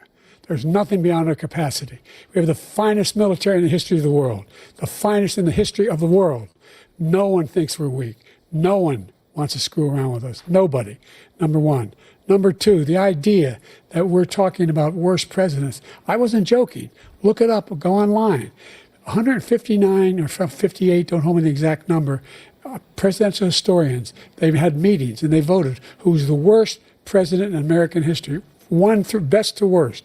They said he was the worst in all of American history. That's a fact. That's not conjecture. He can argue they're wrong, but that's what they voted. The idea that he is doing anything to deal with child care, He did for virtually nothing to child care. We should significantly increase the child care tax credit. We should significantly increase the availability of women and men or single parents to be able to go back to work. And we should encourage businesses to have. Thank you, President childcare Biden. facilities. President Trump, the question was about what would you do to make child care more affordable, if you want to take your minute. Just so you understand, we have polling, we have other things they rate him the worst because what he's done is so bad. And they rate me, I'll show you, I will show you, and they rate me one of the best, okay? And if I'm given another 4 years, I will be the best. I think I'll be the best. Nobody's ever created an economy like us. Nobody ever cut taxes like us. He's the only one I know. He wants to raise your taxes by 4 times. He wants to raise everybody's taxes by 4 times. He wants the Trump tax cuts to expire. So everybody, including the two of you, are going to pay 4 to 5 times. Nobody ever heard of this before. All my life, I'd grow up and I'd see politicians talking about cutting taxes. There's a breaking live view of Jerome Powell evaluating his job security right now. Back into our country. The worst president in history by far, and everybody knows it. President Biden? Look, the fact of the matter is that he's dead wrong about. He's increased the tariff. He will increase the taxes on middle class people. I said I'd never raise the tax on anybody making less than $400,000. I didn't. But this tariff is 10% tariffs. Everything coming into the country, you know what the economists say? That's going to cost the average American $2,500 a year more because they're going to have to pay the difference in food and all the things that we're importing. Number two, he's in a situation where he talks about how he has not raised, he somehow helped the middle class. The middle class have been devastated by you. Now you want a new tax cut of $5 trillion over the next 10 years, which is going to fundamentally bankrupt the country. You have the largest deficit of any president in American history, number one. Number two, you have not, in fact, made any contact, any progress with China. We are the lowest trade deficit with China since 2010. Thank you, President Biden. You lost Thank you, President Biden. Let's discuss an epidemic impacting millions of Americans that both of you have made a top priority in your first term, the opioid crisis. And for both of you, the number of overdose deaths in this country has gone up. Under your term, it went up. Stocks keep rising overnight, by the way. Tesla's up like 76 basis points as well. Futures are up quite a bit. More than 100,000 Americans are dying from overdoses every year, primarily from fentanyl and other opioids. What will you do to help Americans right now in the throes of addiction who are struggling to get the treatment they need? To finish up, we now have the largest deficit in the history of our country under this guy. We have the largest deficit with China. He gets paid by China. He's a Manchurian candidate. He gets money from China. So I think he's afraid to deal with them or something. But do you notice he never took out my tariffs because we bring in so much money with the tariffs that I imposed on China. He never took them away. He can't because it's too much money. It's tremendous. And we saved our steel industries, and there was more to come, but he hasn't done that. But he hasn't cut the tariffs because he can't, because it's too much money. But he's got the largest deficit in the history of our country, and he's got the worst situation with China. China's going to own us if you keep allowing them to do what they're doing to us as a country. They are killing us as a country, Joe, and you can't let that happen. You're destroying our country. So, President Trump, you have 67 seconds left. The question was, what are you going to do to help Americans in the throes of addiction right now who are struggling to get the treatment they need? Jake, we were doing very well at addiction until the COVID came along. We had the 2.5, almost 3 years of like nobody's ever had before, any country, in every way. And then we had to get tough. And it was the drugs pouring across the border it started to increase. We got great equipment. We bought the certain dog that's the most incredible thing that you've ever seen, the way they can spot it. We did a lot, and we were getting very low numbers, very, very low numbers. Then he came along. The numbers, have you seen the numbers now? It's not only the 18 million people that I believe is even low because the gotaways, they don't even talk about gotaways. But the numbers of the amount of drugs and human trafficking in women coming across our border, the worst thing I've ever seen, at numbers that nobody's ever seen under him because the border's so bad. But the number of drugs coming across our border now is the largest we've ever had by far. President Trump, thank you. President Biden? Fentanyl and the byproducts of fentanyl went down for a while. And I wanted to make sure we use the machinery that can detect fentanyl, these big machines that roll over everything that comes across the border. And it costs a lot of money. That was part of this deal we put together, this bipartisan deal. More fentanyl machines, more be able to detect drugs. Gavin Newsom is rubbing his hands right now. He's getting his suits ready. And when we had that deal done, he called his Republican colleagues and said, don't do it. It's going to hurt me politically. No, he never argued it's not a good bill. It's a really good bill. We need those machines. We need those machines. And we're coming down very hard in every country in Asia in terms of precursors for fentanyl. And Mexico is working with us to make sure they don't have the technology to be able to put it together. That's what we have to do. We need those machines. Thank you, President Biden. President Trump, and again, the question is about Americans in the throes of addiction right now, struggling to get the treatment they need. Well, because this does pertain to it. He ended Remain in Mexico. He ended catch and release. I made it catch and release in Mexico, not catch and release here. We had so many things that we had done, hard negotiations with Mexico, and I got it all for nothing. It's just like when you have a hostage. We always pay $6 billion for a hostage. Every time we say it's a hostage. Now we have a hostage, a Wall Street Journal reporter, I think a good guy, and he's over there because Putin is laughing at this guy, probably asking for billions of dollars for the reporter. I will have him out very quickly as soon as I take office. Before I take office, I said by literally as soon as I win the election, I will have that reporter out. He should have had him out a long time ago, but Putin's probably asking for billions and billions of dollars because this guy pays it every time. We had 2 cases where we paid $6 billion for 5 people. I got 58 people out, and I paid essentially nothing. Thank you, President Trump. Dana? Let's turn to concerns that voters have about each of you. President Biden, you would be 86 at the end of your second term. How do you address concerns about your capability? He already did. It's already been addressed. Well into your 80s. Well, first of all, I spent half my career being criticized as being the youngest person in politics. I was the second youngest person ever elected to the United States Senate, and now I'm the oldest. This guy's 3 years younger and a lot less competent. I think that just look at the record. Look at what I've done. Look how I've turned around the horrible situation he left me. As I said, 15 million new jobs, 800,000 manufacturing jobs, more investment in America, over billions of dollars in private investment in enterprises that we are growing. By the way, we brought an awful lot of people. The whole idea of computer chips, we used to have 40% of the market. We invented those chips, and we lost it because he was sending people to find the cheapest jobs overseas and to bring home a product. So I went to South Korea.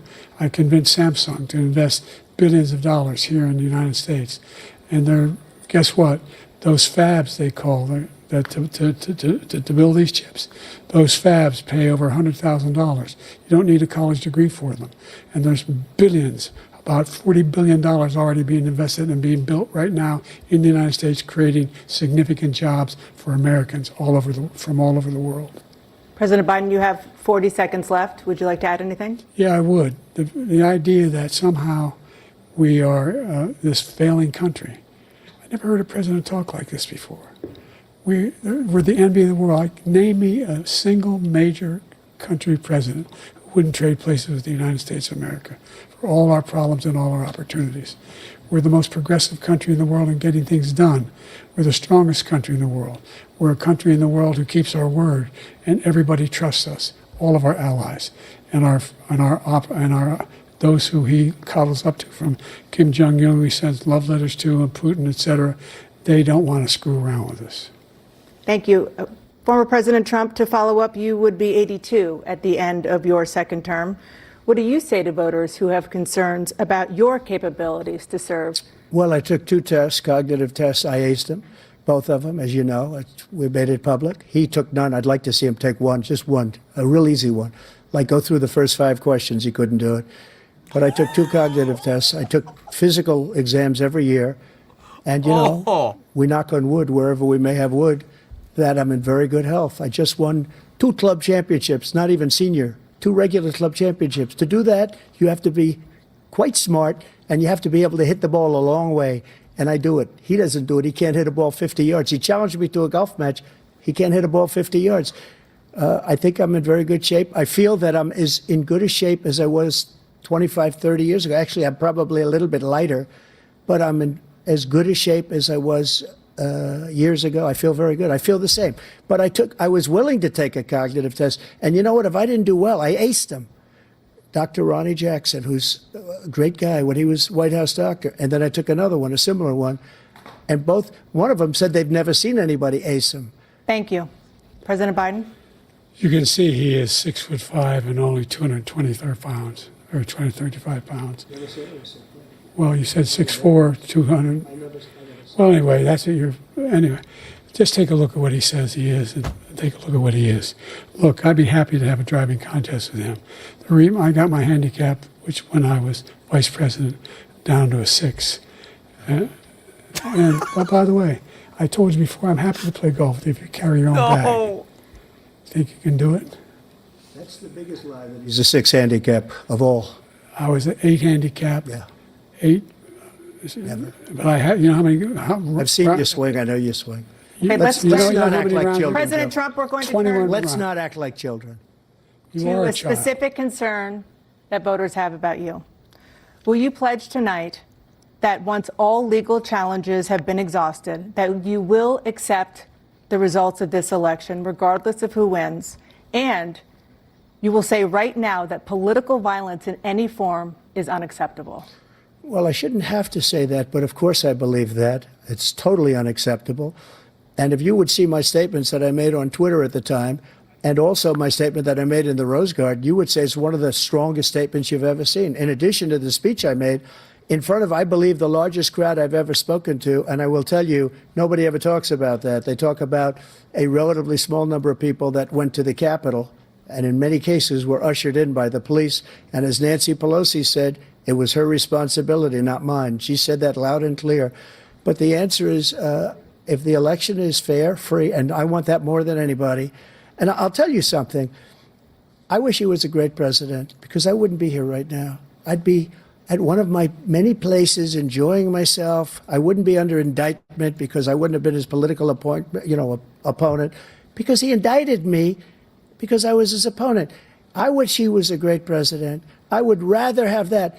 I wouldn't be here. I don't mind being here. But the only reason I'm here is he's so bad as a president that I'm going to make America great again. We're going to make America great again.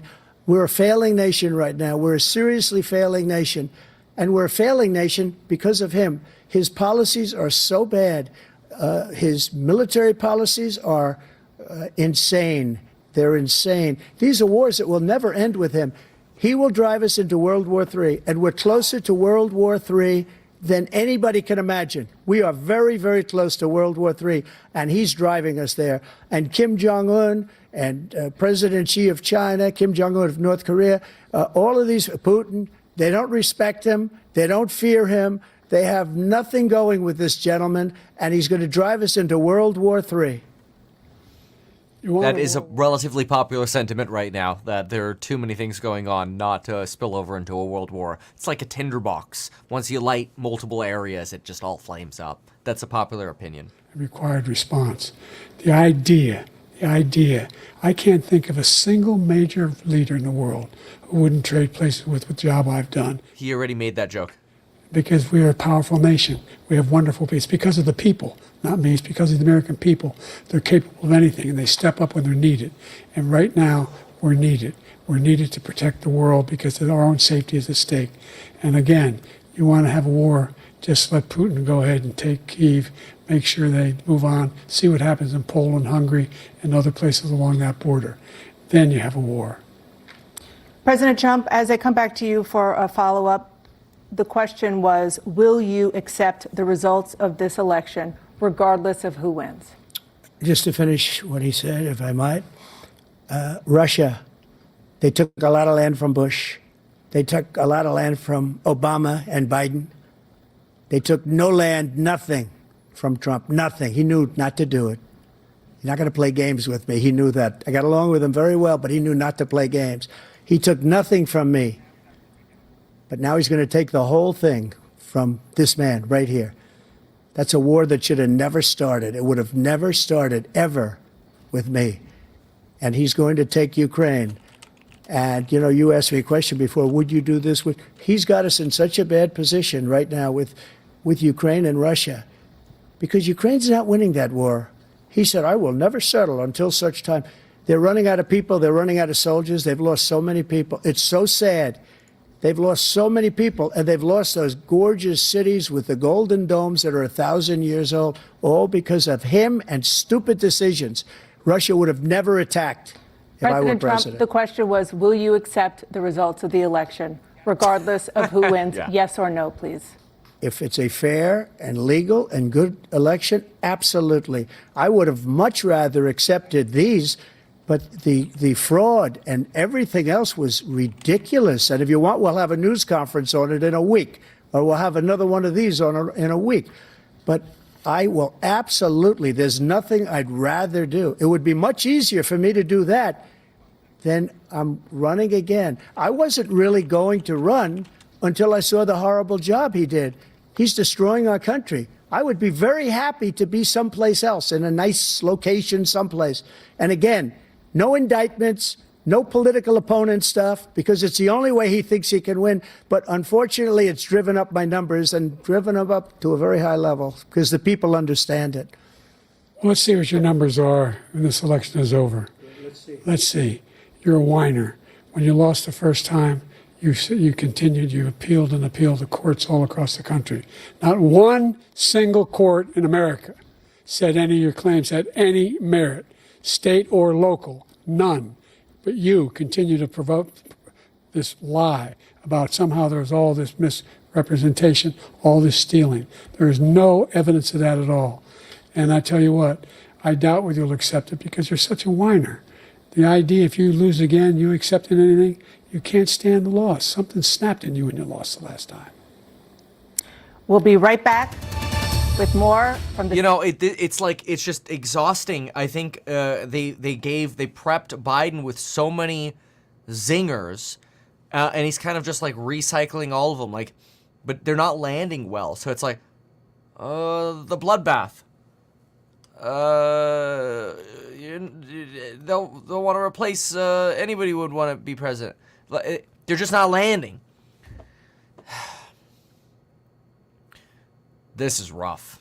This is really rough. And it makes sense. I mean, right now it looks like the odds of Joe Biden just fell even more. Now they're at 38%. Gavin Newsom keeps picking up. The odds of a Gavin Newsom president just doubled from 5% to, well, about 11%. Stock market futures are rising. Okay.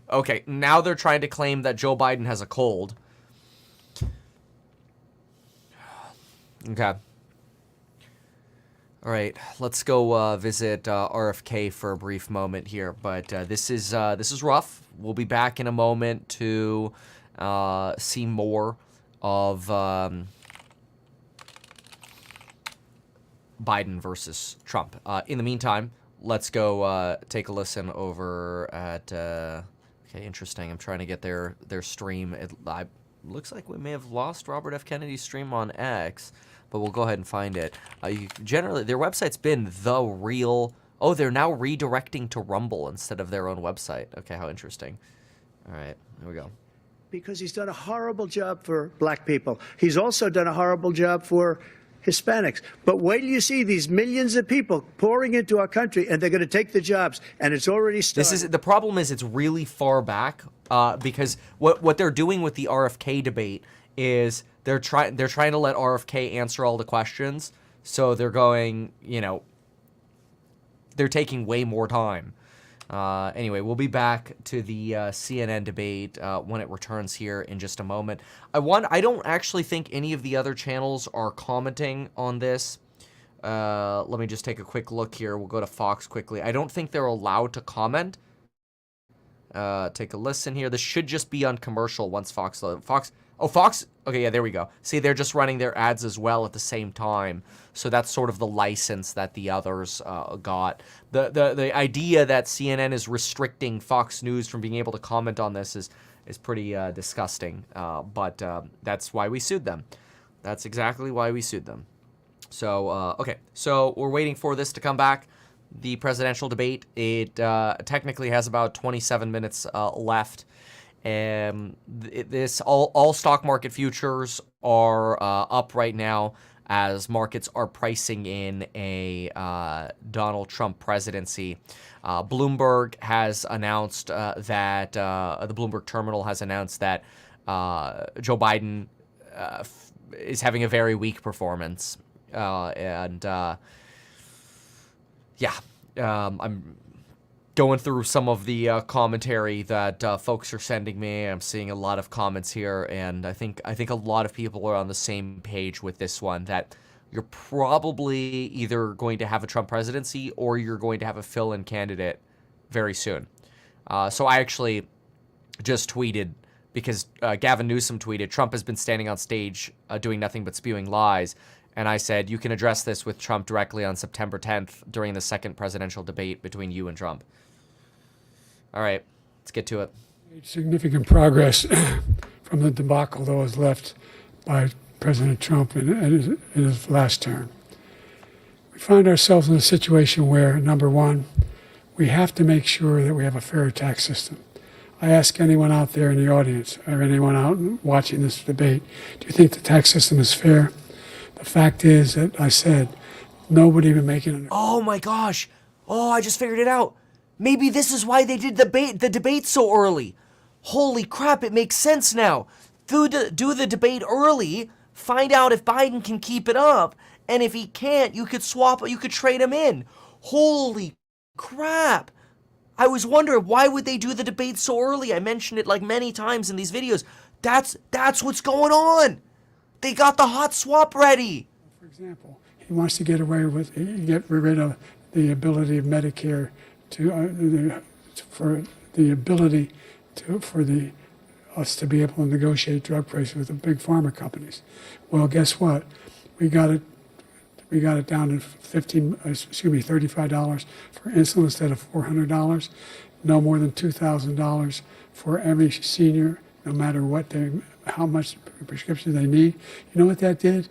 That reduced the federal debt by $160 billion over 10 years because the government doesn't have to pay the exorbitant prices. I'm going to make that available to every senior all along, where it's happening now, and everybody in America. He wants to get rid of that. I'm going to make sure that we have child care. We're going to significantly increase the credit people have for child care. I'm going to make sure we do something about what we're doing on lead pipes and all the things that are causing health problems for people across the country. We're going to continue to fight to bring down inflation and give people a break. Thank you, President Biden. President Trump, you now have 2 minutes for your closing statement. Like so many politicians, this man is just a complainer. He said, we want to do this, we want to do that, we want to get rid of this tax, that tax. But he doesn't do anything. All he does is make our country unsafe by allowing millions and millions of people to pour in. Our military doesn't respect him. We look like fools in Afghanistan. We didn't stop Israel. It was such a horrible thing that would have never happened. It should have never happened. Iran was broke. Anybody that did business with Iran, including China, they couldn't do business with the United States. They all passed. Iran was broke. They had no money for Hamas or Hezbollah, for terror, no money whatsoever. Again, Ukraine should have never happened. He talks about all this stuff, but he didn't do it. For 3.5 years, we're living in hell. We have the Palestinians and we have everybody else rioting all over the place. You talk about Charlottesville. This is 100 times Charlottesville, 1,000 times. The whole country is exploding because of you, because they don't respect you, and they have to respect their president, and they don't respect you throughout the world. What we did was incredible. We rebuilt the military. We got the largest tax cut in history, the largest regulation cut in history. The reason he's got jobs is because I cut the regulations that gave jobs, but he's putting a lot of those regulations back on. All of the things that we've done, nobody's never seen anything like, even from a medical standpoint, right to try, where we can try space-age materials instead of going to Asia or going to Europe and trying to get, when you're terminally ill, now you can go and you can get something. You sign a document. They've been trying to get it for 42 years. But you know what we did for the military was incredible. Choice for our soldiers, where our soldiers instead of waiting for 3 months to see a doctor, can go out and get themselves fixed up and readied up and take care of themselves, and they're living. And that's why I had the highest approval rating in the history of the VA. Democratic National Convention is August 19th to 22nd. It all lines up. Anymore. We're going to make it great again.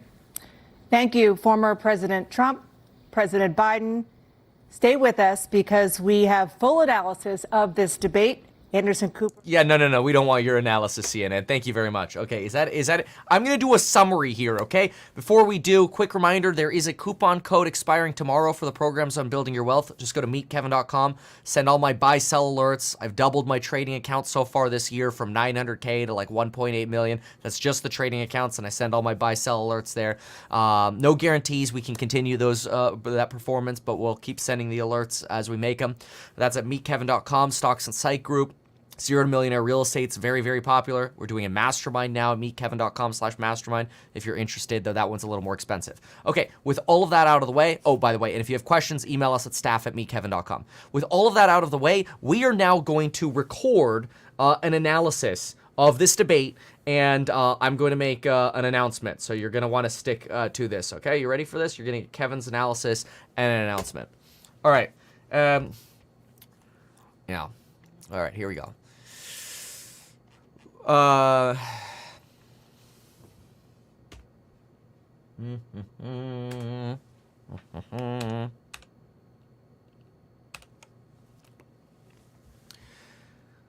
first presidential debate is over, and I'm going to start by saying there is no way in hell Joe Biden is making it to election night.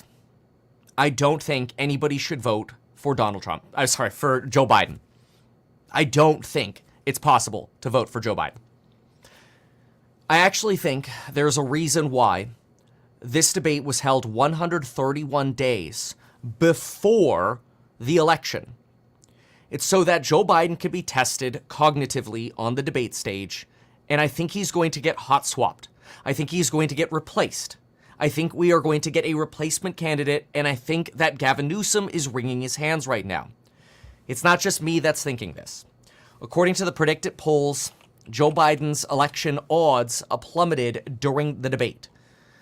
His election odds fell. And I'll show these on screen here. Joe Biden's election odds fell from 48% down to 39%. Gavin Newsom's election odds more than doubled.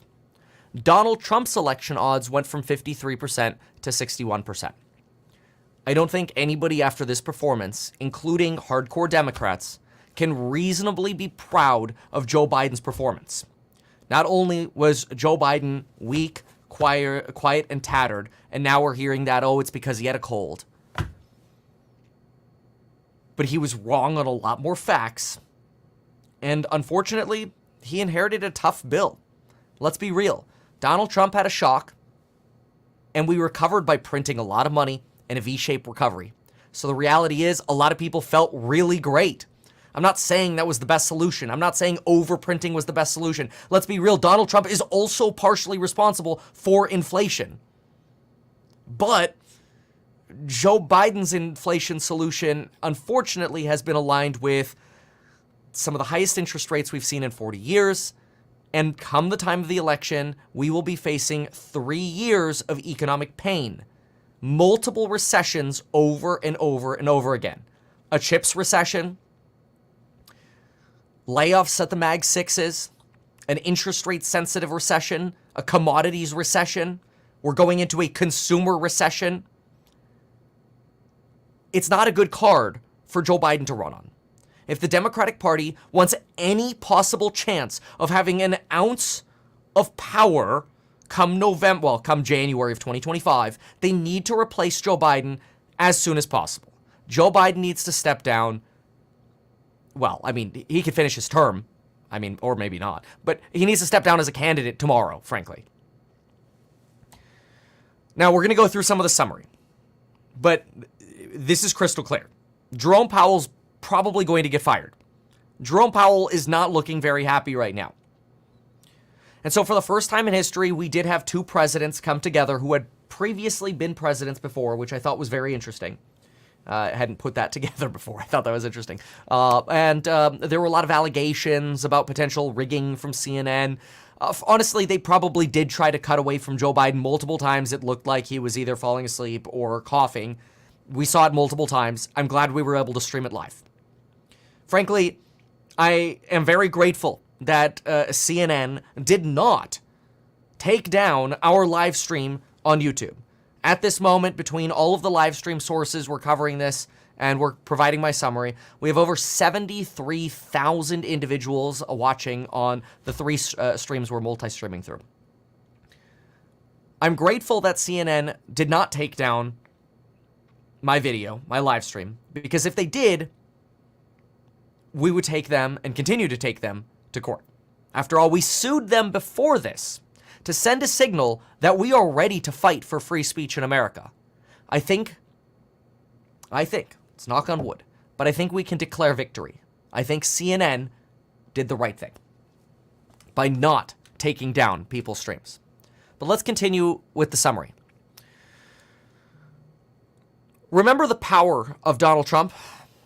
The people who voted to impeach Donald Trump, out of the 10 Republicans who did, 8 of them lost their jobs. Donald Trump, unless there is another option here, will almost certainly be the president of the United States starting in 2025, especially after this debate performance. In 2020, 92% of black votes went to Joe Biden. I think there's a chance if Joe Biden stays in this election, those numbers will flip-flop.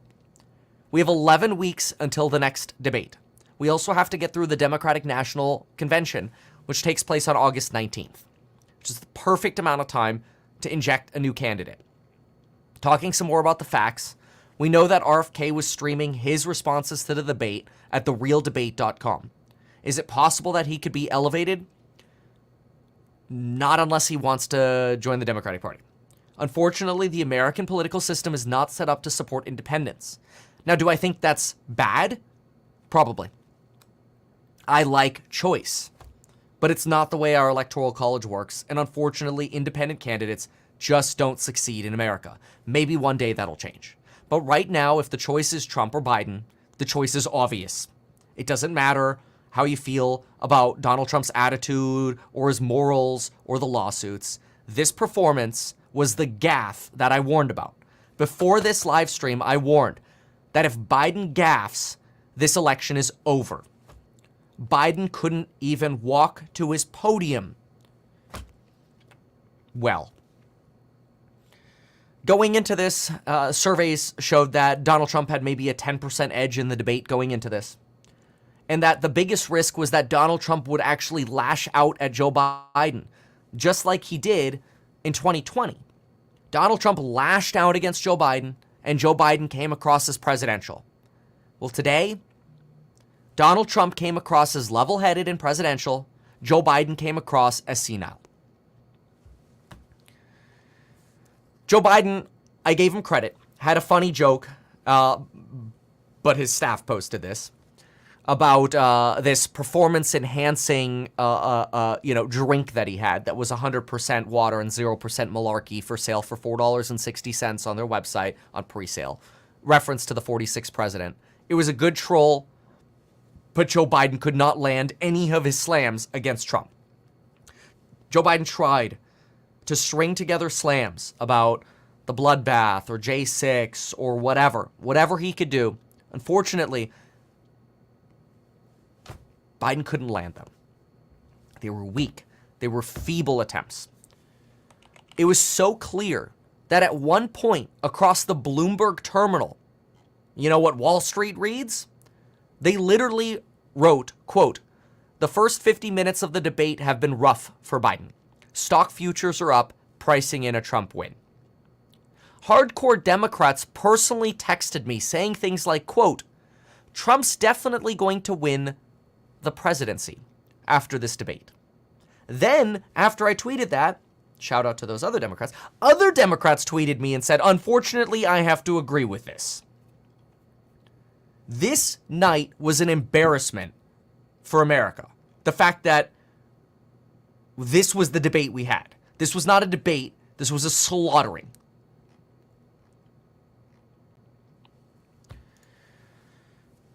We still don't know who Donald Trump's vice president pick is going to be, Marco Rubio, J.D. Vance, or Vivek, but honestly, at this point, it doesn't matter. Donald Trump was able to very clearly say exactly what we expected. No wars, no depression, and what we did to print money is what we had to do to avoid a larger recession. Biden talks about how, hey, when we took over, the economy was flat. Biden argued that the unemployment rate was 15% when Biden took over, and that, quote, there was no inflation when Biden took over because the economy was flat. But wait a minute, Biden, you just shot yourself in the foot. First of all, you're wrong on the data. The unemployment rate in January of 2021 was 6.3%. GDP was growing at 1.4% on a monthly basis in January of 2021, which means we were growing at over a 14% clip in January, even more, 1.4 times 12. 16.8% clip in January of 2021. The unemployment rate was not 15%, it was 6.3. And so now what you have is Biden giving facts that were wrong, and then also the quote, inflation was flat when I took over. That's the only soundbite Donald Trump needs to win. Listen, we know Donald Trump contributed to inflation. So did the Federal Reserve. So did a bipartisan Congress. We know that. But now Donald Trump has a sound clip of you admitting to it on the debate stage. Biden screwed himself. This is, by the way, me being neutral. This was very bad. I know there are going to be some people that are like, there's no way you're 59-49 or, 49-51 or 51-49er. Just being honest. Donald Trump mentioned that Joe Biden caused the inflation with his Green New scams and his giveaways, which Donald Trump landed that line right after Joe Biden mentioned he wanted to give $10,000 of support to first-time homebuyers, free preschool, free childcare, debt forgiveness, and will do more for Black Americans.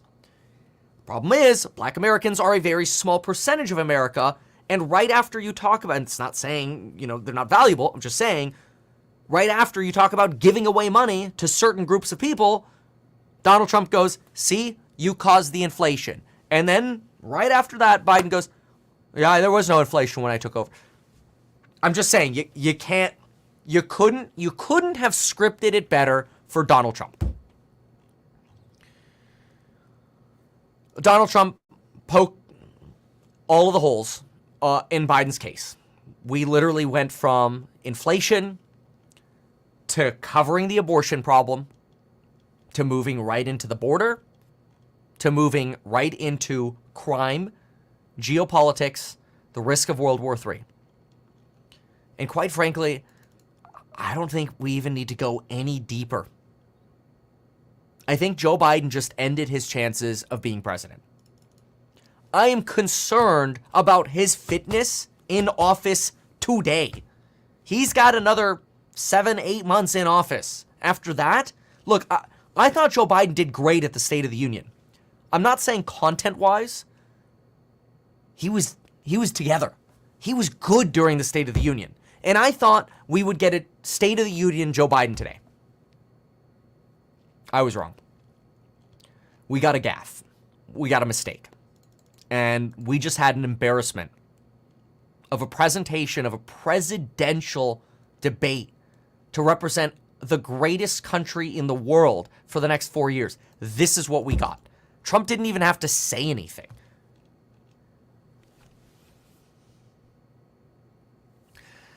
This is embarrassing. If you feel like you need life insurance, we have a paid promotion at metkevin.com/life, and we have a coupon code expiring tomorrow for the courses on building your wealth.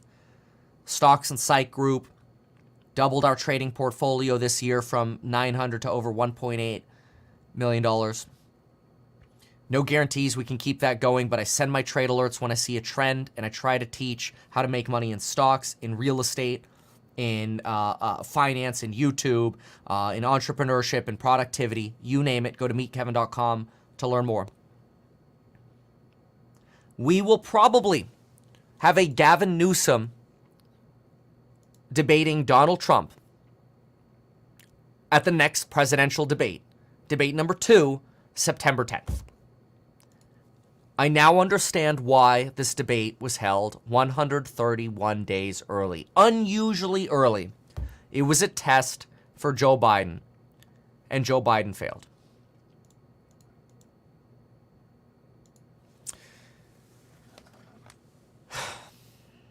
Thank you, everyone. I really appreciate you choosing to watch my commentary. I am grateful and honored to be an American citizen, but I am embarrassed tonight. And so I just needed to tell you how I really feel. Thanks for watching. We'll see you in the next one.